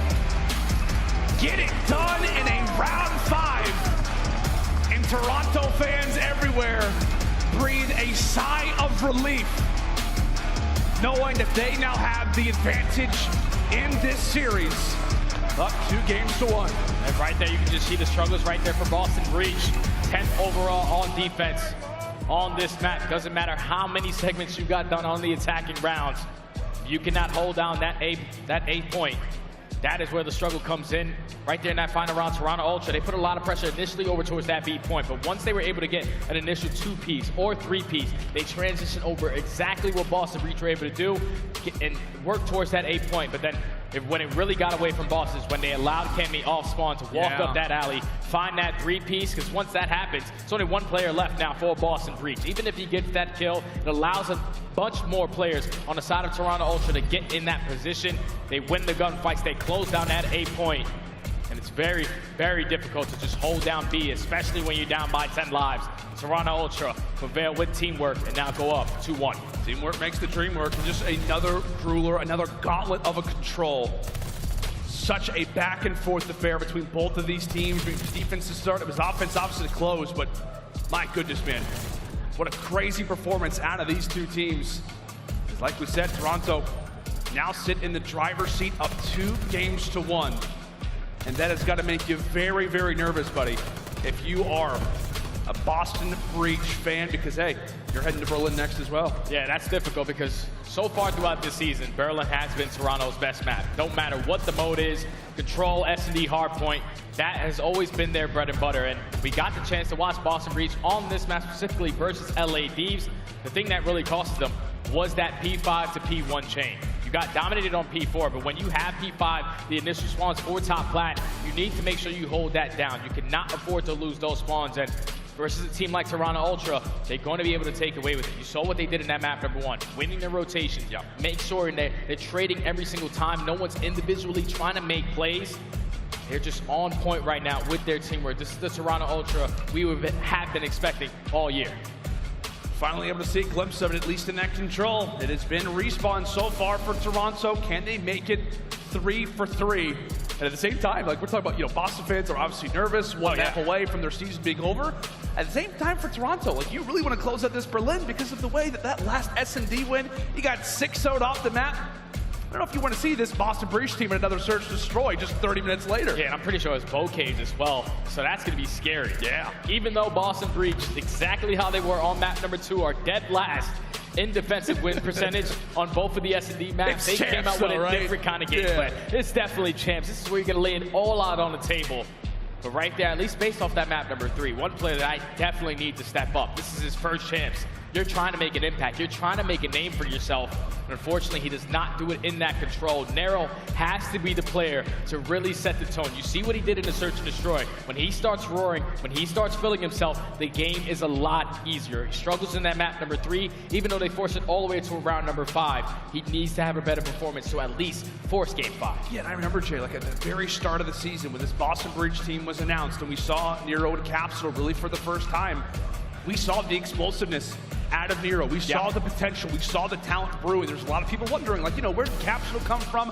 Where did Nero come from? Like, apparently he's been like on the LAG Academy team throughout last year. Like, who are these players? And we saw it firsthand. The very reason why the Boston Breach management brought this player in is because of the explosive talent that he can provide. And now with the biggest map of his life in front of him now, on the brink of what could be elimination, last place from the tournament, he's going to have one of his best maps to date versus a Toronto team on the other side of the stage, Jay, that has seen situations like this plenty of times. Yeah, if you're Toronto Ultra, you've been in this position before. Up 2-1 in a majority of these series. Obviously, last year, champs, they fall short to Atlanta FaZe, but when you take a look at the stats between both of the AR players for both of these squads, obviously in this series so far, Methodz, he's having himself a great series. 1.34 overall on the outside for Cammy. He does struggle in the S&D, but still putting up some great stats. That 3-piece that he got in that hallway was the reason why they were able to close out that control. But that brought me like, like previous moments of like Cold War champs, like last year when he was doing that on a raid, like just an explosive player. Cammy having a great series for the team right now. We'll see if he can carry that into Berlin. But what could be the final map of Boston Breach's season, they've got to turn up, and they've got to desperately try to get to this game 5 and take a look at the stat. Sheesh. In comparison, Methodz leading the way right now for the team, and the guy that we just talked about who has got to perform, Nero, a .79 KD. Put those things aside and focus up. Berlin hardpoint. Here we go. And I'm pretty sure with Toronto being Team B in this series, they're going to give up that good side. on this P1, but pretty sure I had a great conversation with Chance. He's such a great mind to talk to. Tells me that Toronto Ultra, and I'm pretty sure London, even starting on bad side, are one of those teams that usually find a lot of success. See if they can do that. Toronto, by the way, sent 2 players instantly on the flank. Cleanex was sniffed out. However, hello, also Bance is going to be here as well. Boston have done their VOD research. They were aware of that push off the rip. And take a look, actually. Toronto, because of that investment on the flank, now they're going to flip the spawns. Yeah, they have flipped the spawns, but Toronto Ultra have not been able to get any time. Huge one-on-one. TJ's able to win it versus Vance, so that's going to be 3 dead. Basically a flawless hold coming in from Boston as TJ almost snaps onto Cleanex. Eventually, Cleanex is able to find that kill. Now we're going into this P2 hardpoint, where Toronto Ultra, believe it or not, they have an overall record of 11-6 on this map. Really good hardpoint for them, but they only have 1 positive hill, and it's going to be this P2. And these engagements are huge, especially off the rip. I think that was player number 5 in Cammy. He was the first one to try to engage. He had 3 breach pit members right in his face. He falls. And these are some very important gunfights early for Toronto. Back-to-back headshots as they come firing their way here into the library. A very timely pinch at that. Great work for Ultra because this one could have gotten out of hand early. Break when they have to, but Boston still just right around the corner from jumping back inside of the hardpoint. Now you just want to maintain those spawns, but Toronto Ultra, unfortunately, are going to flip. So basically gifting those spawns for that P3 to Boston as they get the break as well. Great jump time if they can pick this one up, but more bodies here for Boston. Briefs, the trade comes in from Nero. Just stay alive, try to soak as much time as you possibly can, knowing that you're going into this P3, which can be a money hill, as TJ finds that kill onto Cleanex, but now it's all down to this rotation. If you're Boston, just have to hold your gunfight on this water side. Yeah, this has just been clean, like P1, P2, P3, very well organized and structured so far from Breach. Toronto continue to be on the back foot. That's 3 down though. But here comes their opportunity. They will try to block the spawns. That job is going to be successful. Come firing through the back is Cleanex. He'll walk away with that gun engagement. Again, Toronto doing it the hard way, but it is their way indeed. Cleanex, a great little push there for him as Toronto starting to bring this one back. And that's exactly what happened to Boston Breach yesterday. They were winning a majority of these rotations, but they could not win the gunfights. So they lose the spawns, but at least they're able to execute the break for now. That's going to be 3 down. Last player up is going to be Methodz, closest towards that fire position. All the rest of Boston Breach going to spawn out, start to hit that early rotation, but it's going to be Cammy. He gets taken care of, so Boston should be properly set up off this rotation. Toronto Ultra with a great hold to get them back into this game.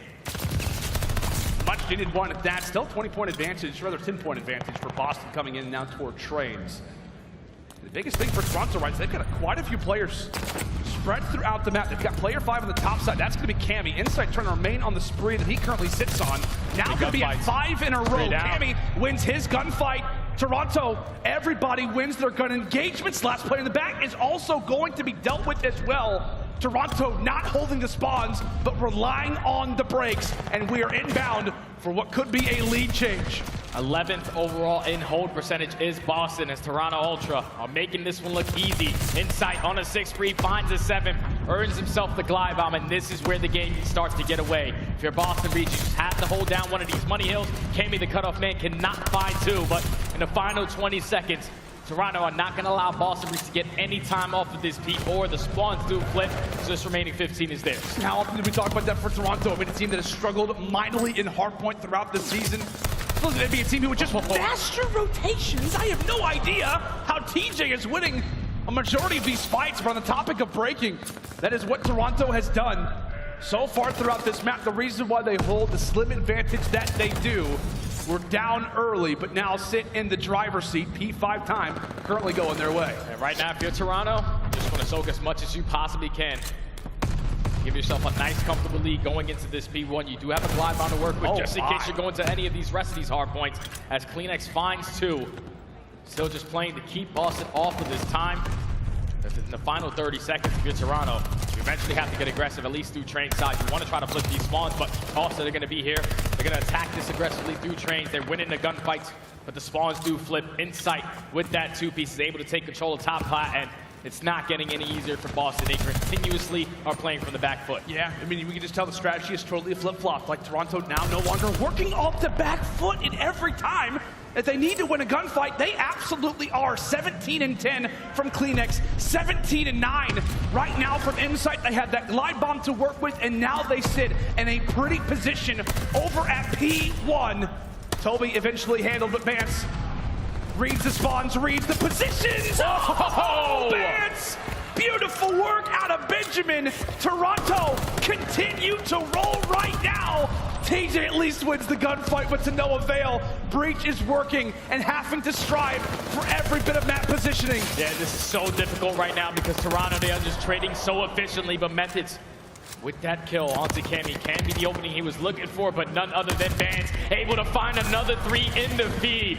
Just consistently being in the face of his opponents is causing them so many problems. Toronto Ultra, at the end of that P5, we're only up by 20, but the flawless hold on this P1 is now going to allow them to have a 70-point lead going into their best hill on this map, P2. And it was just so sloppy. It's just so sloppy from Boston. Like, every time that we were looking at a Toronto player, it was constant 1v1 fights. Maybe it's the Breach just unorganized, or maybe somewhat frustrated given how that hill has gone. One player from the back is going to be Cammy. This could be the break to decide it all. Great work from Vivid, able to cut him down. Toronto trying to be crafty, trying to be surprising. Nero from the skies is able to find one. Toronto numbers still continue to favor them, but 3 straight in the feed. Cammy still knocking on the door. Wants to make Breach's life that much more difficult, considering Boston working from the back foot continually. Methodz with 2, Cammy still here. A 1v1 in the point, but it will be Methodz who's able to claim it. Back and forth we go. Boston winning the gunfights that they need to. That's a great hold right there from Boston to get themselves back into this game. And you're Toronto Ultra, you did not allow that spawn to flip, so they're going to be early towards this P3 hard point. Boston Breach only going to put themselves down by 20 points now. But you have to win these gunfights off the rotation. Insight and Bands combined for 2, so you're ready. Starting off on the better side if you're Ultra. Time is in their favor. The split is going to come in from Boston, but Nero finds one. He's going to get traded. Now there's no more presence towards that water side. No more presence. And Insight, who's continuing to win the gunfights, the rest of his teammates fall. They're still gonna have those close spawns. So here come Ultra. Breach have got to be ready, but Cammy opens things up with 2. Last player alive is gonna be Nero, and because of those spawns, Toronto continue to see success. Breach working off the back foot run again. Into the crosshairs of Cammy. Doing the work, the god of Glasgow, putting Boston on skates. Ever closer to that 200-point mark, but thankfully for Boston, they break in. 15 points is going to be great, but Toronto, because of that push, Jay, now have spawns for new. Yeah, Boston had to execute a break on towards this P3 because you know Insight does have that glide bomb to work with. Going into this P4 and P5, that could be so useful. So still a 20-point game. Have to win some gunfights off the rotation. That's going to be 3 down once again. One player setting up for the pitch is going to be Insight. He gets taken care of, but he allows his teammates to now lay down on this hill, properly set up for some much-needed time. And they've got to be organized, right? They've got to be organized with this push. That's going to be 2. They realize it could be an opening. There could be an opening, but here comes Insight. Here comes Insight with the streak. Boston silenced again, but they are still here. Toronto locking down the seconds. An open hill for a moment. The force is limited, but CleanX decides to extend himself forward. That's going to be wide. Oh, CleanX will put away the second. In this game, this lead continues to be out of reach. Right now, Boston Breach has had to keep them off at this point. 10 seconds remaining on this P4. So if you're Boston this time around, I know you held those spawns. At least towards top plat initially going into that P1. You have to soak as much time as you can. Not allow Toronto Ultra to play for kills on this P5. They're going to be here initially for this time, but you see Cammy already the route man, going to push his way through waterside, going to potentially try to flip these spawns, but right now Boston, they're just so far spread around the map, just playing for these kills. And when you do look at the time, I mean, it is still very possible, Jay, for Boston, considering that they had that spawn for next. Yeah. They get some good time at P5. This can be Breach. Slowly but surely getting back into this game. Toronto beginning to send a few players forward, thinking about the long game. They're happy to have that P5 time, but they'd much rather have that rotation for new. More specifically, Vance Man who we talk about so often. One of the best in-game leaders in the game, trying to do that right now for the roster. Thinking about the future. Methodz there to drop him. Breach still here, and still with that spawn. It's 2 go away. Those are big gunfights right there from Boston. They did not allow Toronto to get any time off of that P1. They were able to maintain these spawns towards top plat. But you cannot allow Insight to make this play. He's working his way up through the back alley. He gets in the point. Nero with the gunshot. Wow. Able to find that kill. So now spawns do still in favor of Boston Breach. 2v2 gonna be here, but Toronto Ultra, they have to try to execute this break. Tie game now. Boston have brought this all the way back. It's 2 versus 3. Toronto with numbers, but they got to move their way in. They've got to move their way in. Boston will reclaim the lead only for a moment, but great work comes in from Nero. Oh. Gunfight victory 1 from Cammy. Toronto retake the lead, but everybody is firing right now. The sense of urgency has been made aware for Boston. They're still fighting. They are still here, and Bance will jump inside of the objective. 15 very valuable seconds left. This Breach, they'll go down, and now it's all about the rotation. All about the rotation. 2v2. These gunfights are so big. Cleanex is able to start it off with the one-on-one versus Vivid. Methodz with the trade, but there's more bodies here from Ultra. Boston Breach, they're gonna at least stall a couple seconds for their teammates to get into play, but Ultra, they're winning the trades. They're winning the trades for the moment. Cleanex trying to be careful with his position. He'll strike. He will strike again. Cleanex for 2. Boston starting to fall. Go. Starting to crumble. 1 more second, and that will be it. Crisis averted for Toronto as they unmask the Boston Breach. And the Ultra 4, their journey together will continue here at Champs. And Boston Breach, the newest addition to the CDL, their first ever COD Champs, go out top 8. Just unfortunate right there for Boston.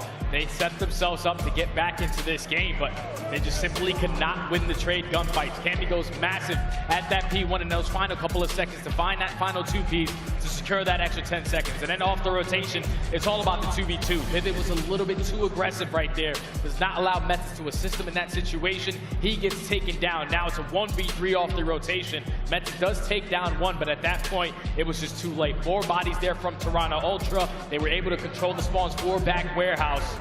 And unfortunately for Boston Breach, even though their first year in the CDL, they did put on one hell of a show all year long with such an unknown team. Remember, this is a squad who came in with scraps. The last team formed at the beginning of the year. They make it all the way to Champs. They do not get the performance that they do.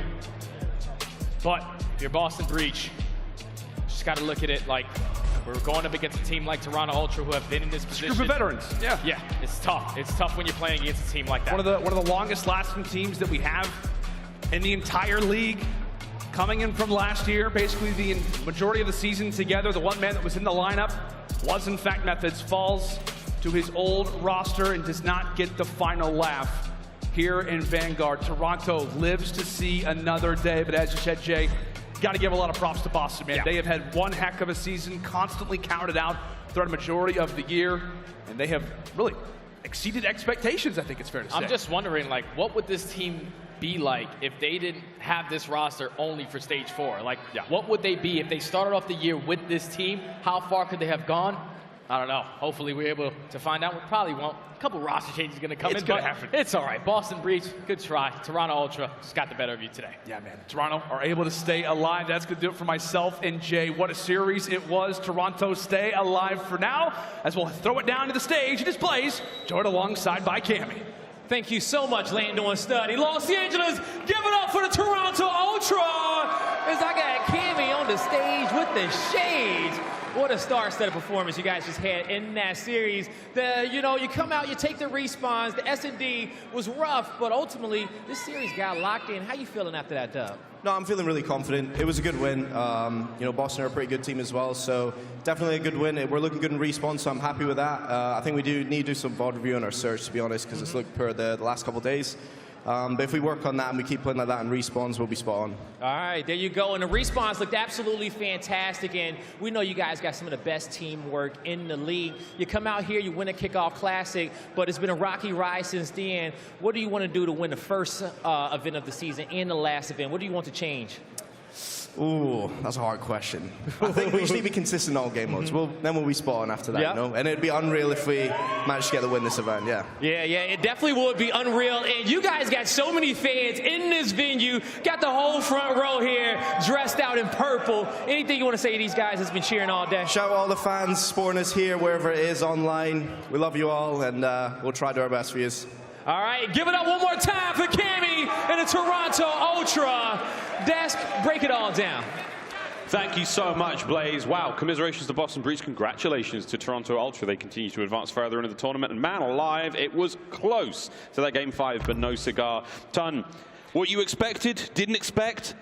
To be honest, it was kind of how we orchestrated how it was going to go in a certain way. We knew that the search and destroy was going to be difficult for the side of Toronto to get something going, but other than that, the respawns were fantastic. Of course, you would say that map number 4 got a little bit shaky, it has to be said. Outside of that, though, pretty impressive performance. I mean, yeah, Ultra's search and destroy and was not particularly impressive. Just getting 6-0'd, absolutely smacked like that is a concern going deeper into this tournament. Absolutely. I mean, but the respawns were beautiful. I mean, the SMGs on the side of Boston Breach were completely shut down throughout this series, unfortunately for them. I mean, when you're able to shut down Nero and Vivid, you're going to have a good time. And we get into the back-to-back runs. The Control is probably the most important map throughout this series. Boston had an opportunity to win that, throw it away. But even at the end of the hard point there on Berlin, like, they had control of P1. Bans time and time again gets those huge impactful kills. He gets a kill through side door, and they end up getting control, getting the majority of that time, and still having favorable spawn in the rotation of P2. So, you know, it's a couple mistakes here and there for Boston Breach, but these guys should have their heads held high, man. They fought very hard against a tough Toronto Ultra squad. Especially when it comes to Cammy, though, I have to say, like, I feel like we got teased a little bit as he started to catch some momentum. We were like, Cold War Cammy is now making an appearance once again. Well, they had a little bit of a drop-off, and now that they are back on land, now that they are backs against the wall, we saw that Cammy again in that Game 4. 36 and 22. I mean, Cammy was absolutely taking over. Kleenex across the board. He was continuing off from the momentum from yesterday. So it's great to see if you're a Toronto Ultra fan. Obviously, that search and destroy is not optimal, but this is a team based around teamwork. They will always play off each other and usually make the right decisions. So I think they'll clean it up come tomorrow. And one thing I want to touch on as well, how good their search and destroy has been in the past. How often have we talked about how good they've looked? Insight specifically has been one of the best search and destroy players in the game. If they fix that, they have a good chance this weekend. Well, they're going to have to pull their socks up a little bit firmer here, and we get through our game break presented by Prime Gaming. There are the stats on screen. This is how Toronto looked against Boston in that previous series. We do say a fond farewell to the Boston Breach here in the Vanguard season. We'll see what they can do on Modern Warfare 2. But until then, guys, plenty more COD to be played. It's champs, baby. It's getting lit. We're having a good time up here in the desk. We're having a great time down there in the Galen Center. And you at home, I hope you're having a good time as well. And I hope, sincerely, that you have linked your accounts, both your Activision and your YouTube. You can be earning all kinds of fun rewards, whether you're a camper, a spawn trapper, an ego challer, a first blooder, or a wall banger. We have got a calling card for you. All these goodies and more available this weekend. Plenty to be had. And again, don't forget, more fun and games tomorrow with the MW2 reveal teaser. All sorts happening, ladies and gentlemen. It's going to be something special. Tune in Championship Sunday as we will be unveiling what is next for the Call of Duty franchise with a special guest interview. All that and more coming up this week here at COD Champs. And it has been spicy as hell. Spicy as hell, man. The first non-Game 5, and it was still absolutely insane. So, you know, I want to continue down the trend in Game 5s, though. I was sitting here rooting for it because I just want to see who can, you know, turn up when the composure needs to be at its highest. Well, composure, everything's been at its highest so far, ladies and germs. We're going to go take a very quick break and get ready for the next matchup today. It is bound to be a treat as well. Seattle Surge, Atlanta FaZe, all that and more after the break.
Call of Duty League is brought to you by Game Fuel. Victory in a can. And upgrade your game with a Scuff, the official controller of the Call of Duty League. Amazon Prime members get free games every month, and a slew of free content for your favorite games like Call of Duty. Claim yours now at gaming.amazon.com. Pull up all black, get it right quick. Ay, your girl on my side, she my sidekick. First round draft, that's the right pick. Ay, you already know, like a sidekick. Pull up all black, get it right quick. Your girl on my side, she my sidekick. First round draft, that's the right pick. 3, 2, 1, let's get it. Ladies and gentlemen, make some noise!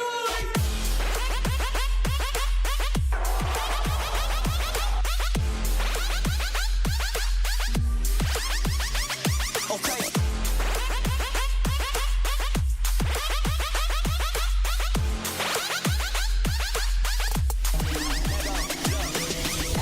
Like you know this, head down, gotta stay focused. Swing it, just go with the motion. Hey, ride it like you would a locomotive, cause I got the potion. Tell them this beat ferocious. Hey, I'm in the coldest. Pockets go deeper than the ocean.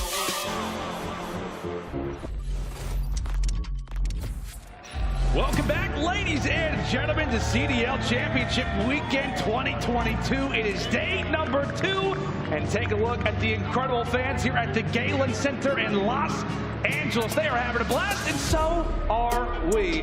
Lando, joined alongside by Nameless and aLLeY, as well as Jay Stud. Buddy, we just came off of a very interesting match. Normally I ask the analyst who comes over the desk, how was that cast? But I kind of know how you feel, but tell the folks regardless. Yeah, we did the cast together. You know what I'm saying? But now we find ourselves on not a game 5. Not a game 5, not right? a game 5. It was lit, though. It definitely was lit. The only thing that really showed right there was Toronto Ultra's teamwork. Like the fact that they were able to walk out with all 3 respawns and lose the search and destroy. You heard Cammy in his interview. We got to go back and do some VOD reviews because that's unacceptable, especially versus a team like Boston Breach, who usually struggle in that mode. You cannot afford to lose 6-0 in search and destroys. When they got 3rd overall at the major, it's because search and destroys. 10-game win spree. They need to get that back on prime form. Yeah, 0-3 in search destroys for Toronto. But now we got to focus into the big boy matchup that we now have prepared in front of us. Atlanta FaZe versus Seattle Surge. I believe we have our maps and modes ready to go. Let's go and take a look at how these vetoes went. Let me tell you what, Nameless, this has been one of the best rivalry matchups throughout the entire season of Vanguard. No, listen, Lando, this series, I mean, these guys have played each other so many times. They have 30 maps played against each other throughout this season. Wow. That's the most between these guys. So, I mean, looking at this one, the Tuscan hardpoint, Tuscan control, that's really where Seattle was getting it done against Atlanta FaZe. They were dominating them in the control across the board, but that Tuscan repeatedly, then also that Tuscan hardpoint. But FaZe, I mean, they're confident. They're going into it. Obviously, for Seattle, they got to get rid of Gavutu, both things across the board. So, you know, it really comes down to, has Atlanta FaZe improved that much in that Tuscan? Yeah, and that's one thing, too, right? When we talk about Tuscans, I mean, that was like aBeZy's playground yesterday, aLLeY. It absolutely was. That's why I'm interested to see why Seattle has decided to square up with them, because that's where they started their reverse sweep in that 3-0. So I get it to a sense, you know, it's better to just kind of go at it on a map like Tuscan, but I almost would have liked maybe a Gavutu or a Berlin for the likes of Seattle Surge, just because Atlanta FaZe know they're confident on that map, and like what you said, aBeZy's playground, he was looking absolutely disgusting yesterday, and as the series went on, he just got better, and that's worrying if you're Seattle, because to match up on the other side, Mack has been struggling, and that's who's going to have to match aBeZy's pace. And I'm pretty sure this is the first time as well that Atlanta FaZe decided to get rid of Bocat's hardpoint versus Seattle. Usually that's the map number 1 every single time. And they said, nah, I'm not taking no risk this time around. I'm not going to give Pred that early hype. You're like, we're going to go out there and play our better maps. Yeah, and then talking about Atlanta FaZe, I mean, and aBeZy in particular. Yesterday dropped to 1.4. His impact was there, especially in that game 4. Just so many bailout plays out of him. Historically versus Seattle, hasn't had a good time. I mean, he's 0.81, least damage in the lobby, both series that they've had against these guys. They've just put him in the absolute blender, and at times we're just like, okay, if aBeZy's able to step up, they're getting that championship, get to the finals, and he wasn't able to do it. So you know he's on the revenge tour, and in order for him to get to this chip, it's got to start with Seattle, because they set them back sometime. And then for the game field keys to victory, aLLeY, what does Atlanta have to do? Well, aBeZy needs to continue the momentum. We were just talking about it. He had a 1.39 KD this year, and that's a player I feel like we all had a lot of eyes on throughout this season, and now he's really shown what the work has done. And get first tuck Tuscan Control win over Seattle. They're 0-2 this season versus Seattle. Both teams are #1 and #2 in round win percentage. So like we said, they are straight squaring it up when it comes to that map 3. But I am a little worried on the likes of the Seattle side because aBeZy had a .275 KD in a search and destroy yesterday, and that was the Berlin, and that's going to be map 2 in this series. So that Tuscan's already going to be rough, but map 2 and 3 are heavily favored on likes of Atlanta FaZe right now. Yeah, this is going to be a fun match to watch up. Like we said, when it comes down to this game, this is a rematch from like Major 3. We've had these teams match up so many times throughout the season. We've talked a lot about Atlanta FaZe. Now let's shift the focus towards Seattle Surge. I have a feeling a lot of the conversation is going to be around one player in particular in Mack. But Jay, how do you feel about Seattle after the dub they got yesterday versus London? Well, you feel great. Obviously, you have the Rookie of the Year on your squad. Pred is just a man on a mission. He's always going to go out there and get his. But every time they play against Atlanta FaZe, Mack always steps up to a whole different level. But also Sib. Sib and Pred are a dynamic duo. And then with Sib being that former substitute player for this Atlanta FaZe roster, you know what they're going to do. I had the chance to interview the young man, and he knows the ins and outs of how they play. He knows that if they do one mistake, that could potentially cost them 60 points. You cannot afford any mistakes versus this Atlanta squad. I think what has made Surge so good against Atlanta throughout the season is they can match their pace. Like if Atlanta tries to make it mixy, get aggressive in Surge rounds on control, try to push the the harder point off rip, like Seattle is ready to go. And for the game field keys to victory, Mack has to bring more slang. 0.88 since start of stage 4 as a 1.08 versus FaZe this season. Just think about it. Like the Tuscan Control, time and time again, he gets the big 2-piece when they needed him to. Remember that crazy comeback? And then keep finding improvement in Search and Destroy. 6-3 win on Berlin S&D yesterday. Snapped a 7-game losing streak. I feel like Berlin used to be their Search map. It did. And they lost it so much throughout stage 4. Like, this is a team that they've always been like solid at Search and Destroy, but it just went straight into the dumpster throughout all of stage 4, losing a couple, close hard points into the searches. It just put them in a tough situation, but yesterday they were able to snap that losing streak. They're looking good. Yeah, and one thing that we got to talk about as well, right? When we talk about the match between these two teams, is also two particular players. We announced it earlier in the day. The MVP facing off against the Rookie of the Year. It's the battle of Cellium versus Pred. aLLeY, do you think those guys are going to square up a decent amount across the map? Absolutely. I mean, it's no better setup, right? To have the MVP announced today as well as Rookie of the Year, and now we get to watch them wild it out on stage. But obviously, Cellium a little bit with the edge here when it comes to the KD apartment. Yeah, he's there. They are. I mean, obviously they're in two different respective roles, but it's going to be Cellium versus Sib to me. And Sib, we liken his playstyle a lot in the way he's kind of taken over the scene to Cellium. So seeing those two go at each other is always a treat. And then, like we said, Pred and Sib are going to be going at it. So I think it's going to be a battle across the board. Atlanta FaZe has a little bit more of an edge, but should we see the Mack that we usually see against Atlanta FaZe?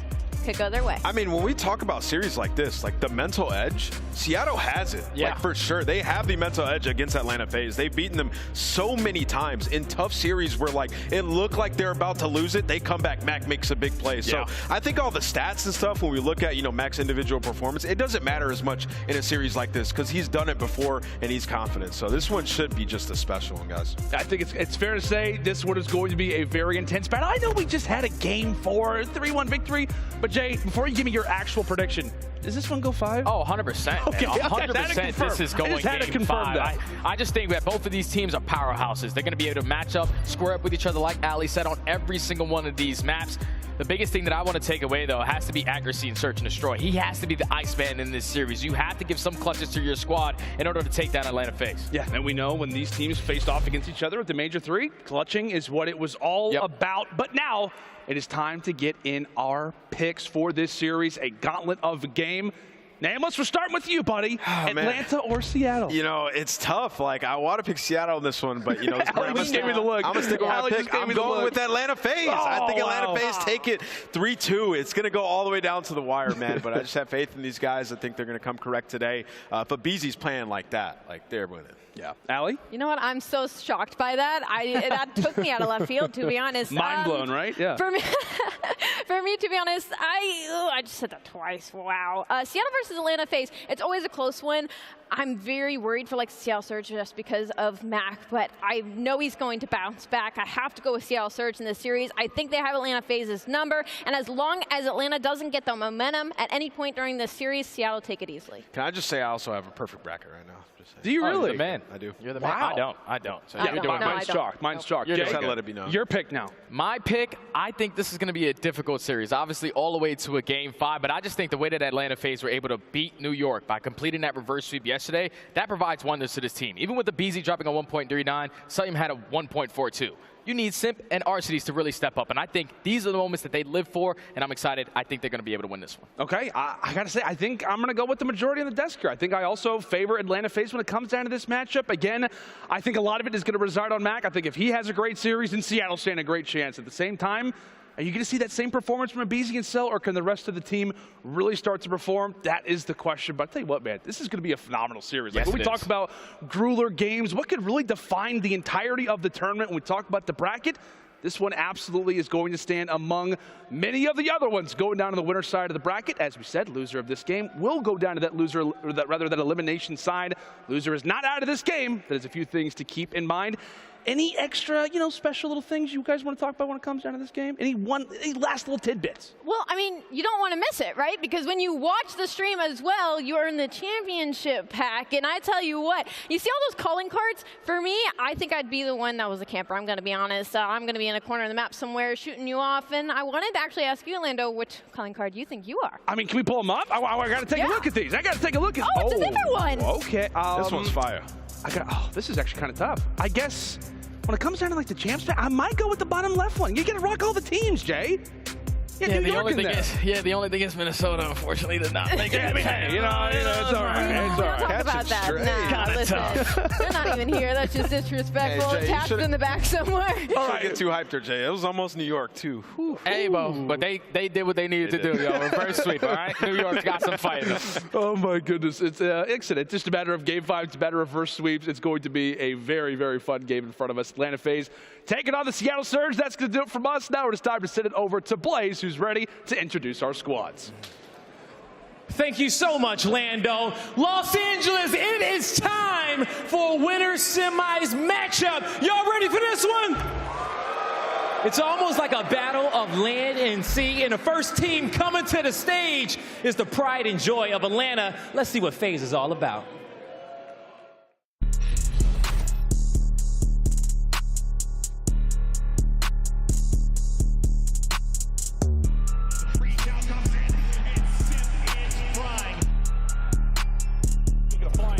Arcitys! Cellium gets the entire team! aBeZy going huge off the rotation single-handedly. It's the guts! It's the glory! It's the championship for FaZe! Los Angeles, make some noise for the kings of the land! It's Atlanta FaZe!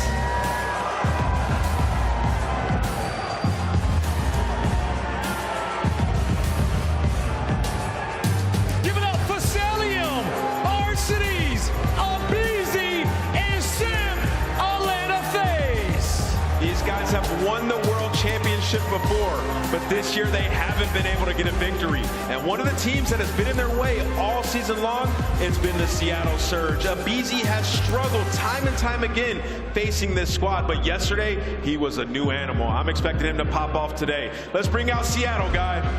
Yeah, it's time to bring in the boys from the West Coast. Here comes the storm. I welcome you, Seattle. The wood is yours. It's never over. Defend the net, picks up the kills, another for Prince. Accuracy for the team, trying to come on. Only run, that's what you want to do. Oh my God, Mack, come around the corner in time, and you bet.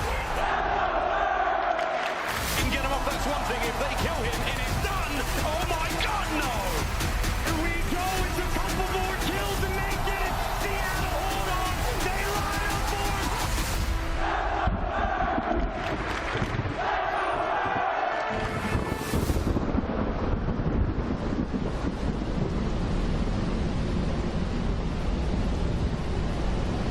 Los Angeles, make some noise and let your voices be heard. Here comes the Seattle Surge.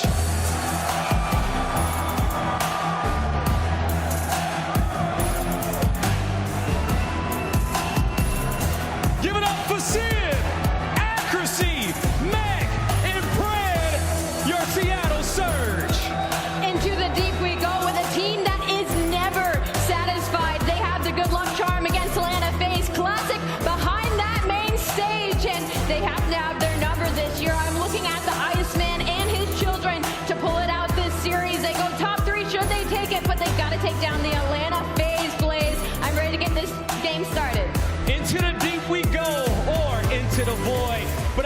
think of two better casters to take us along through this journey. Merc, Maven, take it away. Thank you so much, Blaze. All right, let's get into it. I mean, this has been a crazy matchup all year. And Joe, when you just think back to the round one for these teams, you've said, you know, your experience as a player, like sometimes there's that round one, that tough, grueling matchup where you're down in the series, you bring it back and win. That can propel you the whole way. Both these teams gonna have that. Well, everyone had it yesterday, right? It's like usually, like look at Seattle, right? Just at Major 3, you know, they had to, you know, beat in New York in that Game 5, round 11, then they go on to win the event. Like usually, I don't know, just kind of gets the blood flowing, gets you on point.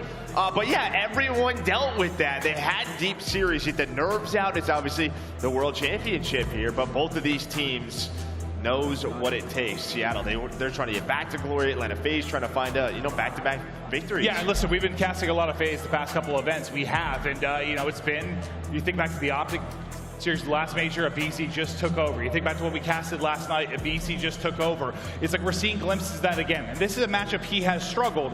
Is it sort of as simple as that? Like, what aBeZy are we going to get in this matchup? Well, I think you obviously have to give props to the speed on the other side of Seattle, right? In terms of the rookie 100%. Pred, but also their third guy, Mack. The Dashy was really touching on it. He has not been what we saw earlier in the year, but he loves plenty in space. I think it's just due to the pacing, how quick they play. He's got to get locked in. Because if he's locked in, that slows down aBeZy and Simp. I mean, Atlanta FaZe, you love what you're seeing out of aBeZy, but you need the other guys to step up. That's when the reverse sweep started. It was Simp and RC. I know FaZe isn't in their prime where they were winning everything, and you know, people not maybe scared to play them. They have the mental edge, but even if they were, this just strikes me as Seattle team, like they don't care. They just don't care. Doesn't seem that way. Just seem to be locked in on what they have to do. But you know what? We're sticking with Tuscan in map number 1.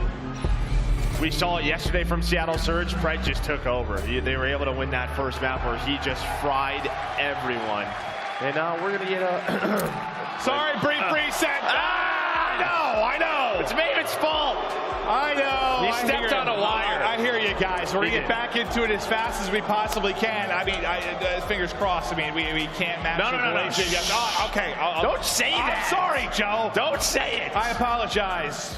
I probably jinxed this, but now we'll wait another brief moment before we get into it. Thank you for your patience, everybody watching at home and here in the venue. But we can chat about this a little bit more. I mean, I think we're just really excited for it because yesterday I touched a lot on, you know, for FaZe at least, like that matchup versus New York, that was probably the toughest matchup in round 1. You get a win there. I know they've had trouble with Seattle, but it's like you can see top 3. You can taste top 3. In Seattle, yeah.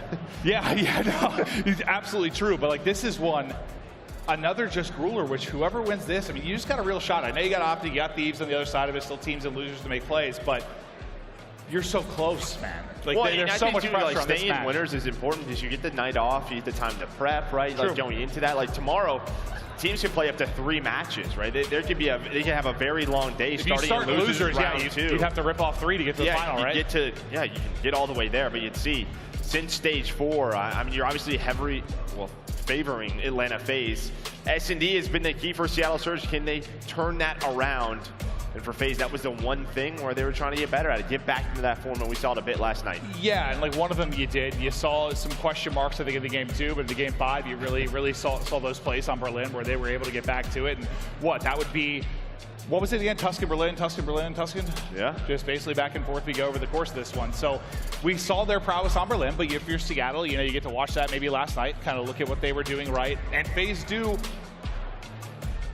I mean, there's a lot of similarities in their break-off. Like, it's definitely something I feel like you can prepare for in some ways, 100%. No, 100%, yeah. And I can see the lobby we're almost there. So we're good. We're alive. Servers are alive. But yeah, I mean, for this team, I think the Dash kind of talked about the key here in maps and modes. It's very strong early for Atlanta FaZe. The back half is where it gets a little nerve-wracking. That Berlin hardpoint is a big question mark, a circle, because usually they play Bocage. 100%, you know, they've been known to play Bocage. They have not been playing a ton of Berlin hardpoint throughout this year. Just maybe something that they've wanted to work on. Maybe they're starting on good side. They've played against Seattle a couple of times on it, but I'm really surprised we don't have a Bocage. No, certainly. But okay, I want to kind of ask you a little bit, maybe something we don't talk about or think about it a whole lot, but in your experience as a player, when you're on the main stage, and maybe this happens, like you're getting amped up, it's a big match, then there's a reset and you have to wait a couple of minutes. Like, what are you guys chatting about? Like, what are you thinking about? I was weird.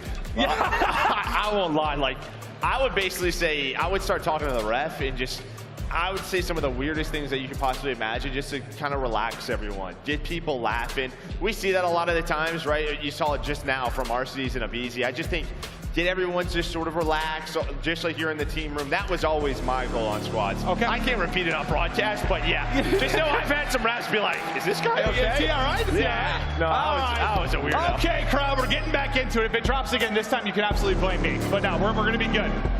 We're ready to cruise here on Tuscan. A huge matchup within this 2022 CDL Championship.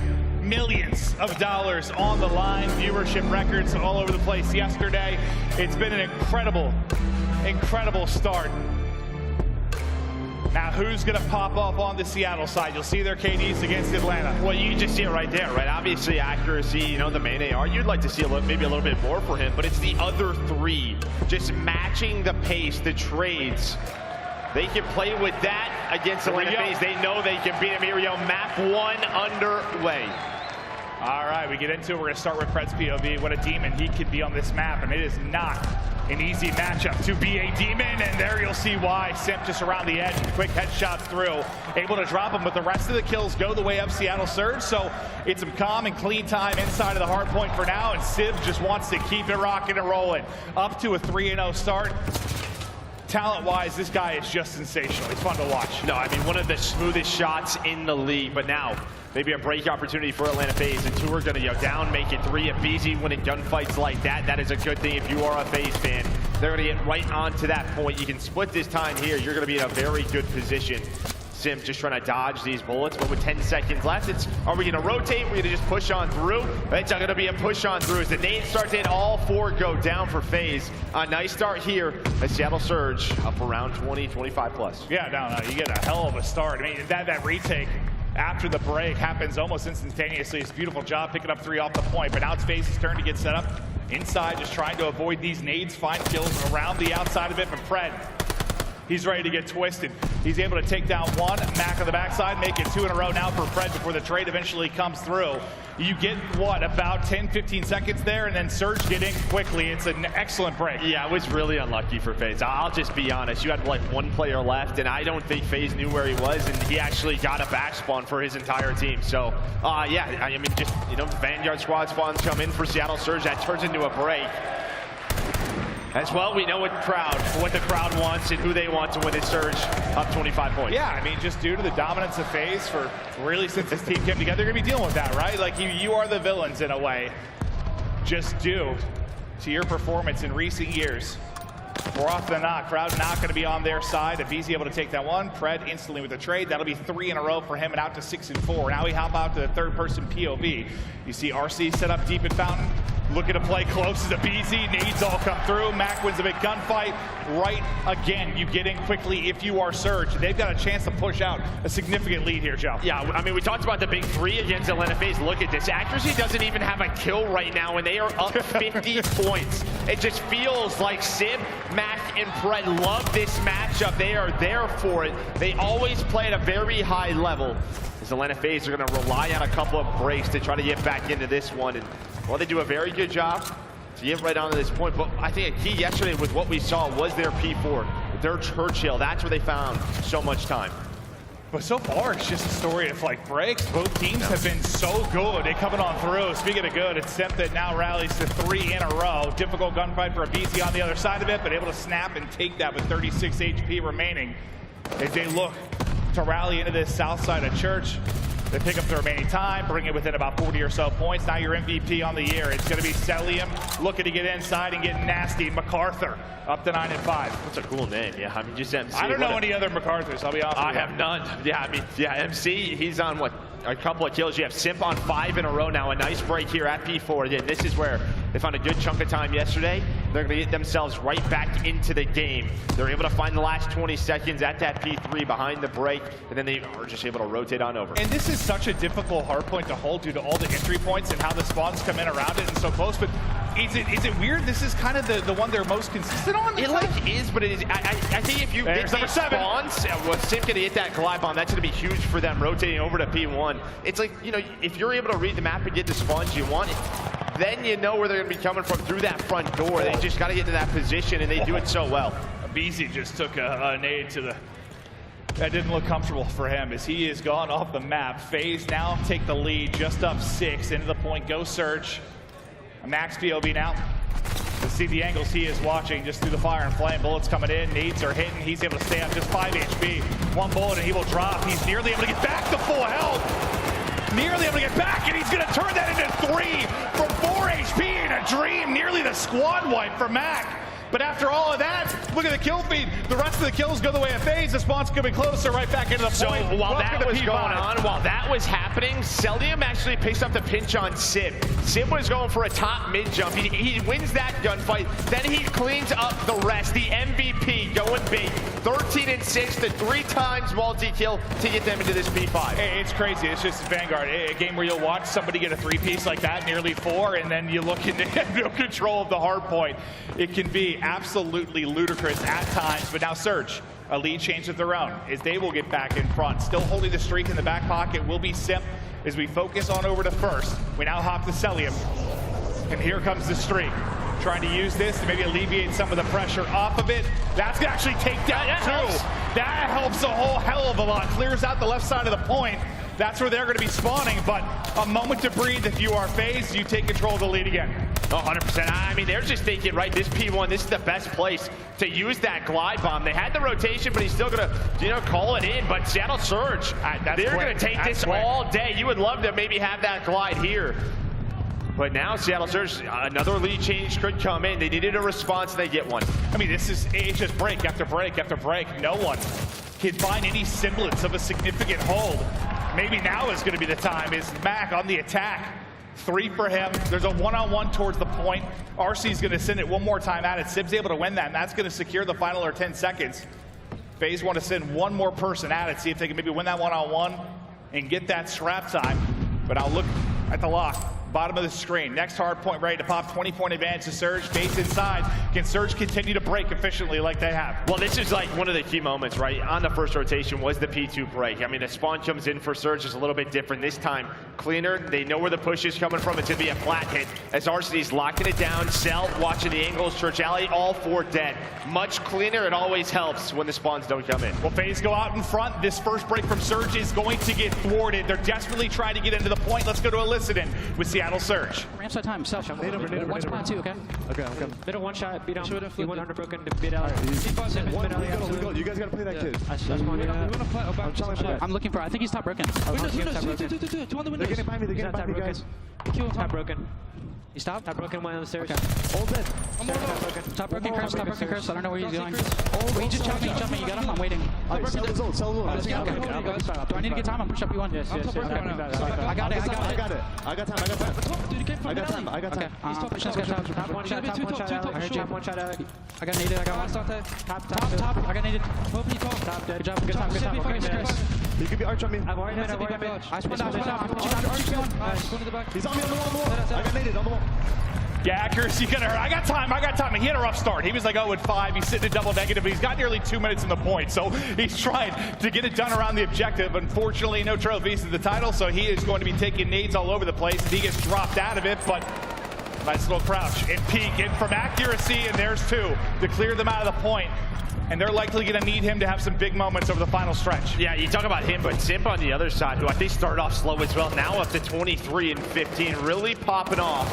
Well, FaZe, it was just sort of, the end of that hill where they found the scrap time and then the break over to P4. This time, Surge don't allow it to happen.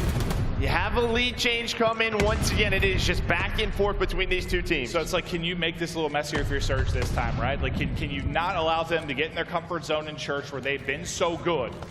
How do you try to get the break? It's Sib on 3 in a row that's trying to find this opening. Playing him behind, but look at the flank coming in. It's going to be Sal that's trying to find the openings behind. He's at least able to take down 2. The numbers go the way of FaZe again, and yet another lead change about to come through. Both eclipsing the 200-point mark. aBeZy looking to get nasty mid-map as he's backed up Pred, just trying to keep them away from the point and the kill feed. All FaZe, they've been terrific here. I mean, that's just Cell reading the map, right, getting the information. And I mean, he's just finding so much where, I mean, yeah, they know exactly where the push is coming in from. Again, Atlanta FaZe able to find that lead. A very good job here, but this scrap time going to be key. Because, I mean, you look at the score, if FaZe get the rest of this, it'll be a couple of seconds away. We know how messy P5 will be. So Surge, I'm not saying they have to be perfect, but darn near close. And Arcitys, he's already going to be here, ready and waiting. Stunned up. Push should be coming. He's just going to send it on through. What a play! What a play there from Arcitys. I thought he's dead to rights. It ends up being 3 in a row, and they're getting closer and closer. Now 15 more points needed for FaZe. 4 in a row for Big Cell. And Arcitys just continues to lurk and await. The solo mission early in the point might end up being the difference as kill after kill come through. Finally, you're able to break. It's Pred with a team kill, but 2 are cleared out. And they've got control now with 30 to go. Yeah, but Simp's making the play. He's taking the long route, so it's going to start with him. Pred, they have to deal with this, but the rookie taking over. He's on 4 in a row. You're waiting for Simp to make the play, and maybe he's found the opening, but he's going to get traded out, and now Seattle Surge. If you're FaZe, are you going to rotate? Are you going to fight for scrap? What is going to be the play call? Oh, he actually gets that kill before he drops. Yeah, another teammate in. They're going for it. They're fighting for this scrap. They want to go for it. It's been contested for the most part. They're able to get in. They have the time. They've got to get the kill up front. Mack going rotation. Mack able to get in. Now big one-on-one on the other side of it. It's going to be aBeZy that's there, but it's Pred that's able to get the kill. Now 10 for Seattle. Mack going nuts, and it's 4 in a row before he drops. A teammate comes in. Another one. All the way down to Pred. Pred continues to be huge. Just a couple of points in for either side. He gets the kill. You got one close, but it's Seattle that gets the win. What? Pred, are you kidding me? The rookie of the year with 2 huge plays at P5 and P1 dismantles Atlanta FaZe. And that rotation, that decision there has been what has been tough for FaZe. That is where they have lost so many of these Tuskens, and it happens again. Mack's 2 kills just to make sure they don't win it there. But let's take a look at the Scump play of the game. It's going to be the final moments, as it was just absolute insanity. All right, so FaZe are waiting for Simp right here, and he does find an opening, but Pred just caused so much chaos. Then on all the gunfights on the hill being traded out, now you have this decision. aBeZy, he rotates. Simp, he's able to find a kill. A teammate comes in. There were like There's 4 a 2-on-2. This is a 1-on-2 right here, and I think it's a team kill right towards the end that allows, from Cell, allows Mack to basically win a 1-on-3. So Mack wins that, and then Pred, he was just throwing haymaker after haymaker. Him and Mack clutch up. And then again, a teammate. There's 3 dead on the hill, and it's down to the rookie once again. And I'm not sure what happens here, because you're going to see Cellium. I don't think he gets to the hill in time. He's right there. He's like, what's going to happen? He gets stunned. Oh, he gets stunned. He's not able to get in. I think it was his own stun. But, yeah, it might have been. But Pred, the fact, there were a couple of incredible moments. You point at Max, but Pred with the 2 at the end there. We don't see it from his POV, but you see it on the mini-map, and the young man is roaring. I'm ready to run through a brick wall. It is a fun one for the map 1. Woo! Just getting started. But that was, wow, that was fun. You think, Champs gets people a little nervous, huh? Just some crazy plays on both ends where, you can see the panic from everybody. There's been so many team days these last couple of days. Dude, I swear, I didn't even notice in the moment that the 1 team kill came through for FaZe, but I think it was 4 teammates for Surge over the course of the last minute, and somehow they're still able to pull it out. Just unbelievable moment after unbelievable moment, and what did you say yesterday? You said, somehow, some way, FaZe find a new way to lose that yes. But it happens again. Yes. That has been their MO there so many times this year. It's just new and creative ways to lose it. And you can't, it's not them there. It is the plays from Pred and Mack 100%, but it's you had a chance to do it. Let's watch Pred. We're going to see it from his POV. So that's the first one. This is the second one. He's just dancing in you. The shots on point, the help on the next one. Just Pred, unbelievable in that stretch. And well, emotes to win the game as well. Yeah, I'll be honest, I don't know if he hit that on purpose, because that man, he might have thrown the controller on the ground. I don't know if he went to hit that, but that dude did whatever he wanted. I mean, it's just, what? I mean, that insta-read just to check the quick corner. I mean, it's not like the craziest, but he picks up aBeZy. aBeZy was there second first. One on the Simp as well, right after the first kill, just turning inside of you, turns back around, gets ready for the next gunfight. And I was just going to give props to FaZe because everybody was on point. But, you know, aBeZy towards the end starts to drift off, and there's the key, right? He has struggled in this matchup. Pred and Mack, they just clutch for Seattle Surge. Yeah, I mean, that was the big question. Arcitys, I mean, he's leading the way in damage across the lobby. So you get what you want out of Arcitys, but aBeZy, it wasn't that beast mode that we saw yesterday. He didn't have that takeover. I mean, I think that, I don't know where his stat line really went south. I think it was the last probably 90 seconds. Just didn't really find any kills over that stretch. And, you know, it's just, he's like the guy that's more comfortable kind of flying, finding openings. Like, he wants to be the Pred in that moment. Instead, he's the one kind of waiting in a corner. And I just feel like that's never where aBeZy shines, when he's like tucked away. Just gets smoked, and Pred, absolute dad mode. Okay, that was map one. Yeah, all right, we got more to go. We got to take a deep breath. A little woo-sigh in and out. But we're going to Berlin, search and destroy. Another map, I mean, for Atlanta FaZe, where they have been playing it all year. It has been better, though, since the start of Stage 4 in Champs. I think it's around 6 and 3. We saw it yesterday. They were very decisive. It was, I mean, just so many clutch rounds on offense, right, where they would go down a man, and then they would bring it back, taking their time. aBeZy, though, over towards the B site. That will be the key once again. Yeah, you just gotta, like, if you're Seattle, sort of take a deep breath and slow it down after that insanity. If you're FaZe, you're obviously frustrated. You need to regroup, brush off that map one. The pace now slows. We get to a search and destroy. I mean, they saw the VOD, right? This is basically what we saw. RC is watching across the bomb, then when is the wall bang gonna come in? Yeah, he's just checking for it, trying to find the angle, maybe gonna go back to that position. But it looks like Simp's gonna find the first blood on RC's. There was the wall bang that we saw, but it's not gonna come in. Now, could you bring this back in the 3v4? And this is what FaZe did really well yesterday, right? So many rounds where they were down in numbers, they brought it back, but Pred, accuracy, they want no part of it. So last up, wipe them off the map. No kills for FaZe, 3 in the round for Sib, dominant out the gate here from Seattle. Yeah, and if you're FaZe, I mean, obviously, this roster has kind of been through it all the ups and downs. They've had so many just close losses like that. They have to just kind of regain, forget about it. But if you're Seattle Surge, you're running with this momentum as much as you can in Sib. Just finding those one-on-one gunfights. Well, guys, so good, so clean with his shot. It's a little bit different, but I mean, remember the map one they lost yesterday if you're FaZe? Like, it was like they almost brought it back from down 100. It was a gut-wrenching couple of point loss. Like, they've been here. You saw it happen. They also lost the map too, though. So. They find an opening now into the site. It's accuracy playing for info deep. And now the pinch is starting to develop. The longer they take on this, well, they gotta clear everything. You see all the nades just clearing the corners, and while this is going in, it's Pred on the pinch. I think maybe Arcitys is watching that cross and calling that from his position, and that's exactly it. So where Arcitys is, he's seeing that P5 cross. So now we're in a 2-on-3. And Sib is getting aggressive, trying to find number 4. He knows the rotation is in. He knows the rotation is. Did Cell spot him? I think he does. He's gonna give the comm, and go for the challenge as well. aBeZy, they both just get around the edge. You get a tag or two in if you are Sib. But the entire time, Arcitys has been repositioning, giving so much information to his team.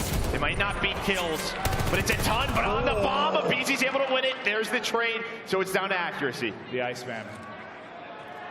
He's had so many moments. Well, they're probably like, where the hell is Arcitys, right? Like, we haven't seen him all rounds. Usually he's in the spawn.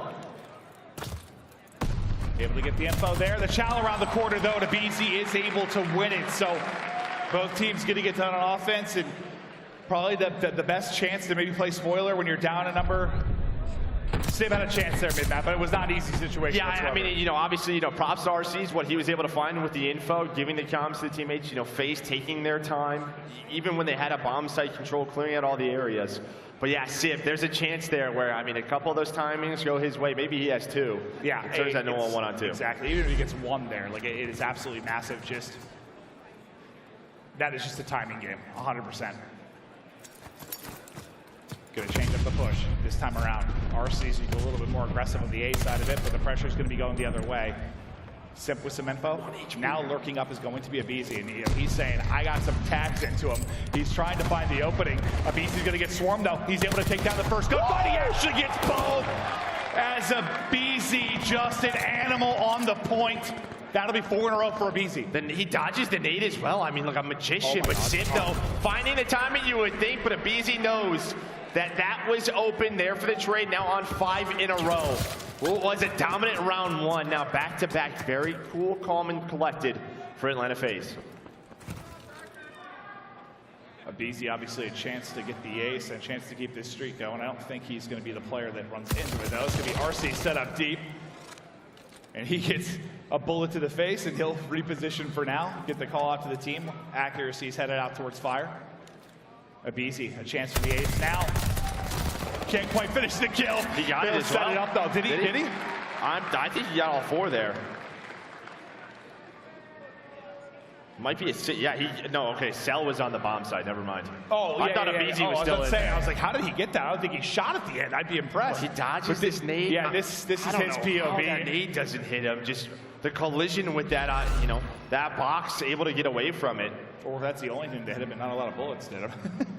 But Cell and aBeZy, 8 kills on the map. Simp and Arcitys trying to find their first kill. And it's pretty much the same thing on the other side, where Simp and accuracy versus Mack and Pred, right? Just trying to get on the board. Simp just looking for an angle with that snipe. Cell, we've seen him from this position, just with the jump peek, just checking through the crack to see anything he is able to find. aBeZy, auto in hand. Trying to find another one. He's able to do it. That's 6 in a row. A first blood and a 6-in-1 start for aBeZy, who's trying to rebound from a rough map 1. Simp just looking for it. Give me an angle, please. Show me the elbow. Show me the elbow, please. But we know Cell, he'll challenge us all day. He does not care. Take your shot, and then I'm going to just try to put as many bullets as I can. Bomb being planted. That's going to be Simp. With that bomb is aBeZy. He's, rocking that auto. We've seen a little bit more, looking for number 7, trying to find the glide. But he's in a reposition. And accuracy with the wall bang to take him down. But we're doing 3-on-3. Yeah, that's a big one. At least you stop the streaks from coming in, but now you're able to get the retake within this round. Arcitys, lovely gunfight there. Accuracy will fall. Simp now. Pistol snipe combo. Just trying to get something. I thought he was going for a swim for a second. Slippery one wet. Just trying to find him, but Simp gets one, tracks back, gets another. And FaZe now up 3-1 as they continue to look good in search here on Berlin. Yeah, I mean, just sort of, very spread round from Atlanta FaZe, but it's aBeZy who finds the opener on Pred. And I will say it was Pred and Mack who, they were the ones who destroyed Atlanta FaZe on map number 1, but they have been shut down here so far. It's one of the fun things about, COD esports versus other games, just the variance of modes and pacing, just a change right? of pace. Yeah. It's just kind of nuts. I turned into a Super Saiyan on stage, and now he's 0-3. Yeah, right. It's just the way it goes. Yeah, how many times have we seen that, though? You have this pop-off respawn, and then it's just like you have to... Everything changes, man. It's tough. Just props to our players. Not an easy thing to do. But now aBeZy control, 2 surge. Bomb looking to get planted. aBeZy once Cell again. gets the wall bang. He gets the wall bang on that bomb plant. Oh, he's able to hit it from fire? Yeah, he was able to find it again. Finds it right through the wall. So bomb not going to be planted. You have aBeZy right through the middle of the map. Yeah, how do you go to A, right? It's so difficult just getting picked apart by all these autos. And now Pred's like, all right, I got an MP40 on Berlin. It's just perfect. It's like the Cell get the timing right, because if he does, he gets a kill. It's unbelievable. Well, and that's on Arcitys, right? Again, the info game from their leader. We saw it in multiple rounds. He's doing that again. He cannot just get picked. The one round they lost, he got picked by Simp. And Pred just maybe hoping to get a kill, get something. Hoping all 4 run at him inside of that room. Yeah, That's right? Get a little twisted, dance on him. Not going to happen. It's Cell. Still sitting top fire.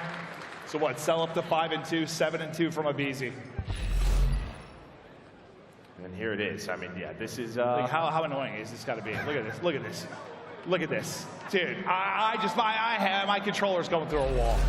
Hey, we're saving things for champs. That's one. That's one of them. I knew it was going to happen. If someone was going to have it up the sleeve, it's that man right there, the MVP. And you can see the plant, like, they're trying to, like, get as close to they can as hugging it, so, like, that angle's off. But, I mean, you saw it happen last night. You got to be ready for it, but what are you going to do sometimes? Cell, MVP for a reason. Accuracy takes RCs out of it, so you're just talking about the importance of getting RCs out of play.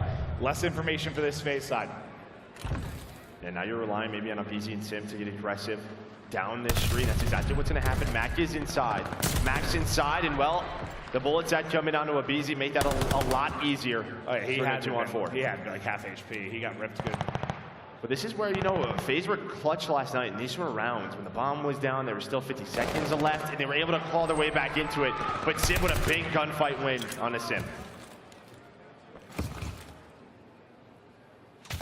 Now, Cell, what are you going to do? They know right where you're playing from. They're starting to move on up. The tag's in. He's getting ripped as he's trying to find a new angle. The shots continue to come through in Seattle. There you go. You get around, you bring it to 4-2. But first bloods, that has been the success for both of these teams. In the 2 rounds that Seattle has won, had the first blood, and all 4 FaZe have 4 first blood. So we'll see if that trend keeps up and who's able to find it in this round number. What are we on? 7.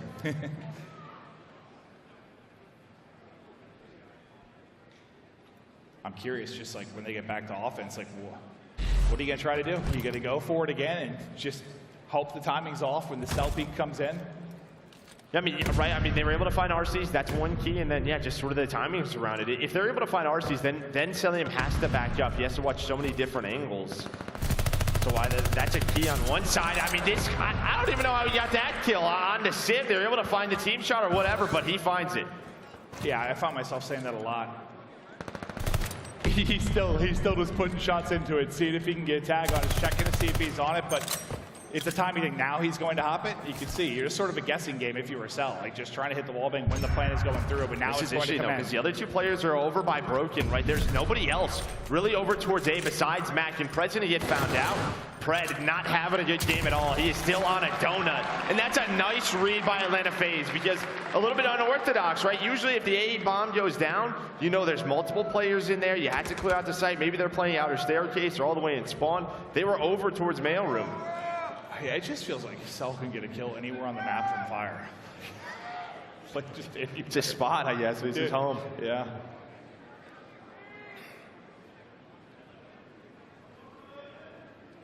A round away from tying us up at 1-1.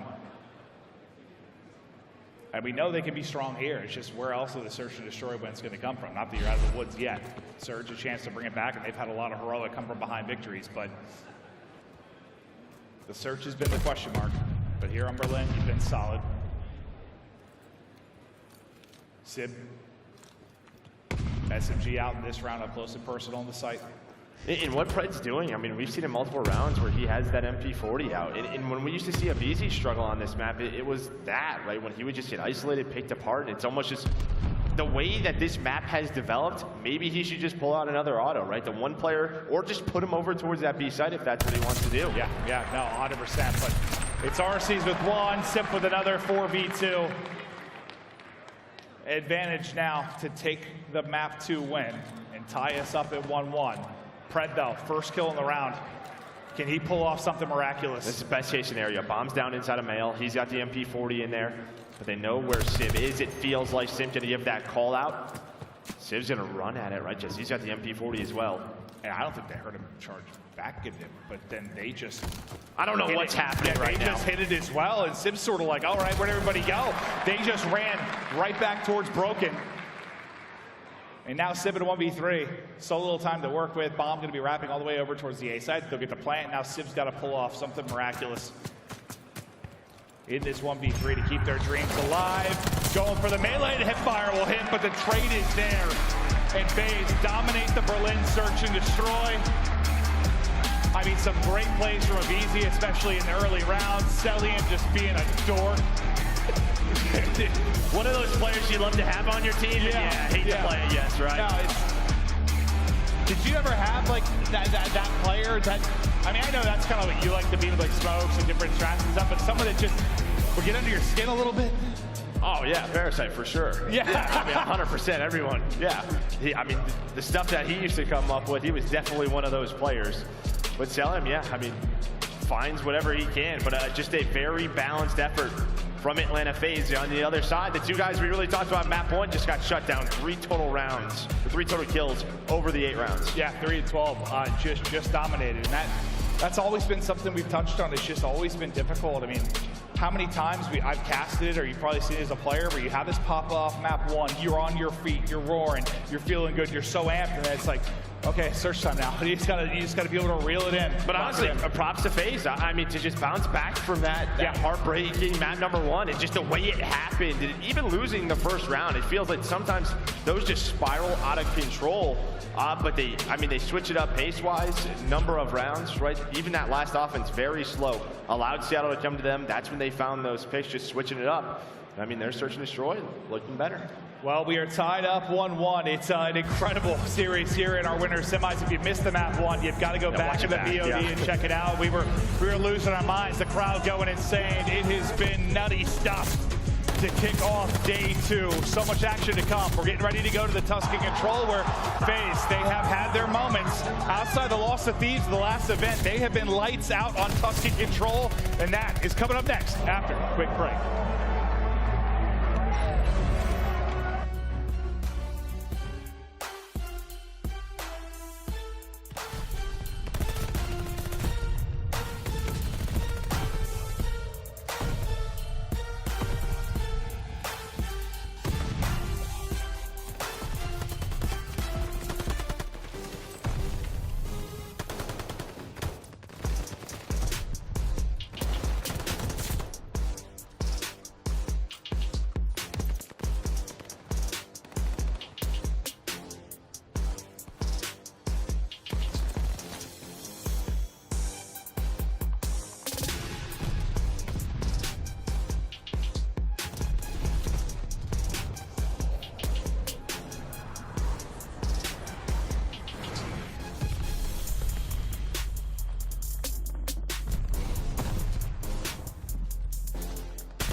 Duty League is brought to you by Mountain Dew and Zenny.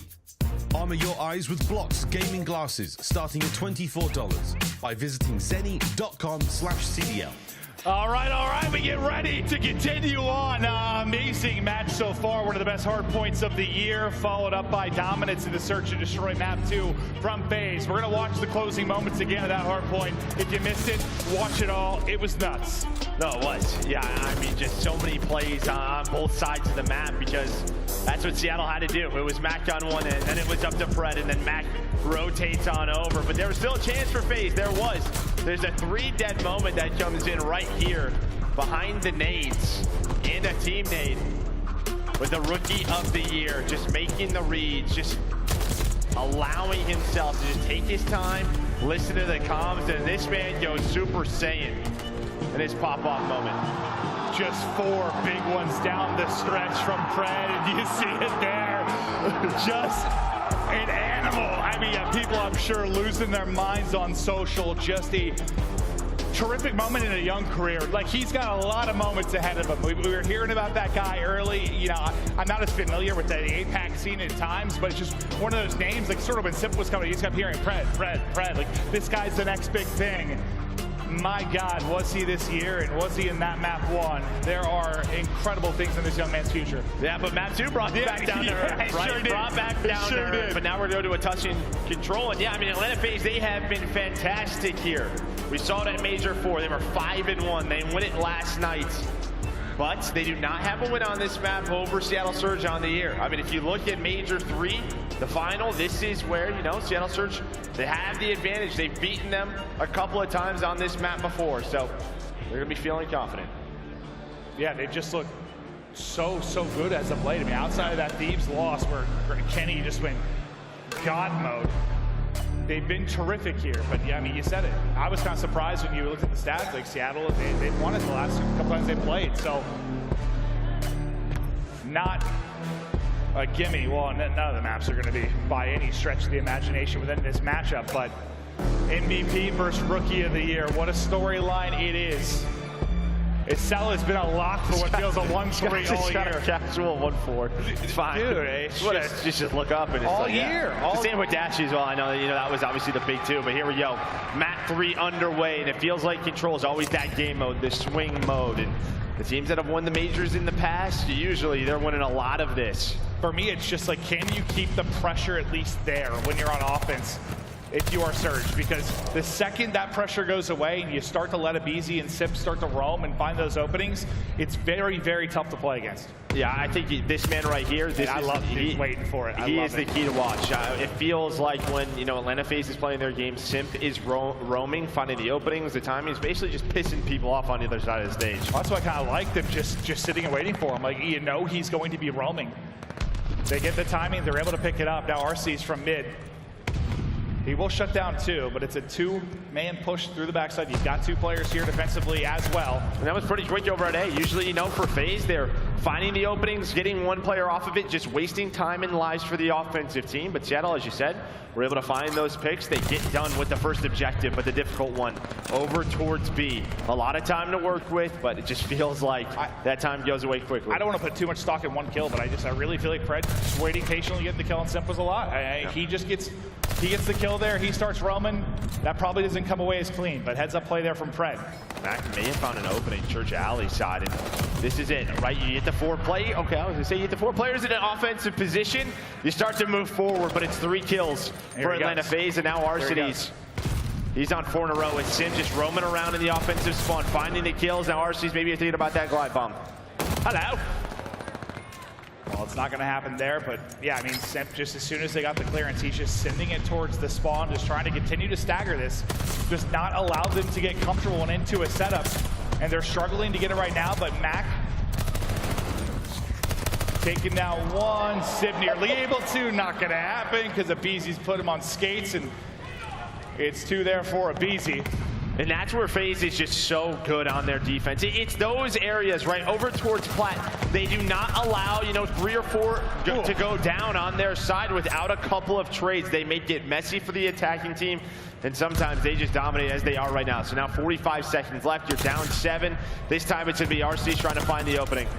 Yeah, just they rarely go 3-4 down. And if they do, the few times it happens, it seems like their nades are really on point, especially Arcitys when it comes to hitting those and getting the retake.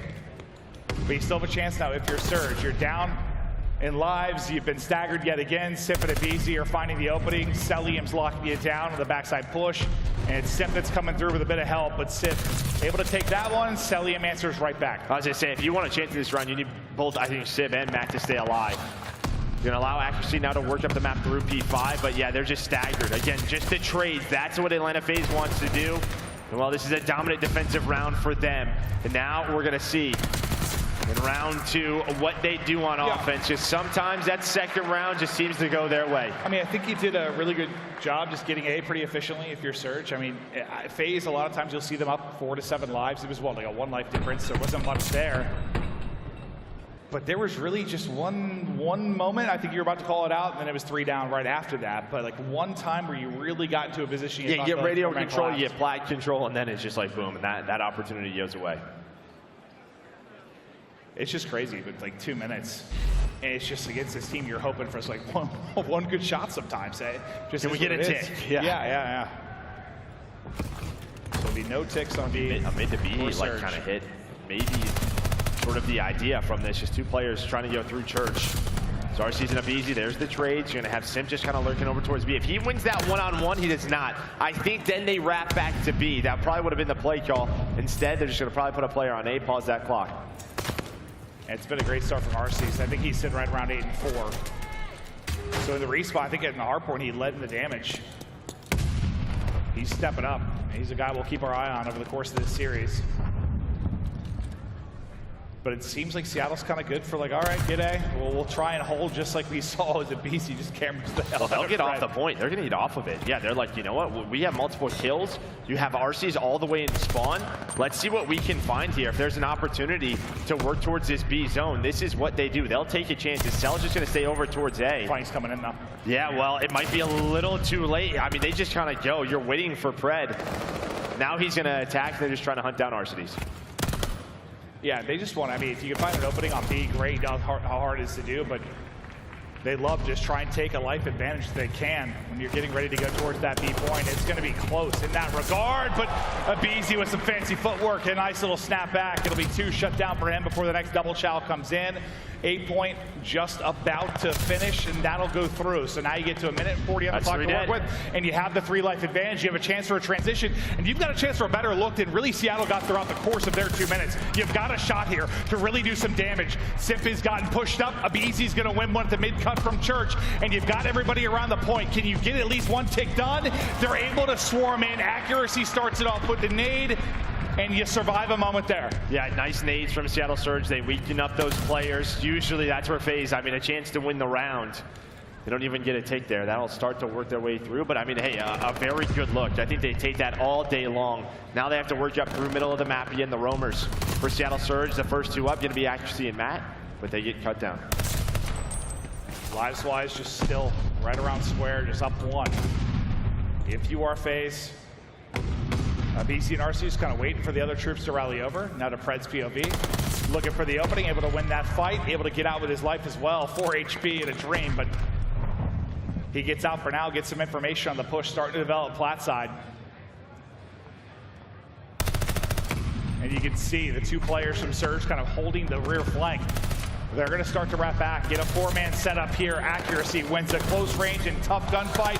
Pred still just dancing all over the place. Cell finally able to get through and take him down. You've just got 30 seconds to go, 12 lives. Yeah, I mean, actually not having the best map respawn-wise in this series, but yeah, you were right. That first one-on-one was huge. But a teammate is in, it seems like, okay, an opportunity here. He's going to pause the clock, allow his teammates to get there off with spawn. Pred, though, doing a good job over towards flat side, and now Simp, he's just going to get isolated by the Seattle Surge team. And usually what we see, well, from a lot of the times from Atlanta FaZe on defense, a Surge matching that. I love this from Mack. Just send it on forward. Don't allow them to get another 4-man shot towards this. Now they have to worry about him, and Pred, he's able to leak up the map as well. Arcitys will drop him. That'll be 2 down. Nobody close enough to get towards the point, though. And you hold. I mean, there were probably 2 moments where you thought maybe they were to get 1 point of progress, but they're not able to. Seattle with some great retakes. Yeah, in the moments where they found 3 or 4 kills in a row, that's exactly what they needed. Nice, cool and calm from the Seattle Surge side, just making sure their comms are on point. Where are we nading? Where are we starting to push through? And they found those openings. So what do you change now if you're Surge and you're trying to get a little more pressure onto B? Is it as simple as, like, you know, you saw what Kenny did against FaZe? Yeah, someone just has to go God at mode. times, I don't know if it's necessarily that, but I mean, you're just hoping for an opportunity, right? For the nades not to hit from the FaZe side, or yeah, for someone on your team maybe to find a multi-kill to open things up over towards B. It could be one big individual play at times. It really can. They had a really nice start on A in the first round. They're doing it again here. Dude, he's just behind the flower pod and accuracy, hitting the shots. They're playing the long game. Already a 4-life advantage. Yeah, this has been great. You haven't died once if you're Seattle. Just slaying around the map. You still have Mack all the way pushed up. Simps finally able to find their first kill. And aBeZy, all right, he was going to go for it. That's what they like to do. Again, just trying to get you to waste as many lives as possible over towards A, but they do retain map control as Simp able to find a double. Yeah, and that 4-life advantage just kind of disappears quickly, but you're still at a slight one. And they're just trying over and over again to take these fights towards mid-map, take the fights away from the objective. And I think the key here, like when you watch Atlanta FaZe, a lot of the times their offenses start through P5, right? That's sort of the bottom middle of the mini map on the left side. That's usually where it starts, where Surge, they've just kind of had to push through the back or through Church time and time again. That's just due to what you're seeing here. They're not clearing out their offensive spawn. They're just kind of ignoring it. And that's kind of what FaZe wants. Well, it's just a longer round, right? Yeah. I mean, we're already talking about how you might get 1 chance, 2 chances. You add 5 seconds or so to the route each time, and some players are trying to set up. I'll tell you though, the other route's not working, so you might have to take this one. As 2 players from Seattle Surge trying to take fountain control. Well, RC is just looking for the opening. He's going to find it. They're so worried about Cell up top, holding P5. They were able to take out, I think, 1 in aBeZy, but then the flank comes through. Now to aBeZy's POV we go into the backside of Church. Just getting out for a second as he is 1 bullet as can be. And you got a minute left and still just not a great opportunity yet. When's that moment going to come?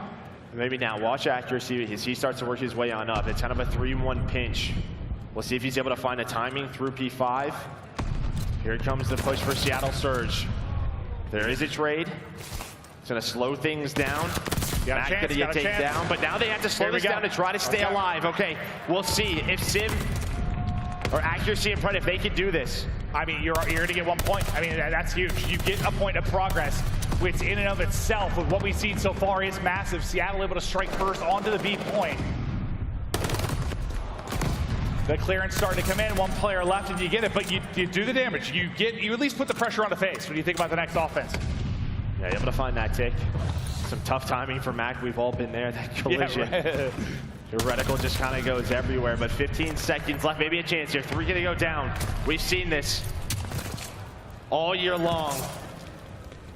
Some heroic plays on this B point. Cell just gets 1 instantly to slow that push down for a moment. By the time they get involved in the action, everybody's back up, and yeah, Cell just goes insane over the final stretch, so time will dwindle. But all right, if you're Seattle, you got a bit of progress done. So you do that. Yes, you take the 2-1 edge of your FaZe, but now when you're thinking about maybe a round 5, who's going to be offense, who's going to be defense, the pressure is on FaZe.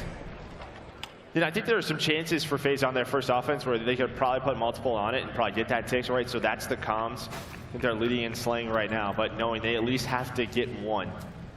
They want defense for round 5, but we'll see how this plays out. Sometimes they like to go sort of like 3 through P5 to try to go towards B. And that's going to be the play call. And this is one of those that they could win it here if they execute well. A lot of pressure on the Pred. They're going to soar. Pred's going to drop instantly. 2 are going to be down, and they are already in. This is where, how do you deal with this if you were Seattle? They are already on the point. They're starting the first bit of progress. That pressure I talked about basically gone. Can they get 2 ticks done? They continue to win fights around it, trying to dodge all the nades. One's going to hit aBeZy, and the shots will come through as well. There's the clearance, but you get the 1 point. So now you think about just getting A, getting the time. Can you get another point of progress? Can you get another one done? And you saw even there from FaZe, right? They get the take, and then you had 2 players just kind of get off that point. They were trying to just allow Seattle Surge to have to retake it as Arcitys was on the point, but Seattle Surge over towards A doing a pretty good job right now. But maybe another B hit. Cell, he's kind of leaking out. He's able to win that one-on-one and maybe an opening over towards B. That's what I'm saying. Sometimes you put so much into A. You put so much into A, you leave an opening for them to do exactly this. All right, leave it open. We'll get right back over to B. They will close it out. The B point is done. You got a minute 45. You're up 2 lives. They might just win it here in the round 4. We've seen this, maybe a couple of times to just lock down this point defensively, but it's all about that player number 6 accuracy. He has to stay pushed up, but he's gonna off that tree, able to find that first gunfight, but now the trades through the middle of the map as RC is able to come on through with that pick. There's the MP40. Arcitys with 3, 6 in a row for the captain. Arcitys popping off. He has been terrific in the response, and he got it. Right before he dropped. So the glide will come in. Is it even gonna matter? Simp just continues the fire. They win it in the round 4.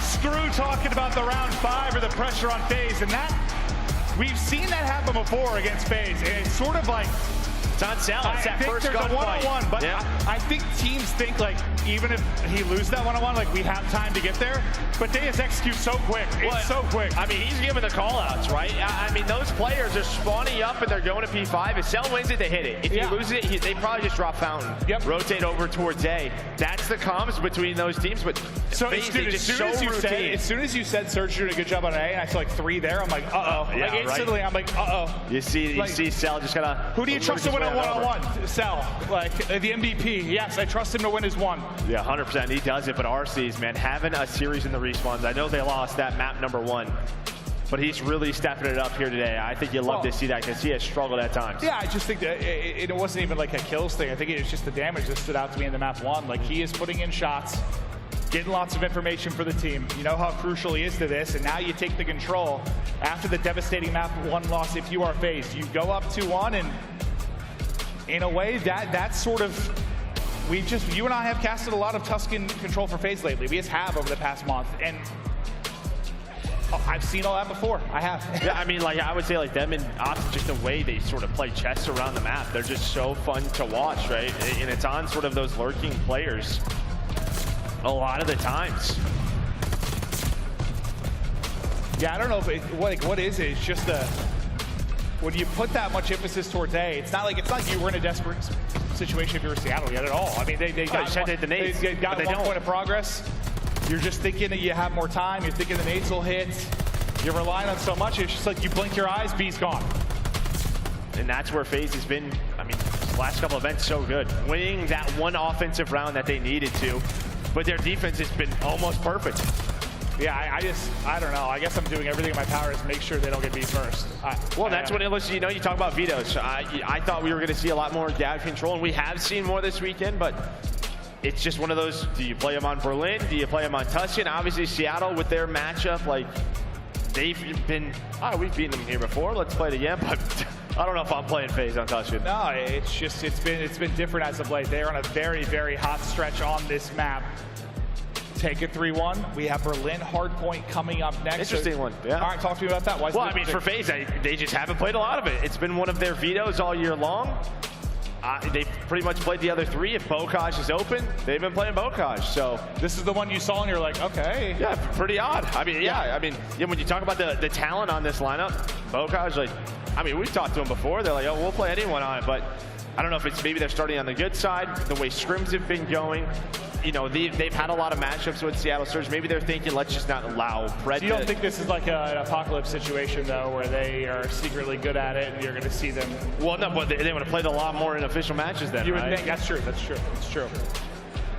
I was trying to think if they're up to something. I'm sure they're good at it, but you know, we saw Thieves beat them a couple of times on it last event. I mean, Thieves were beating everyone on Berlin. Yeah, Berlin, everything. They just looked insane. But maybe it's just a matchup thing, knowing that with what we saw from map 1, the way those 3 players can play with the MP40s, the pace, not allowing Mack and Pred to get hot, forcing them to have to use the autos. And I want to see here for FaZe, do you see 3 to 4 autos at times? Because they weren't doing a lot. They were playing a lot of this map with 2 MP40s last event. And that's, I mean, I think that's something you've been kind of asking to change for a while, just with what you've seen from other teams. Like, just get some more autos on the map. Simple on auto. Like, yeah. Yeah. I mean, he's been great with it on Gav. No, he certainly has, and we'll see if we can do it here. But we're going to take a look at Arcitys versus Pred right now and how they've been doing over the course of this matchup. Arcitys has stepped up in a big way. Pred, after the map 1, obviously has not been as dominant, but I mean, Arcitys is sitting at a 1.42. If you told me Arcitys was going to have a 1.42 in a series versus somebody on this team, they're winning the series. Yeah, they're winning normally. And that's not a knock to him, but just the talent around him, what MC's been doing on the year, and Simp aBeZy, like, he doesn't usually have to, he doesn't have to bring it that much in this lane, but when he does, yeah, the team's that much scarier. I think it was last year, but it was like, man, when I'm doing well, like, we're losing. So. Oh, I remember that, yeah. So, like, maybe it's one of those things in the back of his mind, just making sure he has to be in his positions, but right now he's popping Well, it's off. probably one of those things where you're just too focused on yourself individually. You want to controlling the minions? team. Yeah, he needs to control the minions sometimes, I think, 100%. But, all right, map 4, getting ready. We'll see if FaZe can shut it down to continue on into a top 3 and winners bracket final. Is MC still the lock for the 1-3? But look at Arcitys. What a series he is having. For Seattle, do they push us to a map 5? That's all we've got. Just map 5s all over the place for the most part. Will today be a little bit different than what we saw day 1? But Berlin ready to rock and roll. Is right. On to the point, go FaZe. Yeah, starting on good side. You know how important that is. Can Seattle find an opening break? Try to split some of this time. Nice win there for Mack. You know, we talked about Pred really slowing down. Mack has as well after map number 1, and now he's able to find a couple of kills. aBeZy trying to just stay alive. His teammates falling around him. What can he find? Not a lot. It's Mack with 3 to start. And yeah, I think when you're starting on the weak side, it is so big. Like, what damage can you do on this first hard point? In fact, they're able to break through and maybe walk away with a lead change as we continue on, but it's Pred just right up the gut, trying to find an opening. He's going to find that opening right onto the side of Arcitys, and he'll continue to fly around mid, look for the next point of attack as he's rallying over his teammate's broken side to try and get to the next hard point. But you end up with a tiny lead here if you're FaZe, but job well done if you're Surge. Yeah, I mean, the only player to rotate as well for FaZe was aBeZy. He gets taken down, he gets caught. Now you have a setup here for Seattle. You have one player in Cellium trying to work dockside, but accuracy, locking down the lane. I was just staring at 1 and 6 up there in the corner. I'm like, someone's got to go eventually. But when it comes to the breaks, it's aBeZy with the MP40 to find that kill. Accuracy trying to get his team here, and they don't know it, but Seattle Surge actually, the spawn split. Now they're going to know, which is great for FaZe, but can they find the hill time? It's really just going to be Surge players up around the hard point. Arcitys tried to rally over, but not going to happen. Lead looking to go back to Surge here in a moment. With 20 seconds left, they're going to take one more push at this. But his cell is stunned up. It's going to delay this here for a moment. And they're just looking for kind of exit kills around the hard point, maybe contest here for a few seconds. And they're actually going to, I think, get a tick or two until they're right back into it. But now we can head over to lobby. Arcitys was one of the first one-on-ones, able to take that as he continues. A lot of that when FaZe is going again, it's really about map control, right? You don't want that first push for the team trying to break the spawns to start and fire. But that's when things just kind of go crazy, right? When the spawns flip. Now, you have 3 dead, you have Simp already pushed out, roaming, finding them as they're sprinting at him. So at least able to find 1. But again, right, that's when the team's pushing through the front, they find their success. And when they get on the hill in those deep corners, a chance here for Seattle Surge. Yeah, I mean, it was so good at the opening of this hard point for FaZe, but the second push for Surge, they find some openings, the close spawn comes in from Atlanta, you get right back into it. Just a flurry of headshots across the kill feed for Atlanta FaZe. Now Simp with multiple players to dance with, just trying to stay up, no help coming his way. I mean, the fact you're able to stay up and at least get 1, maybe helps you get the position if you are aBeZy, and he'll have that auto set up deep in the tracks. I don't know if he pulled that out or if it's just one of those things. I mean, you know, these next couple of hills, P4, P5, you know, the Thieves, they'll run 4 at times. This is where they find a ton of success, just finding the pick, slaying around it with those autos. Dude, he's just getting hit by everything, but he's been able to stay up for now. Mack, nice little snap. They hold on. To take 2 down, and yeah, no, this has been a great chunk of time around the point. I mean, the first 20, 25 seconds, and they go their way. The nades, as you said, accuracy able to dodge them all. You had Mack looking over him. Simp was able to rotate back. You now Pred getting in position. You do have a pinch, though, from Simp. Maybe that'll start the opening that they need to just get him off this hill. But, I mean, so far, perfect for Seattle Surge at P4. Yeah, no, that was incredible. He's going to be 50 points for them. Yeah, that 55 points. One of the better holds we've seen. And now Surge's turn to go out in front as aBeZy is looking for angles here through the top windows. We get to our P5, set up mid-map. aBeZy's probably loving this. He's like, you guys want to pull on auto? Yeah. Why don't just hang out? This is great. Well, it'll be sell into the hard point. Doesn't last a very long. It's Mack. That'll shut down 2. Everyone kind of fighting for this position around the point, but no one really able to locate any time, and accurate as ever. It's Simp that's able to lace 2. Finally, Surge able to get into it. They're looking good for spawns on the left side of the map. They're accruing some time as well. This is a nice big moment for Surge. They got a chance to take a lead. Yeah, this is the worst spawns you could possibly have for Atlanta FaZe. But aBeZy will spawn towards fire. You would have loved to keep them trapped Doc's side. And yeah, aBeZy, he's going to find 2 kills. They're hoping that. I think one player was a little bit too far pushed up over towards P4. You wanted to keep them back there towards that warehouse, but it doesn't happen. Is that just, a little bit too much presence towards mid? Does no one play deep enough that you block it? Yeah, I think so. And maybe just a little bit unlucky. Yeah, a little bit of Vanguard happens. You get a fortunate spawn, you shoot 2 in the back. And that rally that I thought Surge had a chance to make, a little bit different, but the hip fire, the gunning, everything, on point for Simp. Now to 13-11, but controlling the point so far for FaZe. To Simp's POV we go, lovely little bunny hop. FaZe back in the lead, looking to close out this series and move into a top 3. Let's go to listening with Atlanta FaZe. Yeah, good time. I'm 4 steps right now. Every minute. Lamar, watch out, clutch ups or something. Lamar, clutch our order. Nothing on the fire. Top fire, Mack. Hold on, core. I'm challenging. I'll cover percent. Go. Nice. Oh my gosh. Okay, play him.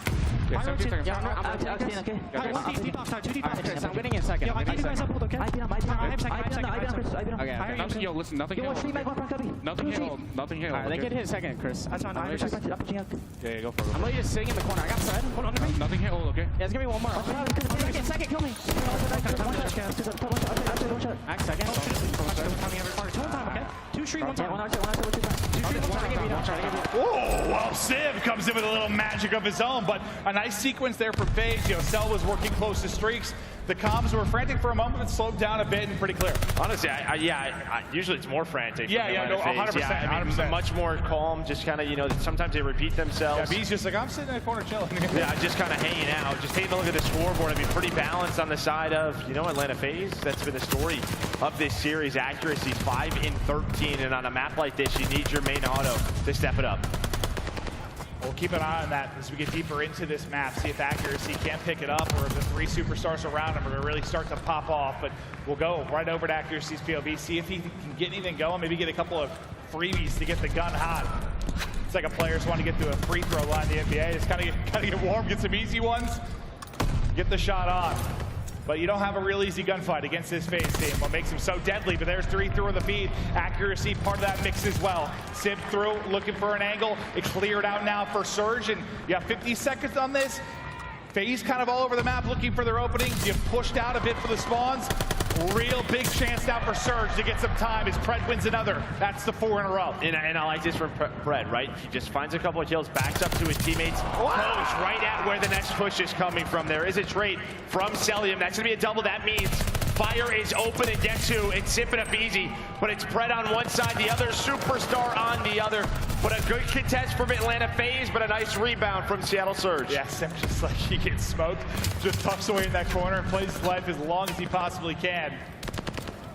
But another really good hold. You think back to tracks, and now what you're able to do here, those 2 points, that accounts for a big chunk of your time if you are Surge, and now they go back out in front. The lead changes, just absolute insanity over the course of these 2 hard points.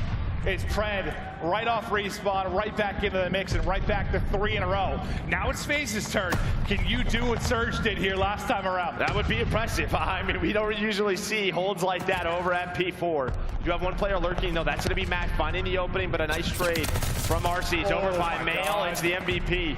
Cellium, a couple of times this map, he's had 5 sprees. That's not easy. Maybe looking for a glide to help get them to the top 3 winners final.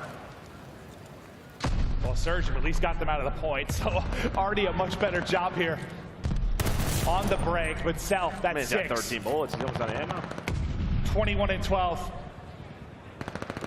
13 bullets in a dream for the glide. Teammates battle back into the point. He hasn't been able to get it yet. It's Mack that's going to win one at range. 9 bullets, and there's the flake through. Once again, 1 kill short is Cell. Having a map, but has not been able to close out the streaks, Joe. Yeah, okay, so now Seattle, you're set up in this position again, but it was kind of maybe, I don't know, unlucky, too far pushed up. The spawns flipped at P1. They have a chance to find some scrap time, be in a position over towards that first hill to win the map. But Atlanta FaZe know what they have to do. They're going to put the pressure on, just get a couple of seconds here and there. That's going to force panic on the Surge side. Yeah, instead of being able to hold fire, you're starting to have to push forward, but I think due to their position, you're still going to be locking that down, and Pred and Mack, they soar on in, they get some massive kills. It's Arcitys really left around the point, and look how deep out you were spawning if you are FaZe. Bringing it back is Seattle Surge. Chance for another wild into this hard point. Pred, can you get hot? Can you get hot? There's 3. Did it at the end of map number 1, starting to do it here at map number 4. You'd see Simp just staying alive, making sure nothing funky happens now. Simp's gonna go on a long route through the middle of the map. Try to find an opening, but I think Pred may be on the hunt. But Simp might find the timing. He might find the timing. When is the pinch gonna come in? It starts with Simp. It starts with Simp. We're almost at a tie game, but it's going to be 3 dead on to Simp to hold on to the hill for Seattle. But with the pinch from Simp, a couple of bullets come in. It's a break for FaZe. Tell you what, you don't get the spawn this time around. You just do it the old-fashioned way. You do the north side rotation, and you find the opening. A chance to close it out. A chance for another top 3. Guaranteed for FaZe if you can shut this down, but it's Simp that's able to take down 2. Simp nearly with 3, but Simp with the absolute snapper just takes his head off, but you still have the numbers here if you're Surge. On and on we go. And of course, all right, situation now, what are FaZe gonna do? Are you gonna push this? Are you gonna rotate over to P2? Surge, they already sent in multiple players to this area. Looks like aBeZy's gonna go for some scrap time. The final 10 seconds, though, he's just gonna rotate. Cellium is still there. Cellium's gonna find the time. Over towards P2, inside of Mail. It's gonna come down these gunfights. Simp again. When they need a break, he's finding the break in the setup. He finds 2. Can he find number 3? Simp not able to do it, it's Simp. Here we go. 10 points separate these 2 teams. Surge is inside. Surge, a chance for another late game heroic in a hard point. 244, 244, and here we go. It's Mack from up top. It's the teammates and the point. Once again, Surge go, and they get the win.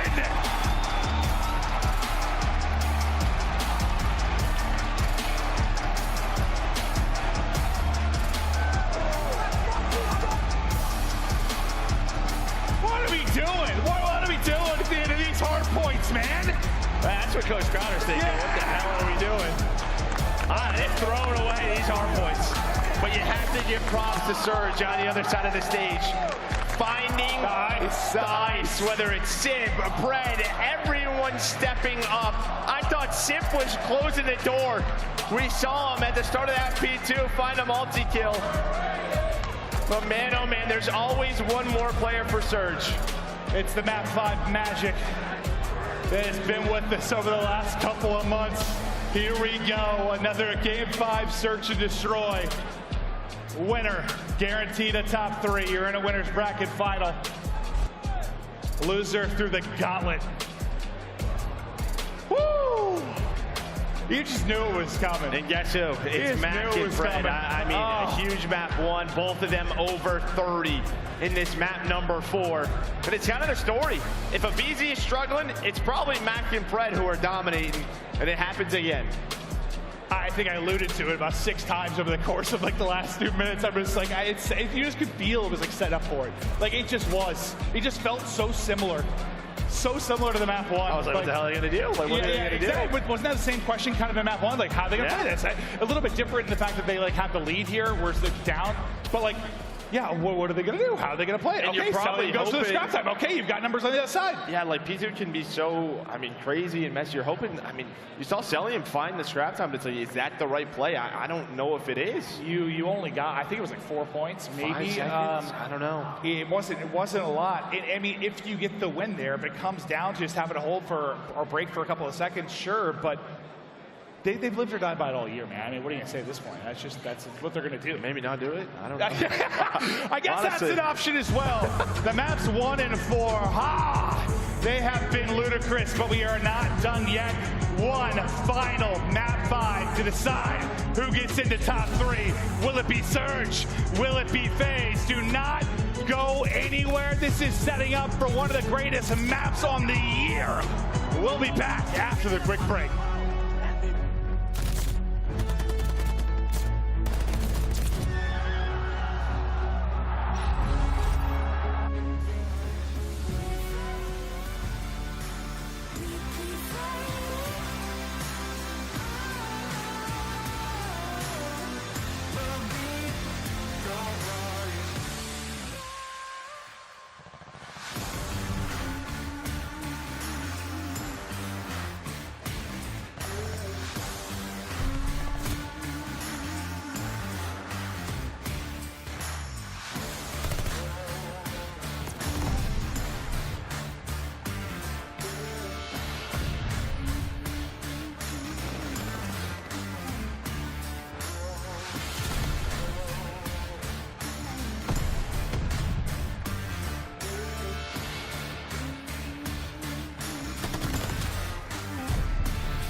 The Call of Duty League is brought to you by TeamSpeak, the official communication partner of the Call of Duty League.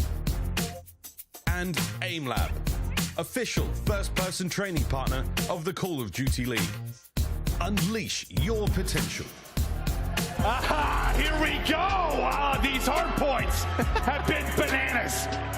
After the insanity of the game 1 phase, we're able to bounce back and win the game 2. Pred went quiet.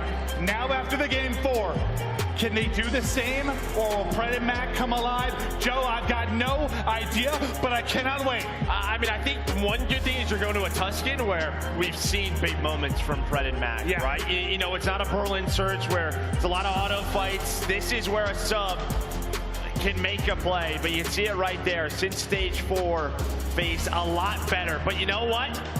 Throw stats out the window, because when it comes to map 5, game 5, that champs, never really matters. I know maybe you can throw like previous stats out, but like within this series, does how the game 1 went to the game 2, does that matter at all? Is that in your head at all as a player? Like, oh, dude, we just won the game 1, then we got smoked, we got to change this? Or is it all out the window? Just game 5. I mean, the way that FaZe bounced back after game 1, like, I mean, it is what it is. Like, they just did it. They just did this. They know. I feel like it's got to be. Forget about it. Yeah, well, no, it definitely helps.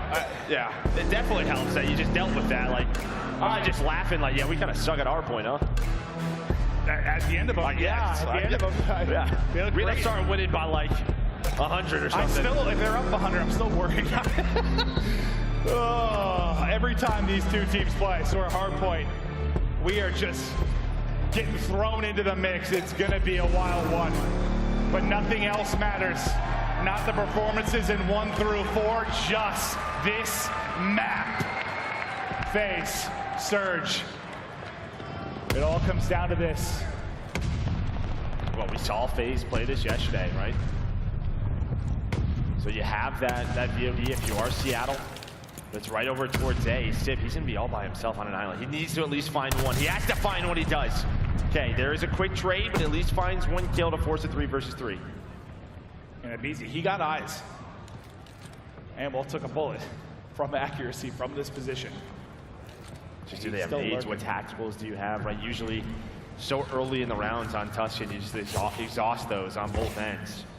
Just kind of slows down here, and then what's the play call? And on this map in particular, FaZe, this is where they've at times struggled, right? Just making the decisions where we want to go, how quickly we need to react. Sort of like where they're very decisive on Berlin, and accuracy has been here since the 1980s. Just set up early in the round, they cut them all down, accuracy gets 2. He was biding his time, and he made him pay. Just that first kill. And then you have the players flank through radio, set up over towards P5. Mack and Pred, they were on the hunt. But yeah, in those kind of, the mid-round situations for FaZe on this map have not been great. I think, you know, obviously he put some shots into aBeZy there earlier, and I think they go to check it later. I think he was just crouched behind it. Maybe just were like, oh, he's rotated out. Again, if you have an aid or a stun, you probably check it. Yeah, but didn't seem like they had one. Instead, they go soaring out, and he gets 2. And that's not a guy you want to get going in a game 5. Not the guy who we were talking about freebies earlier. Like, not the person to give him to here in this, and it's Mack. That finds the first blood, gets aBeZy out of this one. Yeah, that's gonna hit. So Pred quickly just backing out of that one. It's slowly searching for the opening. Arcitys sometimes likes to snipe on this map, especially on defense. He does have the sniper. When you're down a man, it is tough to retake with that in hand. Watch number 6 now, accuracy. He was just watching the flank. There we go. He was spotted.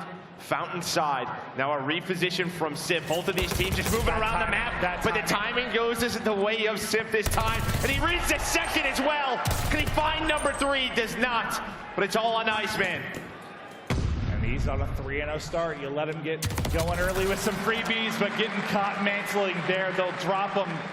Oh, dude, the Simp, so I think it was Sib or whoever it was, came to kind of peek the edge where Simp was, and I think it just didn't peek wide enough, didn't spot him. He turned around instantly. Simp chases him down. It was like that on both sides. The arrows were just... Yeah, it just looked like a matter of inches. Through the middle of the map, through the ruins, Fountain side, it was all over. 1 second the other way, goes towards Seattle Surge. Maybe they're up 2-0. But Simp with the reads, he's able to, you know, win that round. And this is one of those where, like, they did win a lot. And it was Berlin yesterday versus New York, where you got first blooded, you were able to bring it back in a 3v4. They had a lot of those rounds. Just something to keep it on as we go deeper. Like, how many times do you let FaZe bring it back in those situations? Fred already in a very good position, but do they know he's there? Looks like he's already inside of top of broken as well, so Fred's in a good spot. They know the window's open there, so that might be the call, or is it? Just watch that number 8. I mean, he's just lurking between the entire team right now, and it should be at least a kill. I think the good thing there is your FaZe, you at least trade, pretty quickly. But aBeZy's under as well, church side. I feel like that was a good chance to get a kill and get out and just continue to wreak havoc, right? It's lurks on one side, lurks on the other. Yep. aBeZy, okay. We're switching POVs as he hits it, but I thought he got sniped. Yeah, I know. Yeah. It looks so odd, right? Cell was in the same corner. He's just hanging out. Woo. So what, Simp, the difference maker in the last round? aBeZy going huge here in the big game. Well, yeah, I mean, just the positioning from Cell, like, obviously he finds that kill on the map, but it's really the trade on to Pred, because if Pred's able to get out with his life, I mean, that's just so tough. Down a man. You're just worried about him for the next 20 seconds. Yeah, right? Like, and then it's, where do we want to go on the map? Down a player, but they were able to do it Pred so fast. I thought they would have known he climbed up due to the window being open, but they didn't.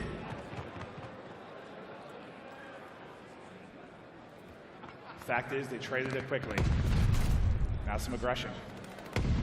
Out of FaZe this time.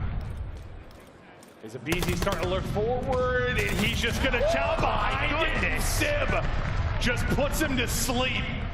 He had a nameless hit as well. He had a re-snap so fast. Yeah, he snapped. I mean, you talk about how good his aim is there. It went on full display. Hello, Mr. Mack. Would your head like to greet my sniper rifle? No, he's going to back down for now. His RC's repositions. Same can be said for Surge. They're starting to wrap this over towards the B side of it, towards P5. Accuracy going to find the kill on RC's. Cellium gets one. Not who's there. The entire team. Doors.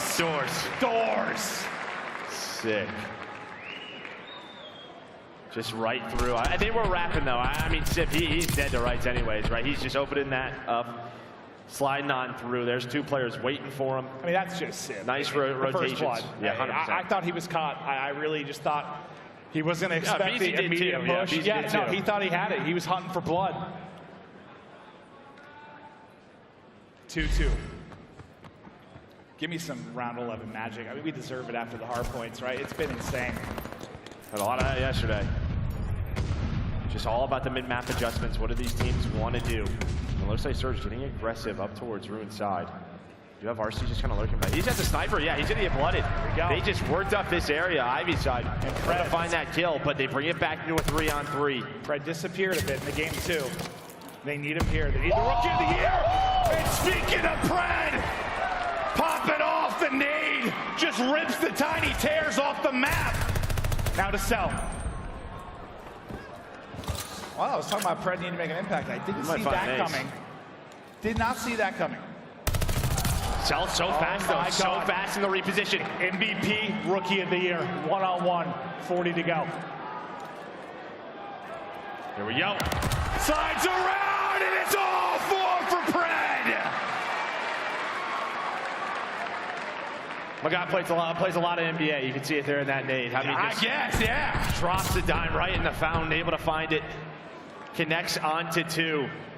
But it's that first blood. I mean, Arcitys has no idea. He's all by himself with the snipe, and Pred's like, hello. I was in the middle of talking about Pred needing to step it up. In this game 5, it just teardrop, bang. Look at this. I mean, you have a 4-man A hit from FaZe. The push, though, is going to be through B. Dude, from 1-3 to 5-3 in the blink of an eye. Woo! The stun, though, is going to come through from Cell. That's going to be the info. We're going to reposition. We saw Arcitys from the spot yesterday. Doesn't connect. He doesn't. It's always a question. If you're going to use this sniper, how efficient are you going to be? Okay, we get the hot hand out of it. Pred will get dropped, so no longer working towards any streaks. And a much-needed first blood now for FaZe. Mack's hunting. Mack gets it, trade though through instantly for aBeZy. Just the fact that Simp's able to stay alive, right? It forces him to reposition, allows aBeZy to get the trade and keep them. Makes him chase the kill. He chases the kill to the point he drops. Bomb going down. You're going to have accuracy up top broken. He lives for these moments.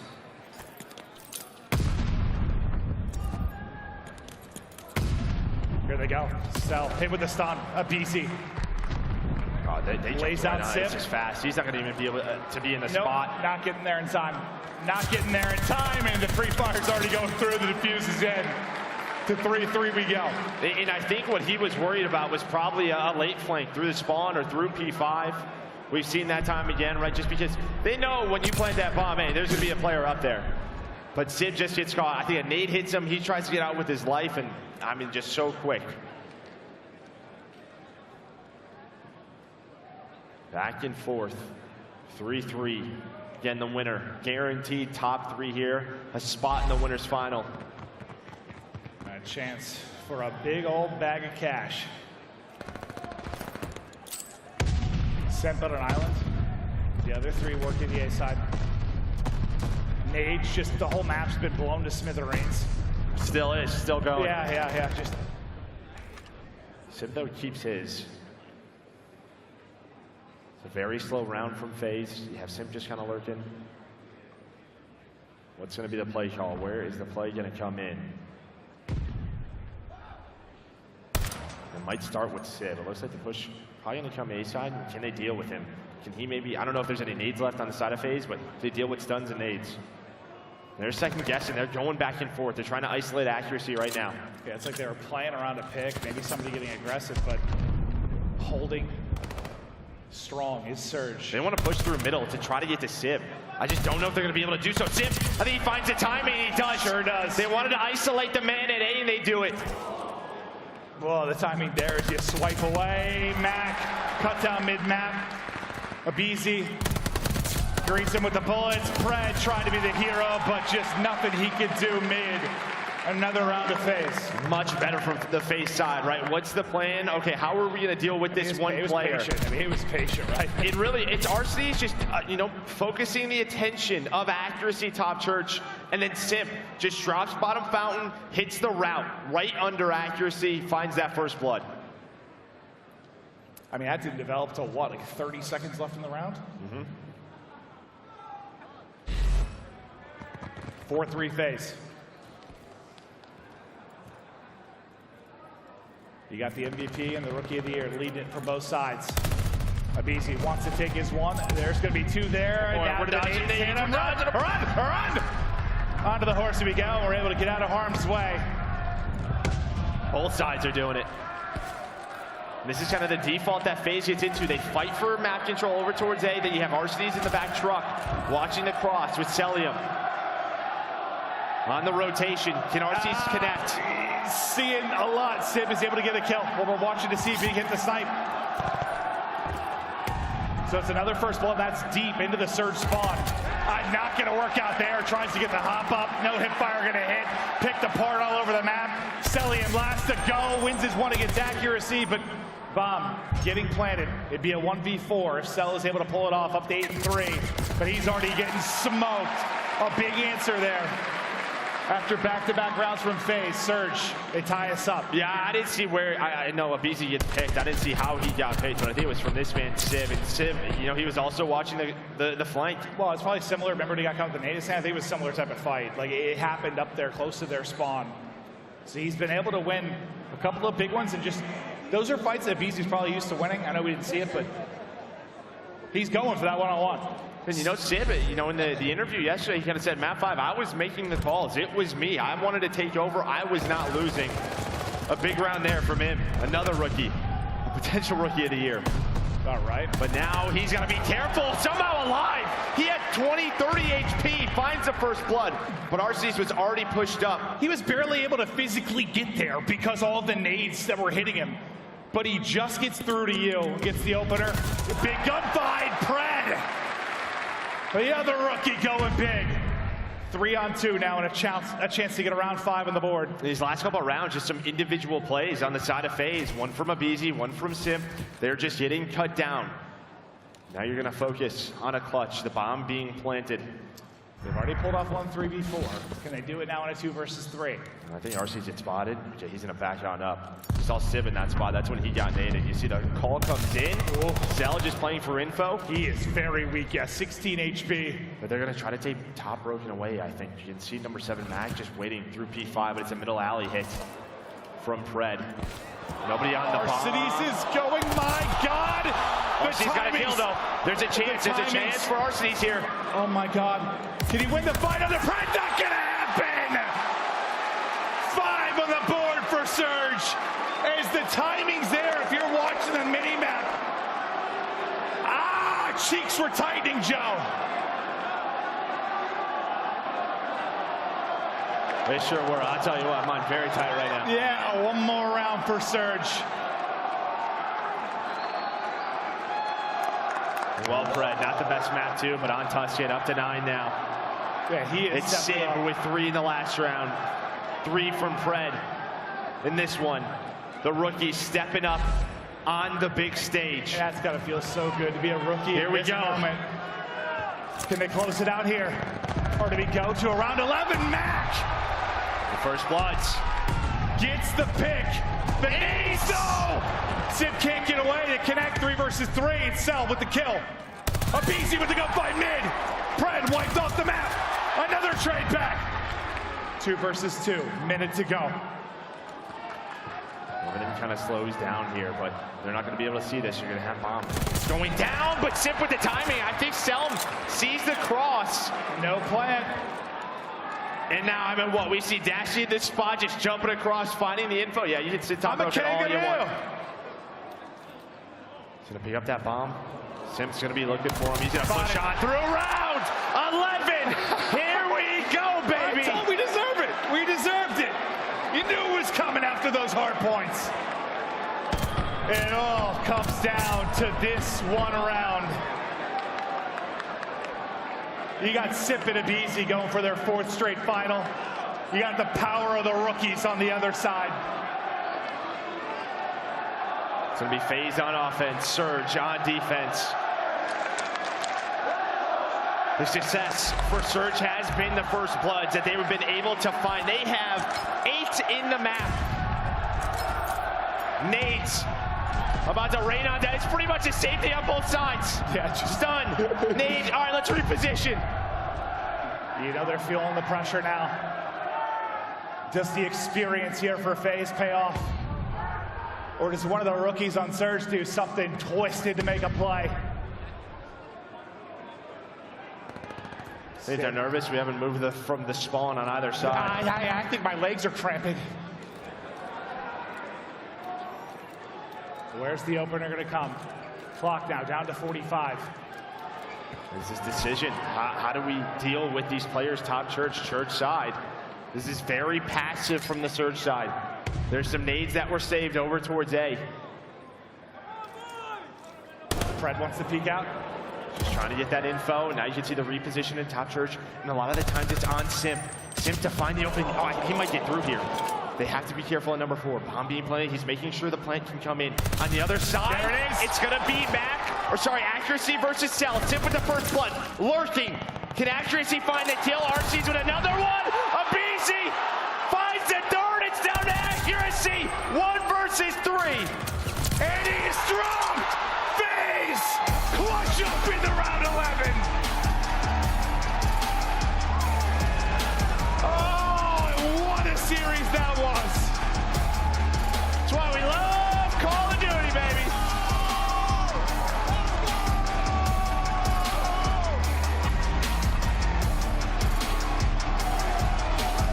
It just reminded you of an earlier round offensively. 100%. So patient from FaZe, but so patient and Simp to make the play and find the opening. You said it, it's on Simp to make the play. But what the difference is you had no presence A side. It was almost too passive on the side of Surge. There was nobody ruins. No one could start the trades. It was all about the middle of the map fights. Maybe they were trying to bait Simp into church, right? Pred was playing down low.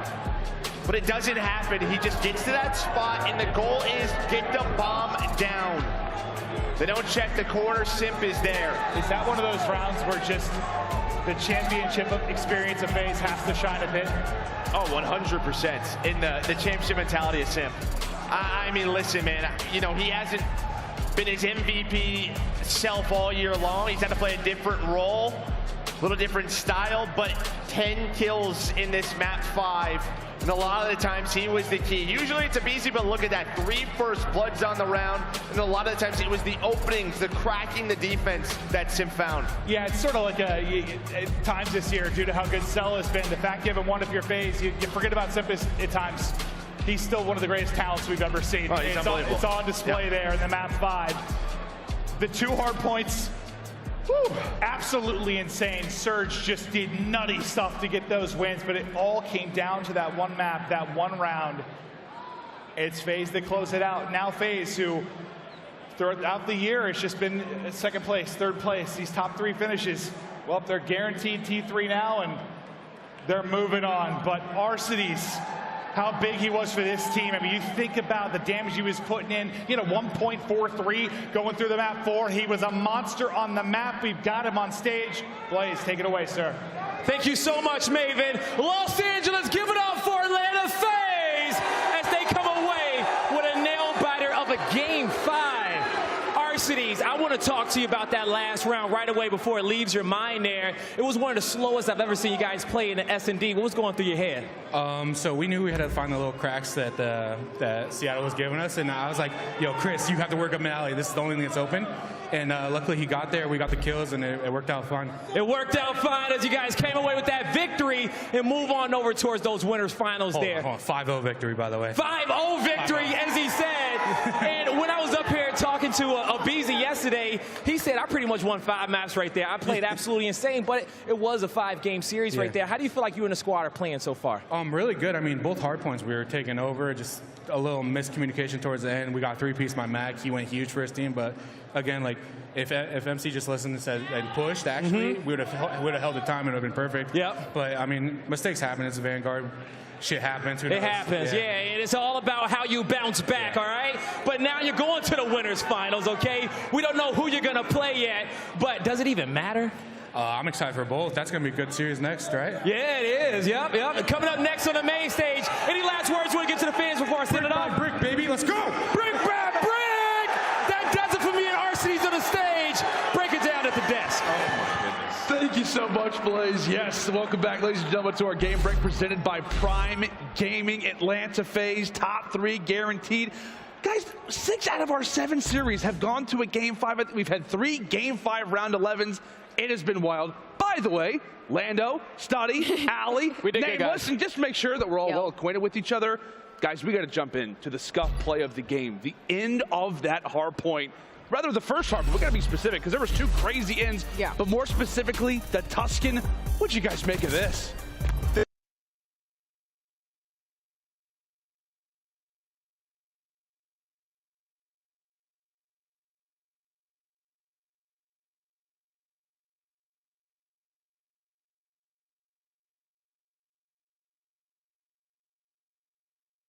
The situations that they were put in the end here had to be pandemonium. It's just strictly mini-map awareness right here. Spawn knowledge, picking up the 2-piece. Pred gets another 3-piece.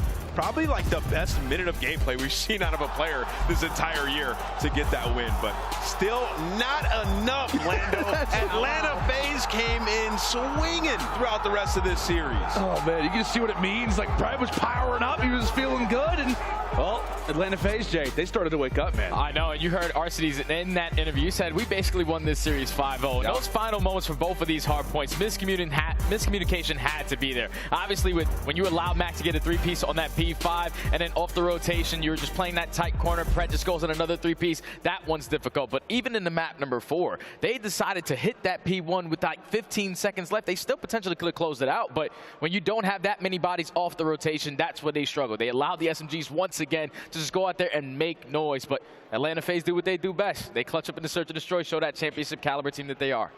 Well, at least when like they watch it back, it's like, all right, P5 and P1. Like that's where we struggle. The last 2 hills of a hard point is where we make our biggest mistakes. And almost at that point, I'd rather see Atlanta FaZe just be like, you know what? We're hands-offing this P5. We're going to send 3 people to P1. We're going to set up, and we're going to close this game out because we've seen that Tuscan P5 and the P1 from Atlanta FaZe hiccups multiple times this year. But like y'all said, they close it out in that game 5, and it was 2 in a round as well. Their offensive win rate on that Tuscan is not very good. So for them to win that and then end up pulling out the ice in the round 11, props to Atlanta FaZe, but they still have a long road ahead. Yeah, they do indeed. Let's also take a look at our game fuel tactical play. As we said, it was wild heroics out of Seattle, and then Atlanta started to make their way back. They won the Search, Destroy, and they would go on to win this Tuscan Control, really based off of some excellent attacking plays. I mean, yeah, it's a B push here, and what you're going to see is Arcitys and aBeZy, they lead the charge here. They get 2 opening first bloods, and they stack the point, and you can see all the players on Seattle Surge, they're located around Church right now, and it's just not enough, man. They're not able to get those kills, and they get a lot of progression on that point. So, you know, for Atlanta FaZe to be able to come out and win an offense is just so impressive. You know, talking about this team going into the Search and Destroy, another round that could have been the game field tactical play was that slow push that they had. Man. Yeah. It was just beautiful where they're working the guy mid, they get pushed up, kill Sib on the bomb site. Like, it's just crazy what these guys are able to do under pressure where they didn't have the composure before. It was gone versus teams like Seattle. They had it here. And it was the Tuscan Control heading into this. I was like, I don't really understand Seattle boxing up with them on it because that is where their run to the reverse sweep started yesterday. It was a hot 3-0 Tuscan Control. They take it 3-1 in this series. They push that momentum into the game 4. We joke about it being, you know, they won technically a 5-0 series, and it was like a 3-point matchup in that game 4, and then they pull out the win in game 5. So once again, you give Atlanta FaZe an inch, they will take a mile. Yeah. And it wasn't even a mile, at least in that game number 5, all the way to around number 11. Yeah. Like, that's insane. You got to see the plays that Seattle were making. Some of them were really good, but some of them were just, like, really questionable. 2v3 situation when it was Pred and Accuracy. Accuracy just wraps the entire Swan. Does absolutely nothing for his team. Once Pred gets taken down, they instantly hop the bomb. And then multiple rounds after that, bad timing after bad timing. You turn your corner at the wrong time, and eventually it costs you the round. Seattle just need to play a little more tight in those situations. And one of the scarier stats for me, I think, Seattle went like 8 for 3 in terms of the first bloods, and they still lose the Search, Destroy, and OT. Now let's see how the bracket is winding up right now, coming into our final match of the day. OpTic and Thieves up next to see who will face off against Atlanta FaZe. And toward the lower side of the bracket, New York still waiting to see who they will face off against. Meanwhile, it is Surge versus Ultra toward the lower side. Guys, oh my word, we have got some bangers still to go. I can't even look at the rest of this bracket. I just got to see this OpTic and LA Thieves matchup. I mean, the history in this matchup alone, it sells itself. It's about to be ridiculous. It's going to be great. It's going to be great, ladies and gentlemen. I know there's a lot of people who are excited about it. And by the way, you guys have the ability to walk away with some amazing rewards while watching the broadcast. You want to be rewarded for your efforts? Of course you do. Make sure and link your Activision and YouTube accounts to earn exclusive in-game rewards all weekend long. During playoffs, you can earn an operator, a weapon blueprint, emblems, and more. And on Sunday, make sure to tune in to have the chance to win a Modern Warfare 2 open beta early access code. And while speaking of Modern Warfare 2, make sure and tune in on Championship Sunday for a very special segment, getting an inside look at what's next for the Call of Duty franchise with a very special guest interview. Jay, we're both getting ready to leave the desk. I'm going to ask you real quick your early thoughts on our next matchup, OpTic LAT. Oh, game 5 guarantee, but I think the green wall got a little bit more ice in them, especially when you go to a round 11 versus a team like Toronto Ultra, you clutch up. All they have to do is just show the improvements in hardpoint. Going up against a team like Thieves, you cannot lack off in your respawn. Yeah, you definitely cannot, and it's going to be a grueler of a game. And I'll tell you what, man, the storylines are on top of other storylines. OpTic and LAT to close out what has been a monumental day number 2 here at CDL Championship Weekend 2022. Galen Center, you've been wonderful. Now bring down the house at what is going to be a legendary way to close out the day. We'll be back here just after the break.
The Call of Duty League is brought to you by Game Fuel. Victory in a can. And upgrade your game with a Scuff, the official controller of the Call of Duty League. Amazon Prime members get free games every month and a slew of free content for your favorite games like Call of Duty. Claim yours now at gaming.amazon.com.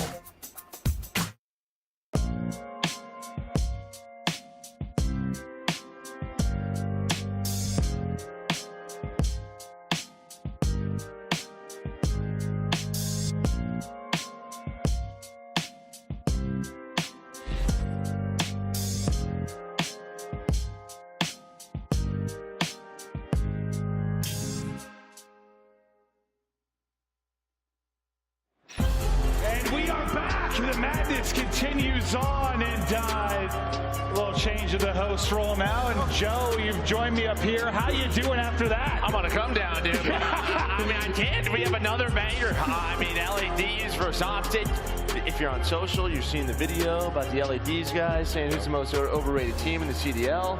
They picked that one, big green one. We'll see if that comes back to bite him, man. How you feeling? I'm feeling good about this matchup, man. I mean, I just saw the map vetoes. It's looking good for both teams, realistically, but I think OpTic did well. I think they did well. aLLeY, you? How you feeling? I'm feeling great. Honestly, I'm 0 for 3 today, so I don't know if I should apologize to the team I'm going to do for the pick'ems or, you know. Well, we'll get to that soon, but this is like, we just came off one of the crazier matches on the year. I mean, just considering what was on the line, how the matchups between these two teams, you have the Rookie of the Year, you have the MVP of the regular season, and just to have them go head-to-head like that was absolute madness. And now it's like, deep breath.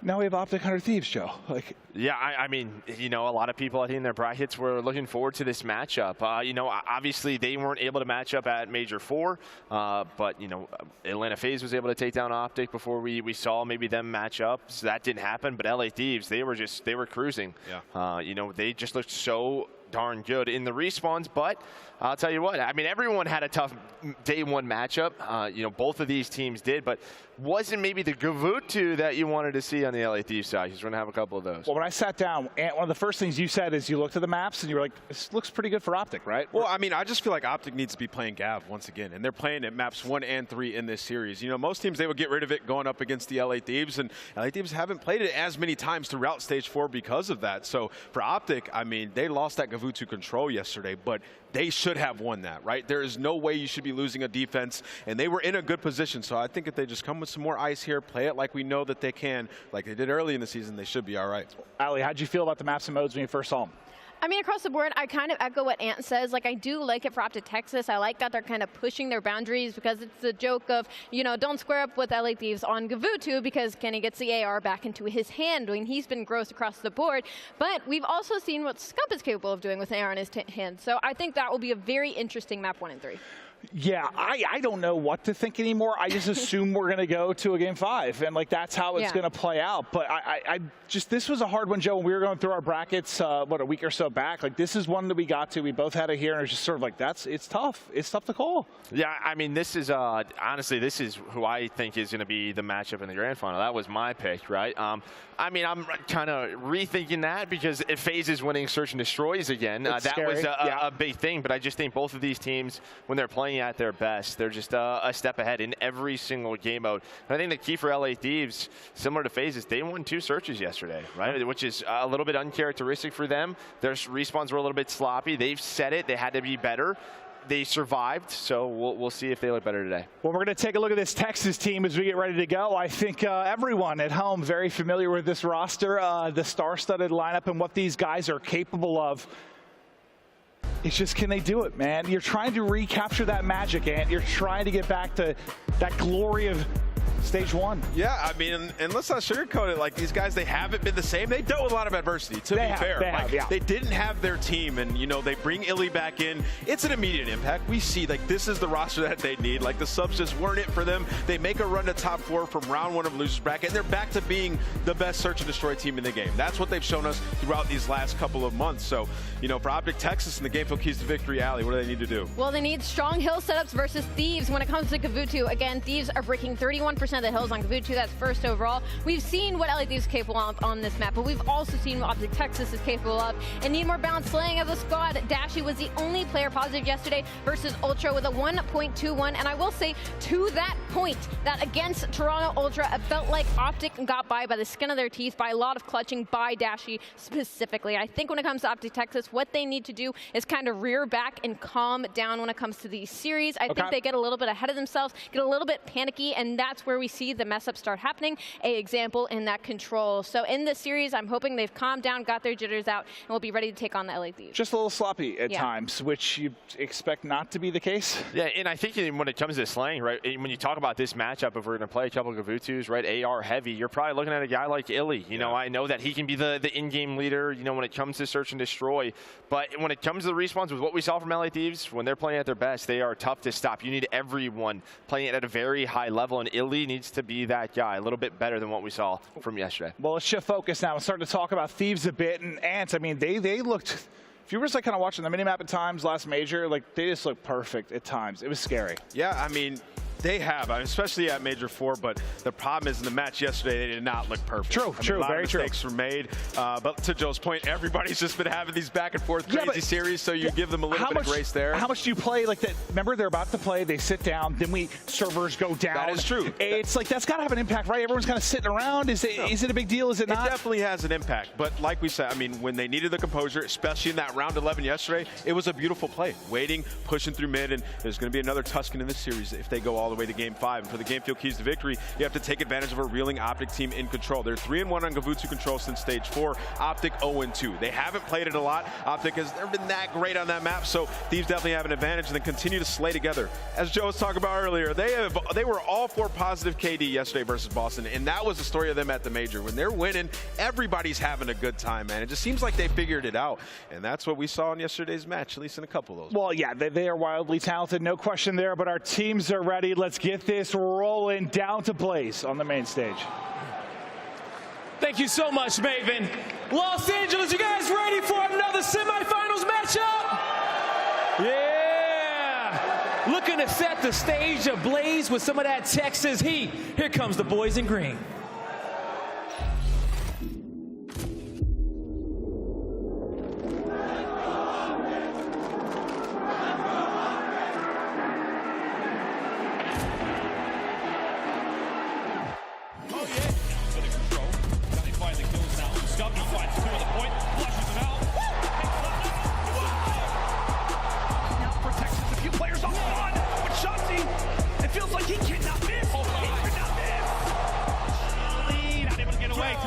One we got.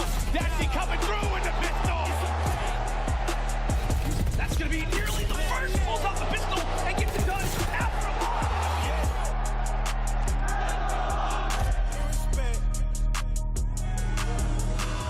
Los Angeles, make some noise for the green wall.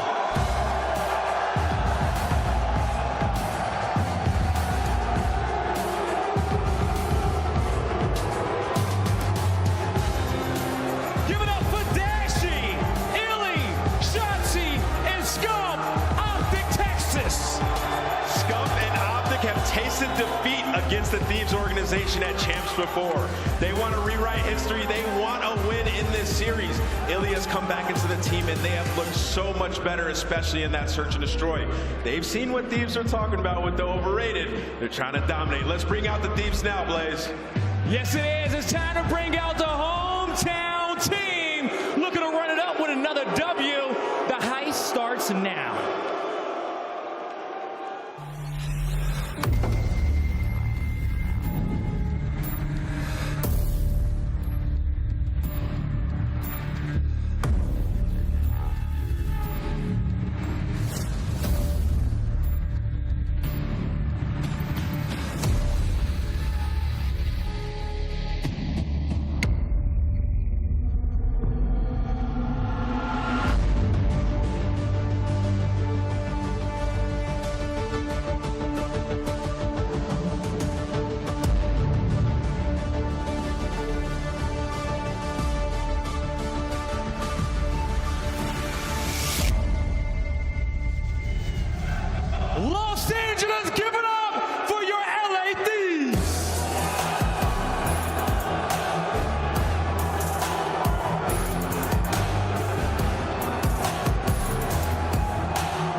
and get top 3.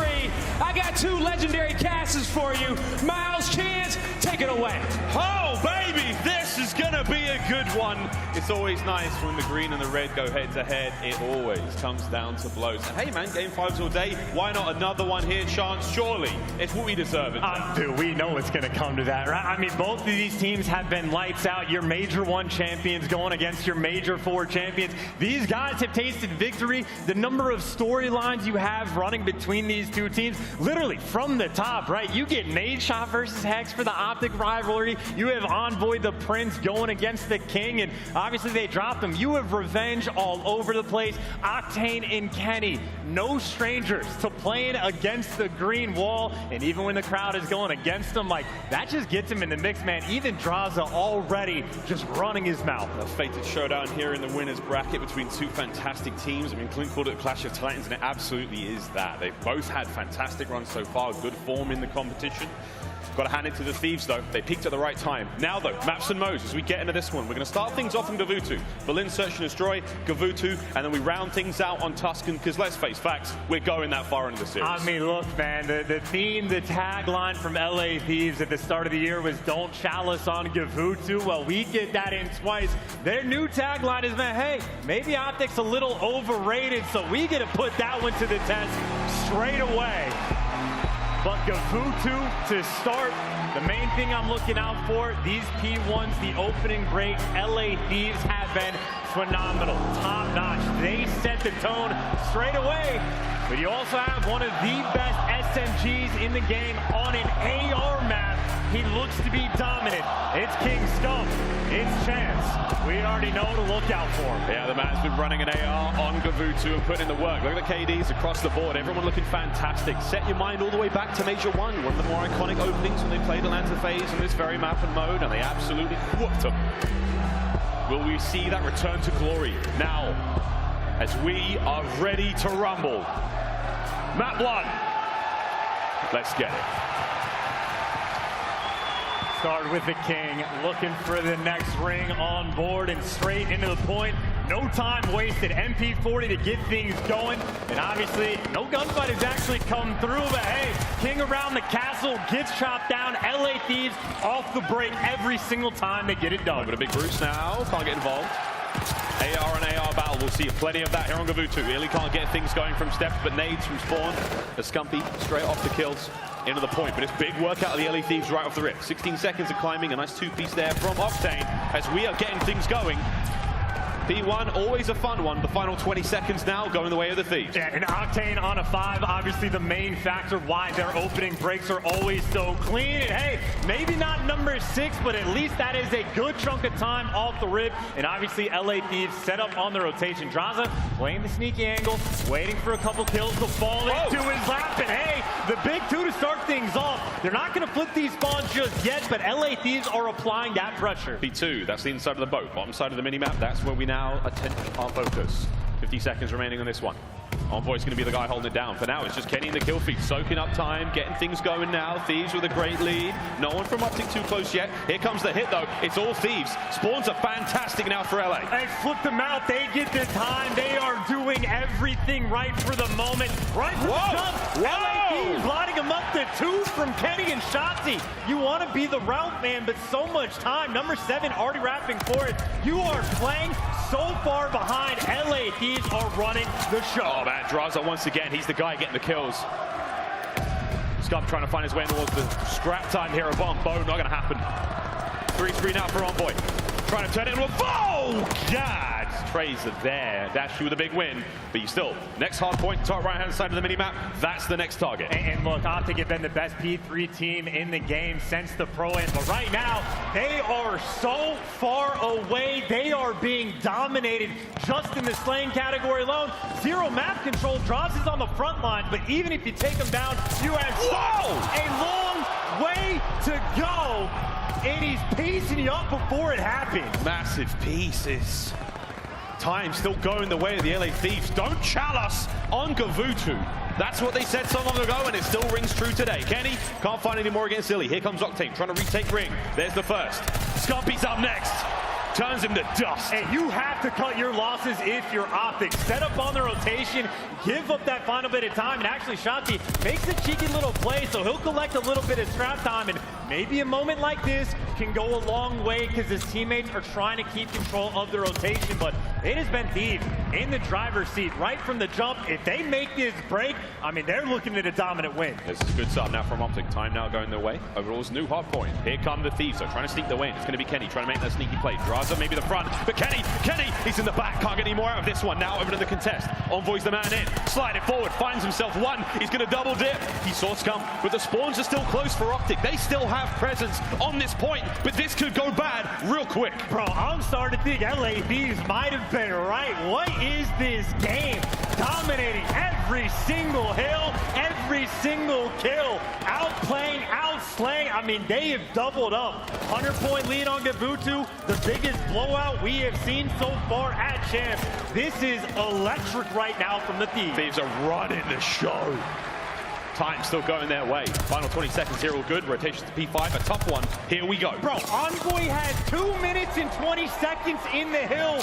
We haven't completed a set of rotations. That is an insane stat line. Back over we go. P5. Chance is losing it. Get a grip, man. Bottom right-hand side of the screen. Next point's up.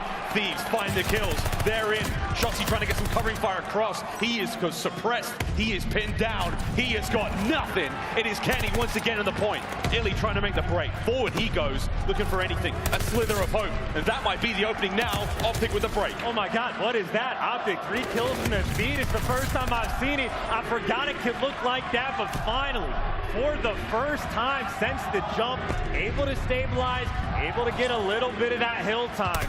And maybe see if they can get the momentum swing in their favor at all. But in the meantime, Thieves still picking them apart, being annoying at P5, and they've got him trapped for the rotation. Thieves, they have the stranglehold. Thieves be soaking. You finally get Envoy at the point. But for now, I mean, this looks like OpTic's hard point. Thieves are the ones picking up most of the time. Here come those green arrows surging forward. Dashy, the first man in the feed, trying to get those kills. A few seconds left. Rotation back towards P1. The second set of hard points is now upon us. And the Thieves are firmly in control. Can Envoy now weather the storm and take on Scump with Shotzzy on the approach? I mean, Scump's a little man right now, trying to make it work with a pistol and maybe looking to get at least one. Staying down and staying alive. Hello. Dodging Envoy and buying his time, but Shotzzy doesn't connect the bullet. 3-2-piece for Envoy. Beating him down, back in his home. Thieves are in the point once again. The clean house, whether it's the left-right good night or the shots from Octane. They are running GVU2. This is disgusting from the LA Thieves. Bro, 12-4, 3 minutes inside of the hill. The most ridiculous stat line we have had at this tournament.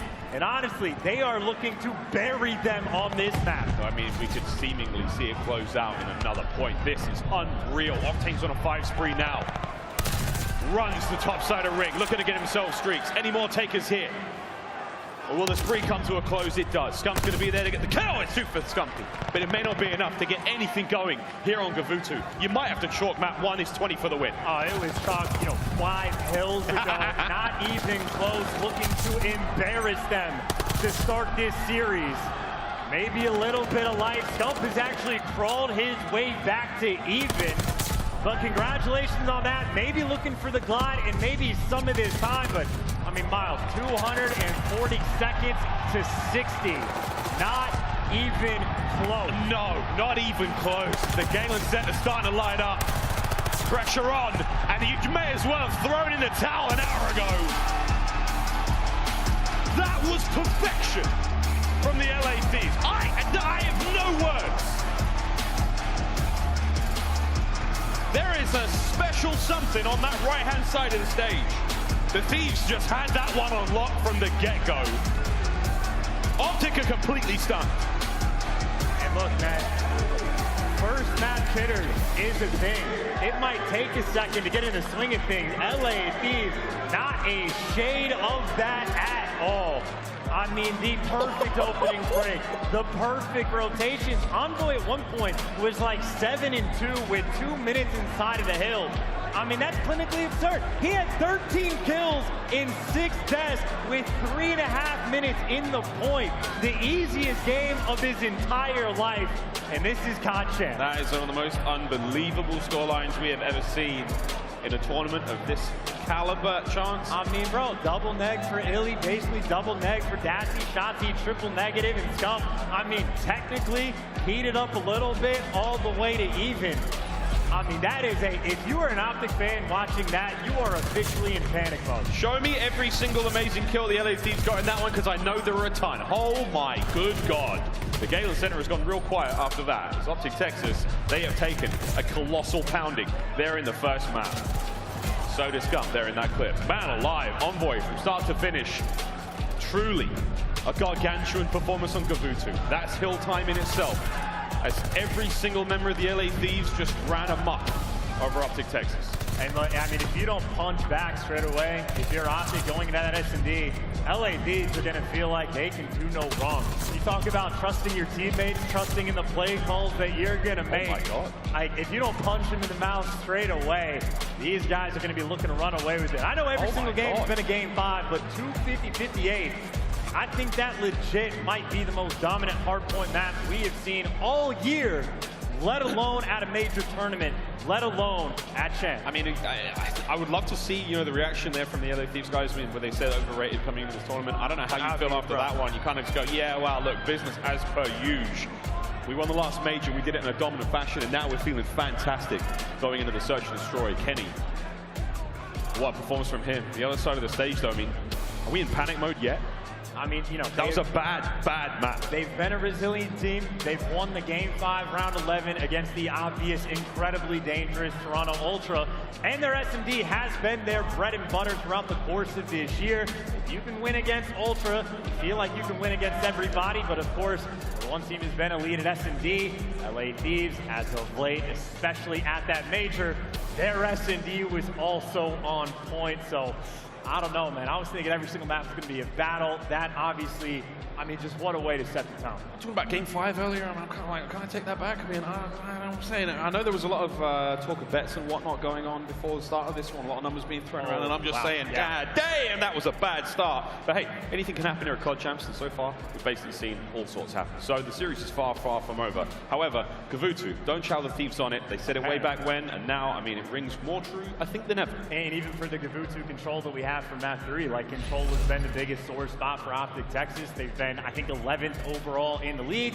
Only 8 teams at this event, so they've been on the struggle bus. I mean, they lost the round 5 to Toronto, even though they had the defense. So that Gavutu might be a problem long term. So, I mean, obviously, incredibly important to get that bounce back on the Berlin for map 2.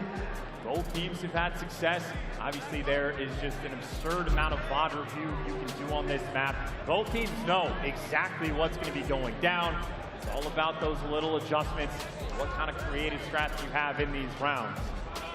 And at this point, I'm just looking forward to seeing what LA Thieves have cooked up. Yeah, what's going to happen in the Search and Destroy? Let's take a quick look now at the stats. This is how things have looked since stage 4. So, obviously, if you're an OpTic Texas fan, the numbers favor you right now. The real question is, do you have the mental resolve to bounce back after quite an embarrassing display in map 1? And I think the biggest thing as well is just that first blood conversion. Being like the first overall, that is the mistake-free Call of Duty OpTic. When their S&D looks good, it is because of that fact. They take full advantage of every tiny little edge that you give them. You know, iLLeY, he's getting locked in. He's 3 inches away and ready to go, but you already know it's got to be the quick bounce back. They might be staring down the barrel of a hot 3-0. There's no way, man. There's no way a team like OpTic Texas let that happen. Here we go, straight into the Berlin Search and Destroy. Map number 2 here in this winners bracket matchup, COD Champs. 2022 has been a crazy enough year. Just to add to the pile now, that up. We're going to forget all about it. Get straight into this. And obviously for OpTic, I mean, one of the best, if not the best teams on the attack on this map. Both bomb sites, they are happy to work. I know the quick B plants oftentimes can be sort of their old faithful. They rely on one in the back pocket where Shotzzy gets to work his magic, but from 7 and 21, we'll see if Shotzzy has any magic left in the one. Nades up. Quite an even spread across the map for both teams. We have got more eyes over towards the B-bomb site right now. aBeZy with the opening blood. It's a good start now from OpTic Texas. Now still keeping that pressure towards mid-map. Here we go. We're going to try to get something going. A bomb is making its way across the 50-yard line as Kenny, murder on his mind. Whoa, okay. Trades down. It's a 3v2. OpTic Texas with the numbers. Man, #1 in the game. First blood conversion. This is that kind of round. They got the Suns on the man in the back, and they are playing smart. They have him trapped in, ready for the gunfight. Shotzzy trying to take him down. Shaky shots, but the king is there. Here comes the reinforcements. Kenny does manage to win that fight, makes it a 1v2. He's been backed up, but he's now hitting another angle. Trying to get himself over towards that bomb. The bomb now is going to get recovered by the boys of OpTic. They might to get the plant. Or will they overshoot? Because again, Kenny, he's out and about. Dead silence pops so we can move as fast as he wants. And he's making moves too, right? He has hunted it. He has cleared the site. Now he gets to watch the cross. Everything right now is perfect. Nice. I think iLLeY was dipping down low to avoid the spot. But look at what he's doing. I think if he knows the A is clear, someone's going to be in the D-back watching the cross. Whoa! Spots a little head. It's a nice bit of crossfire there from OpTic Texas. They save the round. And iLLeY's getting first bloods.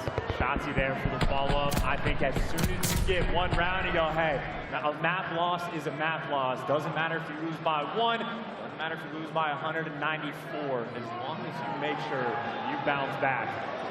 Perfect start for Berlin SD. It's a tale of champions, legends on the stage. Right legacy since this event started. There are many on that stage who would love to go further into this competition. Here we go once again. Heavy on the hit towards B now. LA Thieves. Watch the cross. Yes, there's the gunfight. Shots ringing out, and Scump knows they're nearby, but just gets caught. They set the trap, and they get that first blood. LA Thieves, mild advantage. For how long? iLLeY's eyes over the middle of the map. Shots are in. Nice snap on Envoy. Makes it a 3v3. OpTic are not willing to give up that bomb site. Not a hope in hell, as they are suffocating the Thieves. It all comes down to a 2v3 now, as Kenny looking to take the advantage. Still iLLeY, he's making plays, and he gets spread. Octane is there, and Shotzzy now in the 1 versus 3, and you see the cross. Octane's there. Should be able to get the bomb down, or actually get spotted on the cross, hop off the bomb, take the gunfight, or let your teammate do it for you. LA Thieves, the coverage is perfect, the picks are in. And they got that first blood. The battle was there. Said for the longest time, the LA Thieves were a team of superstars, individual prowess. That was the name of the game, but teamwork seems to be the key here. Ever since that major victory, they have been a different squad. Perfect coverage. As the equalizer there is found. The Miracle Man Shotzzy was unable to pull off anything there in the 1v3, but you can never count the kid out. Here we go. OpTic on offense. iLLeY really has been making moves in both of the rounds, even in spite of that last loss. Only one player on the cross. Maybe aggro over towards A. Kenny's back down a 1 shot. They might send him in for the charge, but Scump is going to fall. And Shotzzy hasn't gotten a trade yet. He is dipping back towards his teammate. Way too slick. He flies out that office, doesn't catch a single soul in there. Now he's got to re-enter. Kenny with the guns up. Spots one. Here comes the gunfight from iLLeY. Drazah with another huge win.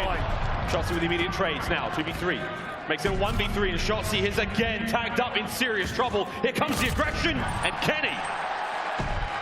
The man closed the round out. Thieves take the lead. Just guns him. We talk about iLLeY's S&D prowess. Well, Drazah has been a grinder as well. Timing works out for him, and I mean, that is a heck of a play from Kenny as well. He is tagged up, getting shot through the windows. He is 1 shot. His teammate there, the father-son duo, making sure they are protecting one another. LA Thieves now back with the edge. OpTic on defense.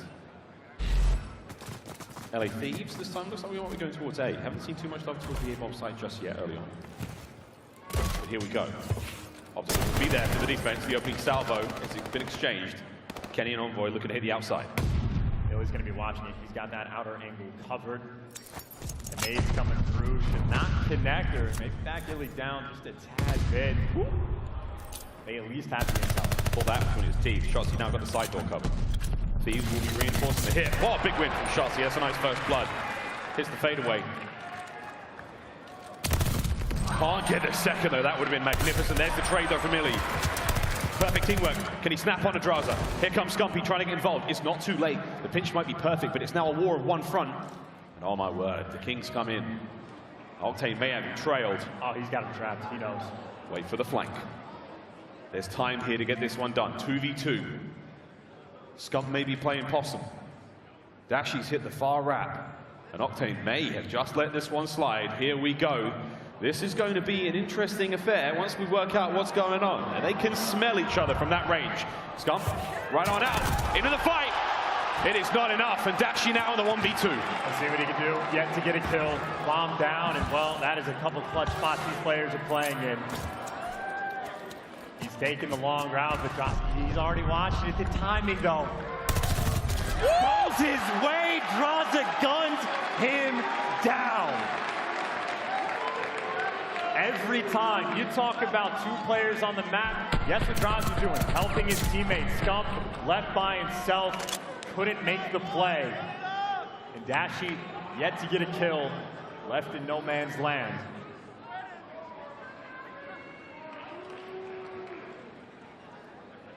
And it is the teamwork once again. The LA Thieves with the perfect coverage of one another on those important sides of the map. Dashy still 0-4, yet to really get the ball rolling here in the search.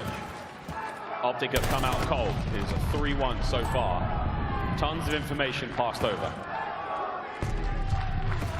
It's going to be a 1v1 on the A-bomb site for now. Scump versus Kenny. Middle of the map is all populated for now, as the LA Thieves a heavier stack towards that B side of the map. There's pressure now on who makes the first mistake. First one, Dashy's on the board. It's good enough for now. It's going to be the go button for Scump to try to get himself inside. Here comes the bomb wrap over towards A. Long line of sight cover.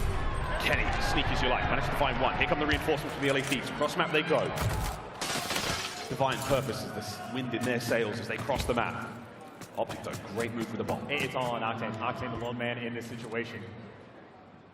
And he has an AR, not the best gun for the job around this side. But he's got eyes on. He's going to let this one happen. Tags are in, that's massive. We'll go for the kill. We go for the plant. There we go. OpTic now with the advantage, 3v2, and that bomb's going down. It's right on the flank. iLLeY is there. He gets it. Now a 1v3 for Kenny. The first trade is in. Plenty of time to work with. Plenty of time to work with. Finds himself one. 1v3 becomes a 1v2, and he is making moves. He may have moved a little too fast there. Doesn't catch a shot. 30 seconds down the clock as he's made his way across. Checking every possible avenue. Oh, wow! What a reaction! The snap from Shotzzy. Kenny knows. Woo, I was real close. Fantastic shots from Anthony Cuevas Castro. He gets his boys around. A reaction like that from Kenny too, man. These are living in the moment. They are having fun, even for the round laws. But hey, Dashy got on the board, found the pick for the team, and even though Scump got traded on the other side of the map, #1 in first blood conversion, hold strong. OpTic just looking for those picks. Bring that hit now towards A for OpTic. Easy option to double back there. They've gone. Envoy's managed to make his way forward. The bomb definitely leads towards B now for the Thieves. Will this be enough though? As OpTic, they have fortified the bottom of the docks. And here we go. It's going to be a battle. Shotzzy, the man to get the party started. That's the 3 spree now for him. And he's feeling it. He's feeling it. So is Kenny. The force is strong with that one. iLLeY. Oh! Kenneth Williams, what a kill! 2v3. Round's not over yet. Here comes Kenny. But Dashy. Magnificent shots, and here's Drazah straight out the window, straight into the kill feed. Scump now in the 1v2. Their turn, they're looking for it. They already know he's going to be on the flank. They've cleared out everything else, and they're posted in the corner. Unwinnable for Scump. Nowhere near his team again in LA Thieves. Pushing the pace, smiles on their face, and whoa, Kenny. Whoa, Kenny, look at this. I mean, come on. He's been doing that all tournament long.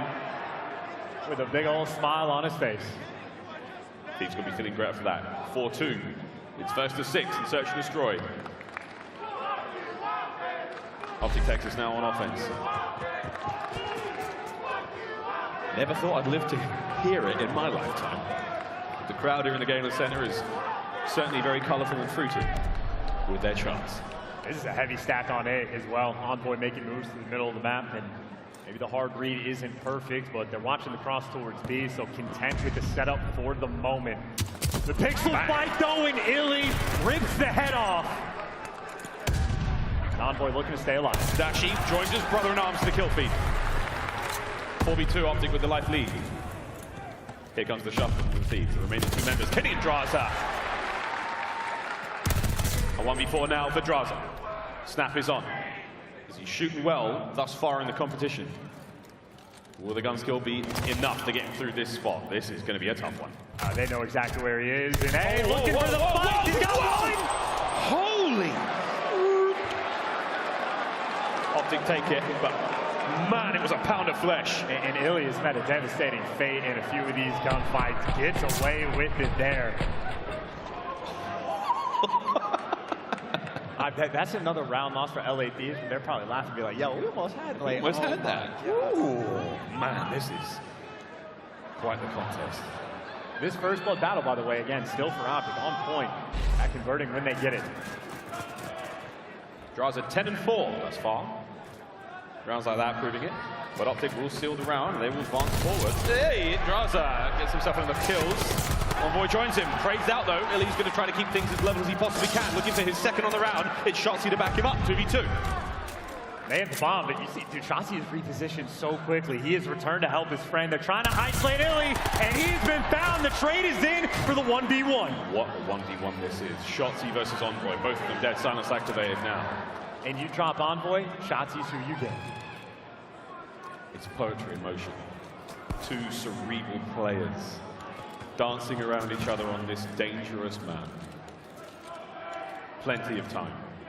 Envoy with a bomb. Looking to plant something towards B, but again, a wise player will check every corner before he lays it. I mean, look, Shotzy's going for the hardest read of all time over towards A. He plays the 50-50, but he guesses wrong, and Shotzzy should be so late to rechecking this that he's not going to know if Envoy is trapped in sight or not. So Shotzzy playing without the intel. Saving grace for Shotzzy, he has an automaton to work with. Envoy, he has one now as well, so we are up and about. Here we go. Shotzzy towards the site. Envoy backed on up. Will he get the eyes on? It'll come down to a single fight, or will it come down to this? We will see. Envoy now shuffles his way around. Time ticking, 20 seconds remaining. Shotzzy! The fight is on! Wow! Envoy with nerves of steel. No stranger to a stressful 1v1. Yeah, have a sip, champ, you earned it. Wow, what a round.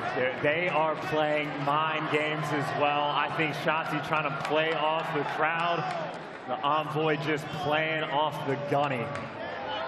One more round for LA Thieves to go up 2-0 in this series. They have been lights out. The Thieves continue to prove the prowess in the game mode. OpTic, an aggressive round for them now. It's a two-man hit. The flank is going to be great. Shotzzy the man.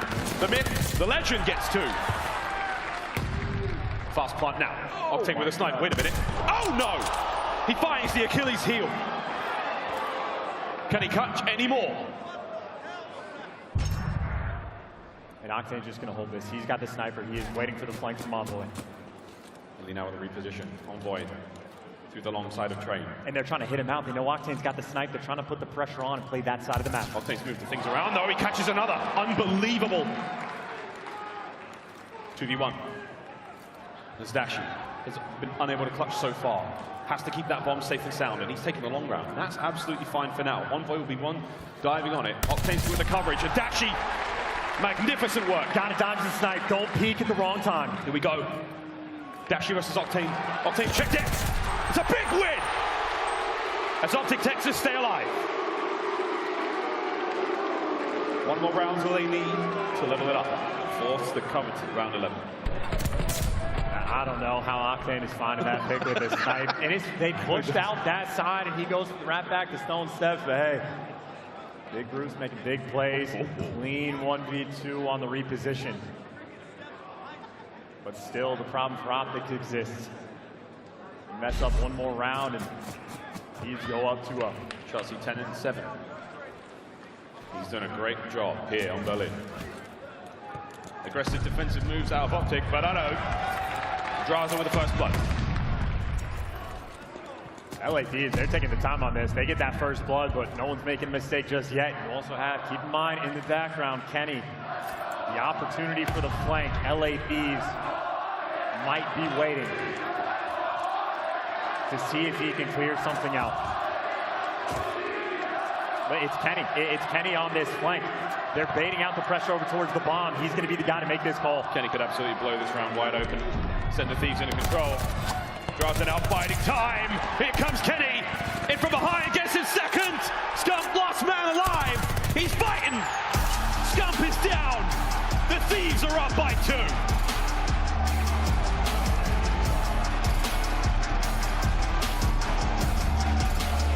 And for LA Thieves, what more could you ask for? Dominant on Gavutu, making the plays on Berlin. I mean, you see the flank, it is just in the cards. It is done to perfection. I mean, we sort of laughed about it. Kenny himself being like, why are you throwing me in the mix for MVP? Well, plays like this at the tournament that matters most. I mean, he has been that caliber player as of late. And Thieves looking too clean. I mean, just to take him down on the Berlin S&D. It's got to feel so good.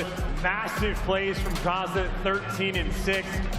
I mean, how many times did they just drop the player on OpTic with a straight gunny? Envoy clutching the 1v1 against Shotzzy. That was a poetic game, too, for LF. Kenny and Drazah, it's that father-son duo, man. Big damage from both of them. Solid work out of everyone on OpTic. A rough one from Scump. The 6-4, the final score there on Berlin. As, hey man, look, it was way better than Gavutu. Jesus, look at that, 250 to 58. Don't forget about it, friend. All right, we're going back to Gavutu. If there was one map I was thinking that there was a clear-cut advantage for either team in this series, it would be for map 3, and it would be for the LA Thieves. Control has been an issue for OpTic, to say the least, and now they need it more than ever. Need it more than ever before. Otherwise, we're looking at the only potential 3-0 thus far in the competition. OpTic, their comeback has to start now. Well, not right now. We're going to a break. When we come back, we're playing Gavutu and Control and Nailed Biter. Here in the winner's bracket, it's OpTic Texas. It's the LA Thieves. This is the CDL.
The Call of Duty League is brought to you by Mountain Dew and Zenny.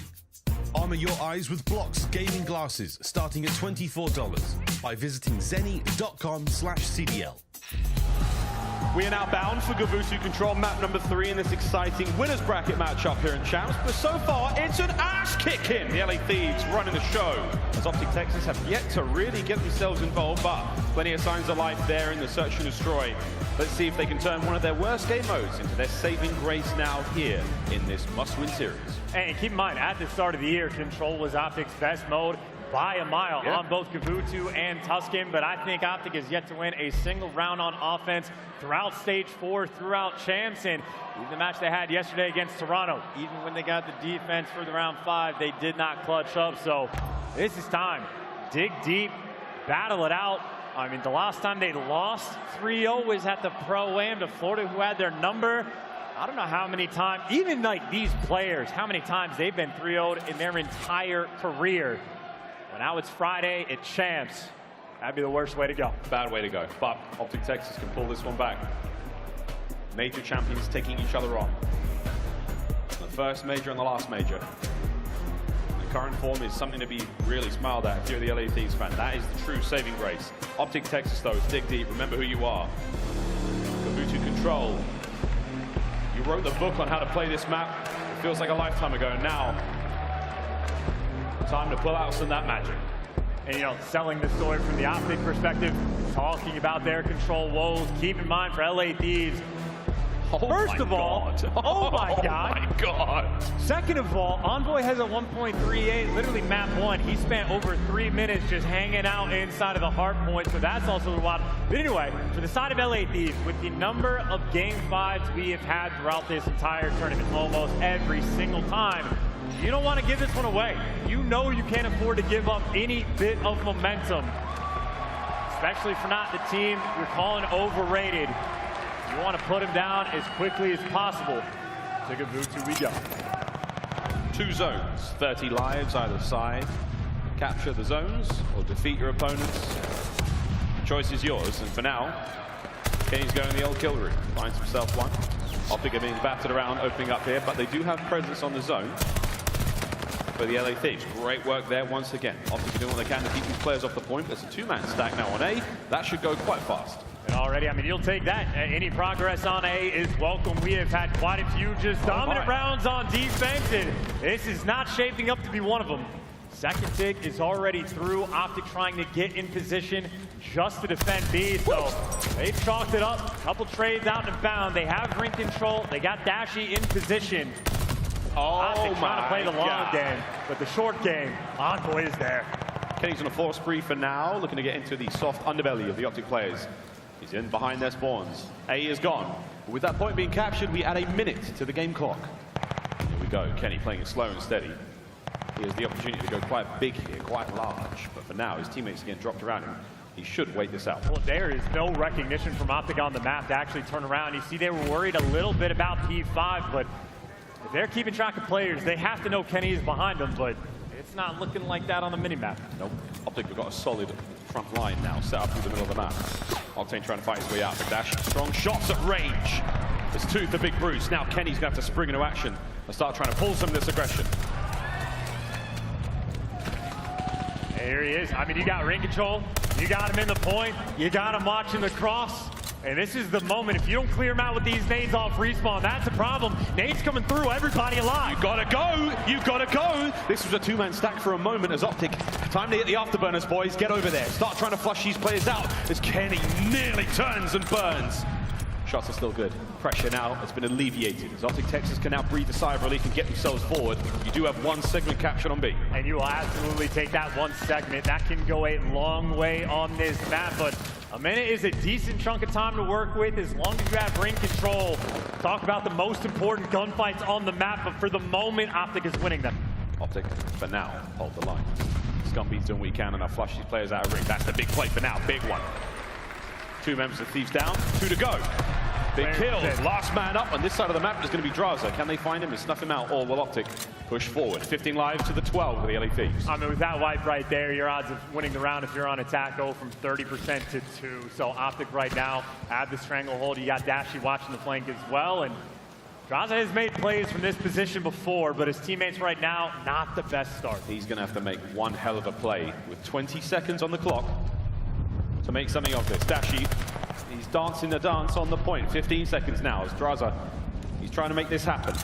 Waiting for the rest of the team to come through. 2 players now on the top side of ring now for OpTic as Envoy finds one. Pressure is now on. Last man there's Drazah. He's trying to make it happen. It shouldn't.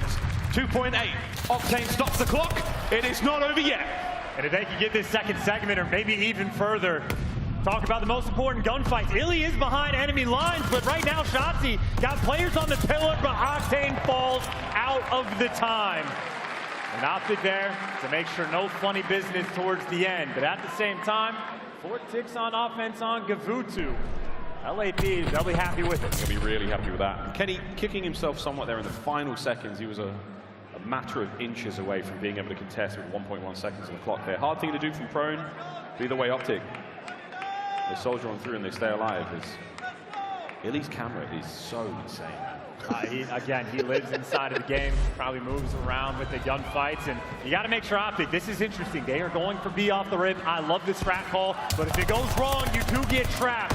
You have to make moves, and it is only Octane over towards B. Octane's doubled back. Scump might check this. Tags are in. Teamwork is there, though, as OpTic, they've got the coverage. iLLeY the man to back him up. Towards the ring now we go. As the LA Thieves are scrambling to try to get some defenders in position, but this is a big play. Octane's got to go big. Kenny now to back him up as well. A huge win. As you may have just stopped the play entirely. Shotzzy stops the clock, though. And again, these players are going to fall for now. So for OpTic, you go towards B, you make no progress, and now you might get stuck in your spawn. And if Kenny's beaming like that, good luck trying to get past. No map control, no success on B, and potentially no hope. As LA Thieves right now, decent amount of control. Yeah, great amount of control. Player towards boat, player towards ring. They have all their bases covered quite literally. And Drazah, my good gracious, doesn't care. Woohoo! Dashy. Hot hand, stays alive. 30 seconds on the round. The LA Thieves tie things up. iLLeY now looking to push his way forward. Can't catch Octane. He's posted up in a big way. Here comes Shotzzy. Scrambles out of spawn. Gets to the top both sides. Stays alive for a moment. And here we go. The dance. There's 15 seconds remaining in the round. He stops the clock, but he is in serious trouble. Surrounded on all sides. And iLLeY, a staggered hit. There's 10 seconds on the round. Hey, I mean, well, maybe a last-ditch effort over towards B. Dashy is leaning that direction. The green arrows are there to follow, but Octane's watching the cross. Octane, beamy as ever. Number 4 makes it with 0.4 on the clock. Wow. But good luck trying to make this happen. Good luck, have fun. It's a 2-man stack. At the very least, you might be able to walk away with a segment, but that's ring control now. Going there with the Thieves. Scump, the backline safe. All right, you got to stay on. Not over yet. If you kill that player, it's over. Envoy now flying forward. Envoy into the point. Envoy wins the round. And that is a missed opportunity as well off the rip from OpTic. Octane was the lone defender, but he pinned 2 players back. Bought his team enough time for the reinforcements. And I mean, hey, I like the attempt to try to make move towards B, but that is just now a massive advantage for LA Thieves in this game. I mean, 3 total ticks, and I think OpTic, it has been a little bit rare. I know they pulled off one against Toronto, you know, just a dominant round on defense. And funnily enough, I think LA Thieves saying anything you can do, we can do better. They are leaning towards this B zone. Yeah, they're going for it. Shotzzy to the man to back it on up, but his presence will be given up. They'll know he's on it. Now it's just a matter of checking it. Yeah, dirty from Octane with a big win. OpTic still in a strong position to hit this point ASAP. Kenny with a slow capture. They're on B. It's a one-man hit for now, and Kenny, it's a one-man show. He is slaying his way through the members of OpTic Texas. 15 and 6. It's a 5 spree now for Octane as he continues to put in the good work. And he just gets to watch the cross. He's got a little bit of help from the P1 cut, but now he's by himself and he does get chopped down, so B has been secured. And not a single tick has come through, but the difference between LA Thieves and OpTic, when OpTic got shut down, they had no map control. When LA Thieves lose the pressure towards B, the other teammates were at least getting a clearance on this bottom side of the map. So LA Thieves doing a much better job of keeping that map control and keeping the dream alive. Just see how frustrating it is to be an OpTic member right now, trying to play against this magnificent teamwork of the LA Thieves. A captured, another minute to play with. The LA Thieves absolutely running the show here. Let's go for a quick listen in. Two-top circle, guys. Two-top circle. Brandon, He's out, I'm sliding. Yeah. Slide. Brandon circle as well. Brandon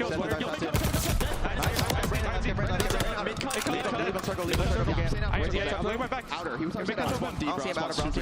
In the corner. One shot, Brandon. Get the tick. Get the tick. Good job. Yep. Zach, how you cross? Two radio. Tree rock. Good tick. Let's go around again. Yeah, good play. I'm going to run again as well. Brandon should be our big rock. He'll be mid on me. Brandon should be truck spot, big rock area. I'm in back ring right now. One's our circle steps. Anybody look radio? Our circle steps. No, we went through both. Yeah, I get into the circle. You're on the top 3 trying to do that shit? Yeah, okay. Behind me. Oh, yeah, top boat. Nice. Jump in the bait. Solid effort out of the LA Thieves to get the capture there. Not able to get the job done, but chance they have secured defense. Yeah, guaranteed defense for the round 5 should they get there. And honestly, just a pleasure to listen to Octane. I feel like he has leveled up his gameplay. His Shotzzy levels up the map. That's a new one. Champs, mate. No more secrets. Can't hold on to them going to the next game. Shotzzy. Forward he flies. Trying to clear out every possible point. Nice work. In and out he goes. Over to the point now. Defense reigns. Shotzzy with a 3 spree. Always the opportunity to try to play for a slide bomb. Maybe get that long term, but OpTic already in a tough spot. Only at the halfway point in this game. Oh my God. Still time for LA Thieves to work with. 2 players through the middle of the map. You play the same corner twice. Octane there to make the reads. They have ring control. The nades coming through. Now they're trying to fight towards B. Dashy, though, trying to hold him back, but that's not enough. You got Kenny causing enough problems. They're going to be able to stop this clock, and this is a 9 versus 7. Oh my good God, this is a big one. It's only Drazah capturing the point for now, but the teamwork is there. Here comes the contest. Shotzzy, great work. Keeps the point safe. The clock starts to run once again. Envoy in the contest now as well. Scump gets brought down. Shotzzy, can you win another big gunfight? There's no lives left now for OpTic Texas. I mean, 6v4. Again, if you can stop the clock, or maybe if you just kill him quick enough. 6v3. OpTic are dropping like flies. They're running out of lives now. 3v5. The clock's still ticking. It could come down to time as Kenny in the inside of the rock. Shots from Shotzzy. Can he find the kill? The reposition now on the covering fire from above. Dashy, the saving grace. Can he manage to get on the point, but for no longer? It's a foot race now, Big Bruce! He may have just won it. See the rounds! That's good God almighty, it was a tough one. Look, the crowd is cheering for OpTic, but I'd still be sweating. That is a nail-biter round where they are on defense and winning by the skin of their teeth. I mean, the difference between these 2 teams and like the post-attack towards B at the start of the rounds, LA Thieves are just straight up outplaying them. Now that being said, obviously for OpTic, if they pull off an offensive win, they win the game, but they need one of these next 2 offensive rounds. They got to make some magic happen. This time they're not going to be. This time they go straight towards A, and then Shotzzy gets a 2 right off the rip. Now you got pressure on A. Will they stack this fast? That's the question. Again, the center is now sprung to life. Shotzzy gets caught. You still got a little bit of presence towards A, but Octane's there, so you have gunfights and players all over the map, but OpTic just get picked apart. Any progress they had gets stuffed. You lose the mid-map control, and maybe you go to ring. Well, the trades are there for LA Thieves. And I think OpTic might be trying to force this B zone. The sneaky shots, he managed to make his way forward. The ring now pressured, but Drazah, he's in. Oh my God! What a kill! As Drazah now driving the LA Thieves forward, looking to set up the trap. And look at that mini-map. Left-hand side, OpTic, their backs are against the ropes. Can they survive this? Oh, he's looking for number 5. He is looking for the glide. They already got the defense, and if you get the extra artillery in the background, you will take it. You are pinned in your spawn, and this might be a vibe kill to go into this final round. OpTic have to be stressing. Final 25 seconds, here we go. Let's dive in with a quick listen in with OpTic Texas. Watch out. I can't get B5, absolute Sam. He's still there. I'm going top chip. They're trying to get Kill me for B-Dom. They're hold. Kenny. He's going in boat. One's in our base. I'm for this guy in our base. I'm taking a B. Guy in our base. It's gotta be it. No, they can't get on the point, but they do get on A. So now, Operation capture A as fast as humanly possible with your OpTic Texas. 3.8 seconds on the round. Here come the Thieves. It's Octane through the front door, blows them wide open. Final round. And the LA Thieves have secured defense. OpTic, this is match point. I mean, again, looking to bury them on Gavutu. LA Thieves, I mean, this is a match for top 3 to avoid having to play New York down in losers bracket. And they're looking for the most dominant series win we have seen this tournament. OpTic have had no sort of success. I mean, like 2 total ticks, and now they need to get both zones or win on kills. They got to find a way to make this happen. They got to find a way to deal with Kenny, who is on a 5 already. And he can take his sweet time to play for these kills. It's a 2-2 split towards either side. Oh, B is open though. B is open. They're on B now. Drazah trying to catch him out. Big shots as iLLeY has been pressured. But that's a 2-man stack for now. And they are shoulder to shoulder inside that boat. The nades are going to hurt. Scump's still alive for now. Last man for OpTic. The first segment comes through. And this is the best look they've had on B so far. I mean, you call that the best look. I call that an instant retake. Now, admittedly, they did get 1 tick. So long term, that could come into effect. But we talked about it. They still just do not have mid-map control. Kenny, in the meantime, can't get the glide. Another small thing going right for OpTic. Drazah last man up alive. Tags are in. You haven't killed him yet, though. The job is not done. There we go. OpTic now with the numbers on towards the A side. And I think Dashy doing enough over towards B that LA Thieves are going to constantly have to wrap back. That should be the opening for his teammates to make the progress towards A. And if you can gun a couple of these players down. God. Oh my pistol. Dashy, just do it. Hold them back. Your boys are doing the work at A. 1 segment remains. Yeah, you better make sure you get this go, because these are looking to pounce, and you just get dropped. Now you are back to square one, stuck in your spawn. OpTic have got to be so decisive now on the push out. You have to get these kills, you have to get moving real quick. 45 seconds remain, and Envoy has somehow stayed alive. Oh my God, the pinch is on. Scump finds a kill. Shotzzy will make his way across beach. Stays alive! Oh my God, will OpTic catch him out or not? Scump keeps the fight going. Slow and steady, wins the race, 35 on the clock. I mean, look, so much progress on both these points, but you are running out of time. OpTic desperate to find an opening, and it gets shut down in their face. Last-ditch effort, this is it. You have to get A. Gotta get A. 22 seconds remain. The capture now what? iLLeY can't get it cleaned up. The team kill comes through. Last few seconds now, we should see A captured. Here we go. A minute added to the game clock. 13 lives for OpTic Texas here in the series. We're gonna find out if that early tick is enough to get them there in the end. Ring control dominated right now by LA Thieves. OpTic not a good start. Envoy the Prince there to take down 2. 10 lives, 1 minute. History in the making. The LA Thieves here in Vanguard.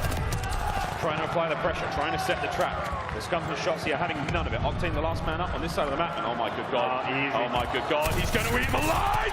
It's 2 for the Røkkr. Over 40 seconds remaining in the round. 7 lives to win a round on offense. Don't know how you do it. You gotta get multiple clean 4 down, but you die every single time. But there's 3. This might be it. Octane the next one in. If he gets this, there's the glide. Oh my God! It is sensational gameplay from Octane. iLLeY makes it onto the point. The final lives for OpTic here in the series. And he's pissing metal. Streaks, here they come. An 8 spree. The final 20 seconds of the series. He might kill them all. My God! It is an absolute massacre. It's the final 20 seconds now upon us. The final 10 ticking away. 2 lives left for OpTic. Dashy fighting tooth and nail. Kills are there. Scump, it all comes down to you. It is an unprecedented victory for the LA Thieves. A 3-0 here at COD Champs. And sweet child of mine, what a drubbing it was. They certainly ran that one up. Holy shit.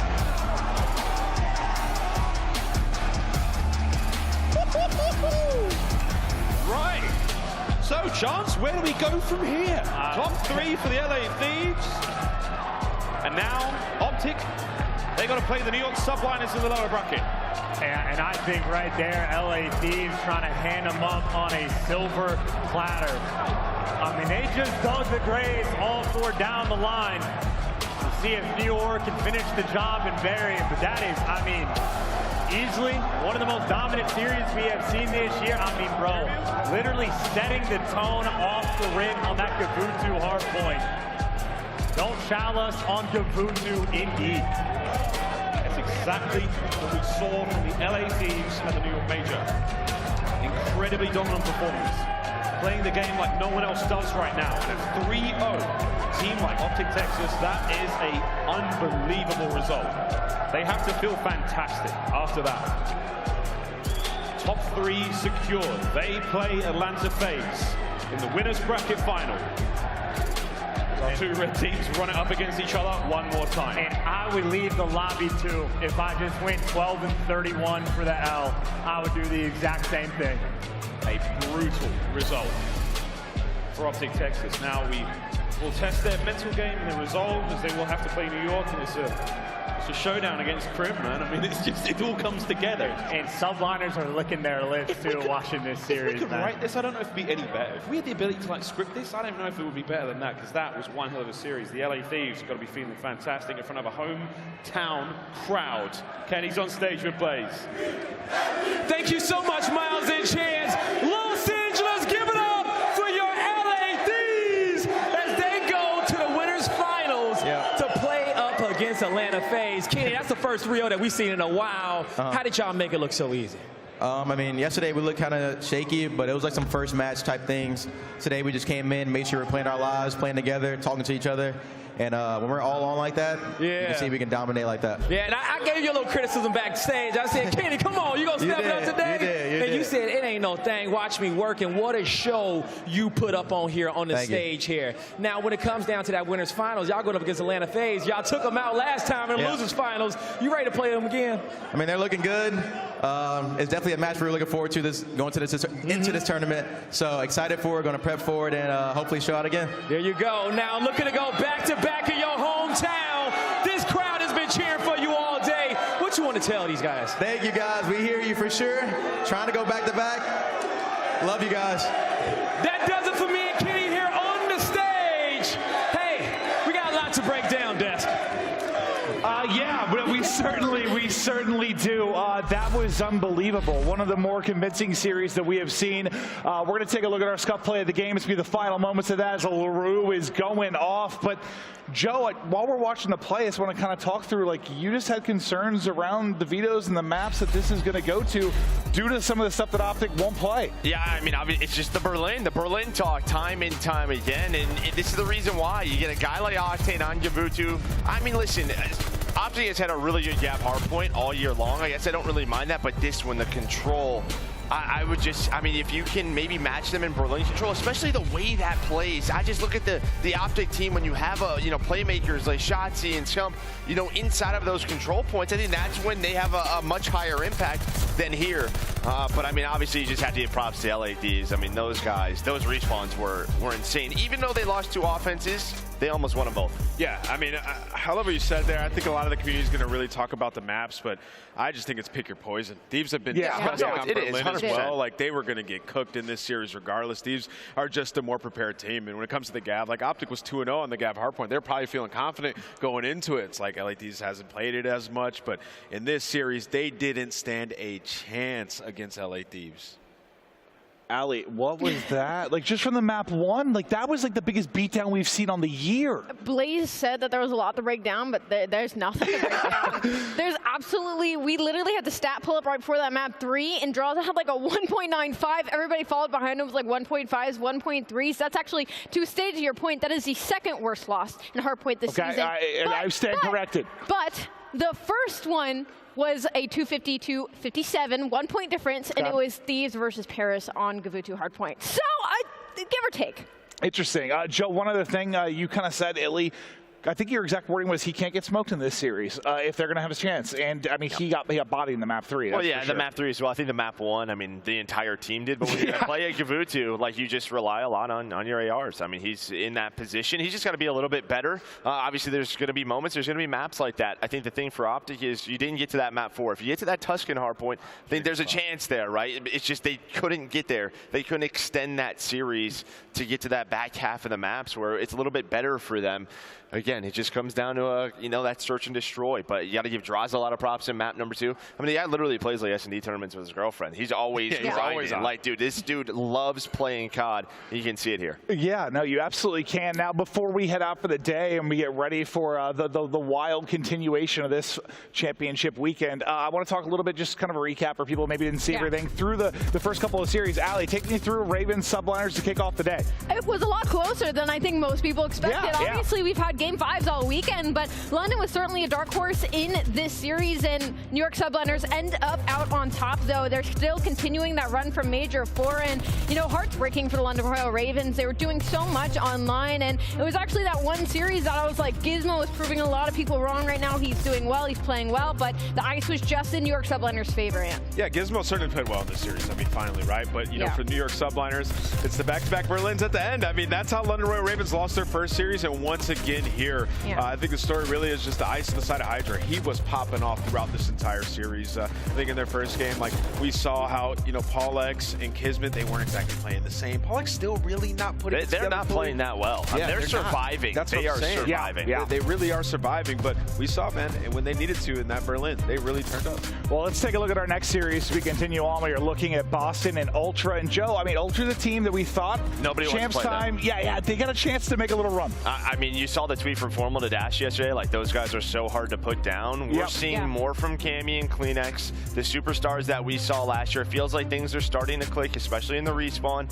I wouldn't want to play this Ultra team. They are super resilient. Their teamwork is unbelievable. They are a scary force down in the losers. I'm right there with you. The one thing about Toronto Ultra is that they are always playing close together as a team. That teamwork will always come out and shine in the end. I feel like that really showed in the respawns in this series, because Boston was hanging there in the slaying department, but it was just the fact that when Ultra got all 4 down, it was in concise precision of when they needed to get that break. It was always the teamwork. It was always the trading. It was always them being on top of one another. And, you know, we have to say goodbye to the Boston Breach. Unfortunately, it was an uncharacteristic series out of Vivid. A little bit of ups and downs with the SMGs. You know, they just weren't able to put on the end. They had that incredible 6-0 in the Search and Destroy, but their respawns didn't look like they had recently.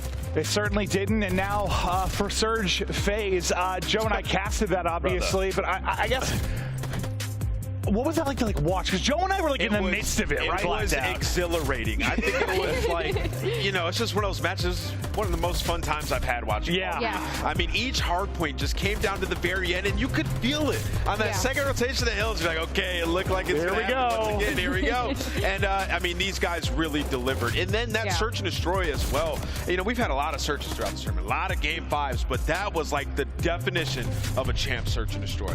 Just how slow it was, the adjustments that had to be made. Atlanta FaZe, like, bringing out some new strategies, the bait and switch, and trying to just pick apart accuracy and Simp. It's just such a beautiful round, and also the stresses of a search and destroy like that we saw. 100%. Joe, I've said it many times. I think if FaZe have a good search and destroy weekend, they win the entire thing. So far, 3-1.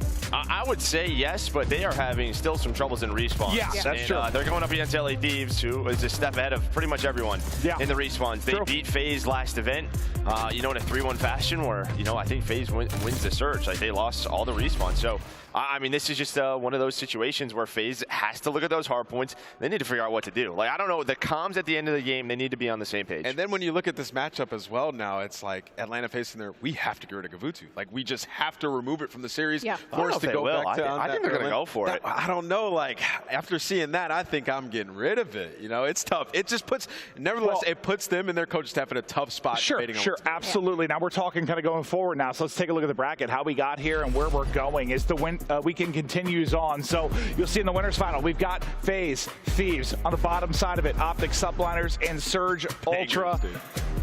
aLLeY, I don't know. It's just, here we go. Here we go. Yeah, I mean, everybody strap in. I mean, we're in for a very long and exciting day tomorrow. I mean, FaZe and Thieves once again. Like, I'm going to echo what Ant was saying. Like, yeah, you got to get rid of Gav, but then you think about, like, Thieves, you can think of Kenny on Berlin, and it's like, what do you do against this squad? But I'm happy to see the New York Subliners versus OpTic series. I feel like that's going to be a big bounce back for OpTic, and New York, again, proving what they can do in the losers bracket. And listen, look at this. There are 5 matches tomorrow. The team that starts, or one of the teams that start in losers round 2, they play 3 games. They're going to play losers round 2, if you're going to make the run, and losers final. In my bracket, like, I think someone who wins losers round 2 makes it to Sunday. I do. I think somebody gets hot tomorrow, and they're able to make it all the way to the final. So you're saying one of the teams in the winners final you don't think will be there? They're going to drop and play a team that's won back-to-back That's matches. what I was going to say. The team that starts like and runs all the way through losers finals, they are going to have the most momentum we've ever seen going into a grand finals. So this is setting up for a ridiculous ending. Yeah, I mean, it's just been nuts. We've been having a blast. I mean, you kind of hope for it. It's been a weird year, obviously, with a bunch of different champions, and who knows, we're going to a game. We just had so many game 5s. Yeah, it's been very Vanguard-y, 100%. But, like, it's been so entertaining and so fun. And let's look at the fun continuing on. Here's our schedule for day 3, Saturday. That's mañana. This is how it's going to play out. Surge Ultra, OpTic Subliners, FaZe, Thieves to kick it off, and then TBD obviously for the final few matches. And I'm just hoping for more magic, man. This has been a blast. I love these matchups, man. I mean, when you look at the first 2, it's like Respawn versus Search and Destroy. It's just going to be more game 5s. I can't wait. I thought you said we were starting at 10:30 tomorrow, man. I think we are. I thought it was. That definitely said 12. noon. I went to the website, said 10:30. Okay, well, it was an early day. I was looking forward to it, but you know, whatever. We got a lot of matches. What time were you up today? 5:30 in the morning. What? I don't know. I just woke up. I'm old, I guess. I slept 10 hours. I slept beautifully. It was incredible. But hey, enough about our sleep schedules. Thank you to those in the venue, to those at home. The 2022 championship has been nuts here for the CDL, and the action continues on tomorrow. You do not want to miss it. Mark your calendars. Even though it's tomorrow, set an alarm. I don't care. Tell your grandparents, your friends, your pets. We'll see you tomorrow. Back with a new rap, lighting up the dark on a new path. Never can be stopped, I'ma prove that. Tough as a rock, I'm a shock, I'm a champion. Lighting up the night like a full moon. Ready for the challenge, overcome the two. Never can be stopped, yeah, the chains loose. Ready for the fight, do it right. I'm a brick by brick, never stick by stick. We gon' build it so strong, baby, grit by grit. Let's go. You thought I wouldn't make it, it was inch by inch, moving step by step. Quicksand so thick, pain bite like a bit. But I got a fire in me, it just lit like a bomb tick tick. I move like the champs do, microphone spit. Lyrics in the mix, make you smile and take a pic. Finna hit another level, turning up the bass and the treble. Fighting opposition like a rebel. Gotta make you feel it, never settle. It's getting real, boy, like Geppetto. Hard like some metal. I can feel the weight every single day. But we gaining power. Victory awaits. We about to break through the gate. Stepping on the scene like a grape. I'm coming back with a new rap. Lighting up the dark on a new path. Never can be stopped, I'ma prove that. Tough as a rock, I'm a shock, I'm a champ. Brighten up the night like a full moon. Ready for the challenge, overcoming too. Never can be stopped, yeah, the chains loose. Ready for the fight, do it right, I'm a champion. Building up muscle mass week to week. Let's go. The heart of a champion, beat to beat. Swing with the best of them, cheek to cheek. And focus on the mission, man, until it's complete. Battle through the heat, no defeat. Moving through the valley, no retreat. The team stay elite, they can't compete. We earn what we get and don't cheat. We burn through your squad, no cease. We're entering a new phase. About to see some brand new days. Coming out the blaze. Pushing through with no delays. Geared up, this is the way. It's hard like some metal. I can feel the weight every single day. But we gaining power. Victory awaits. We about to break through the gate. Stepping on the scene like a grape. I'm coming back with a new rap. Lighting up the dark on a new path. Never can be stopped, I'ma prove that. Tough as a rock, I'm a shot, I'm a champ.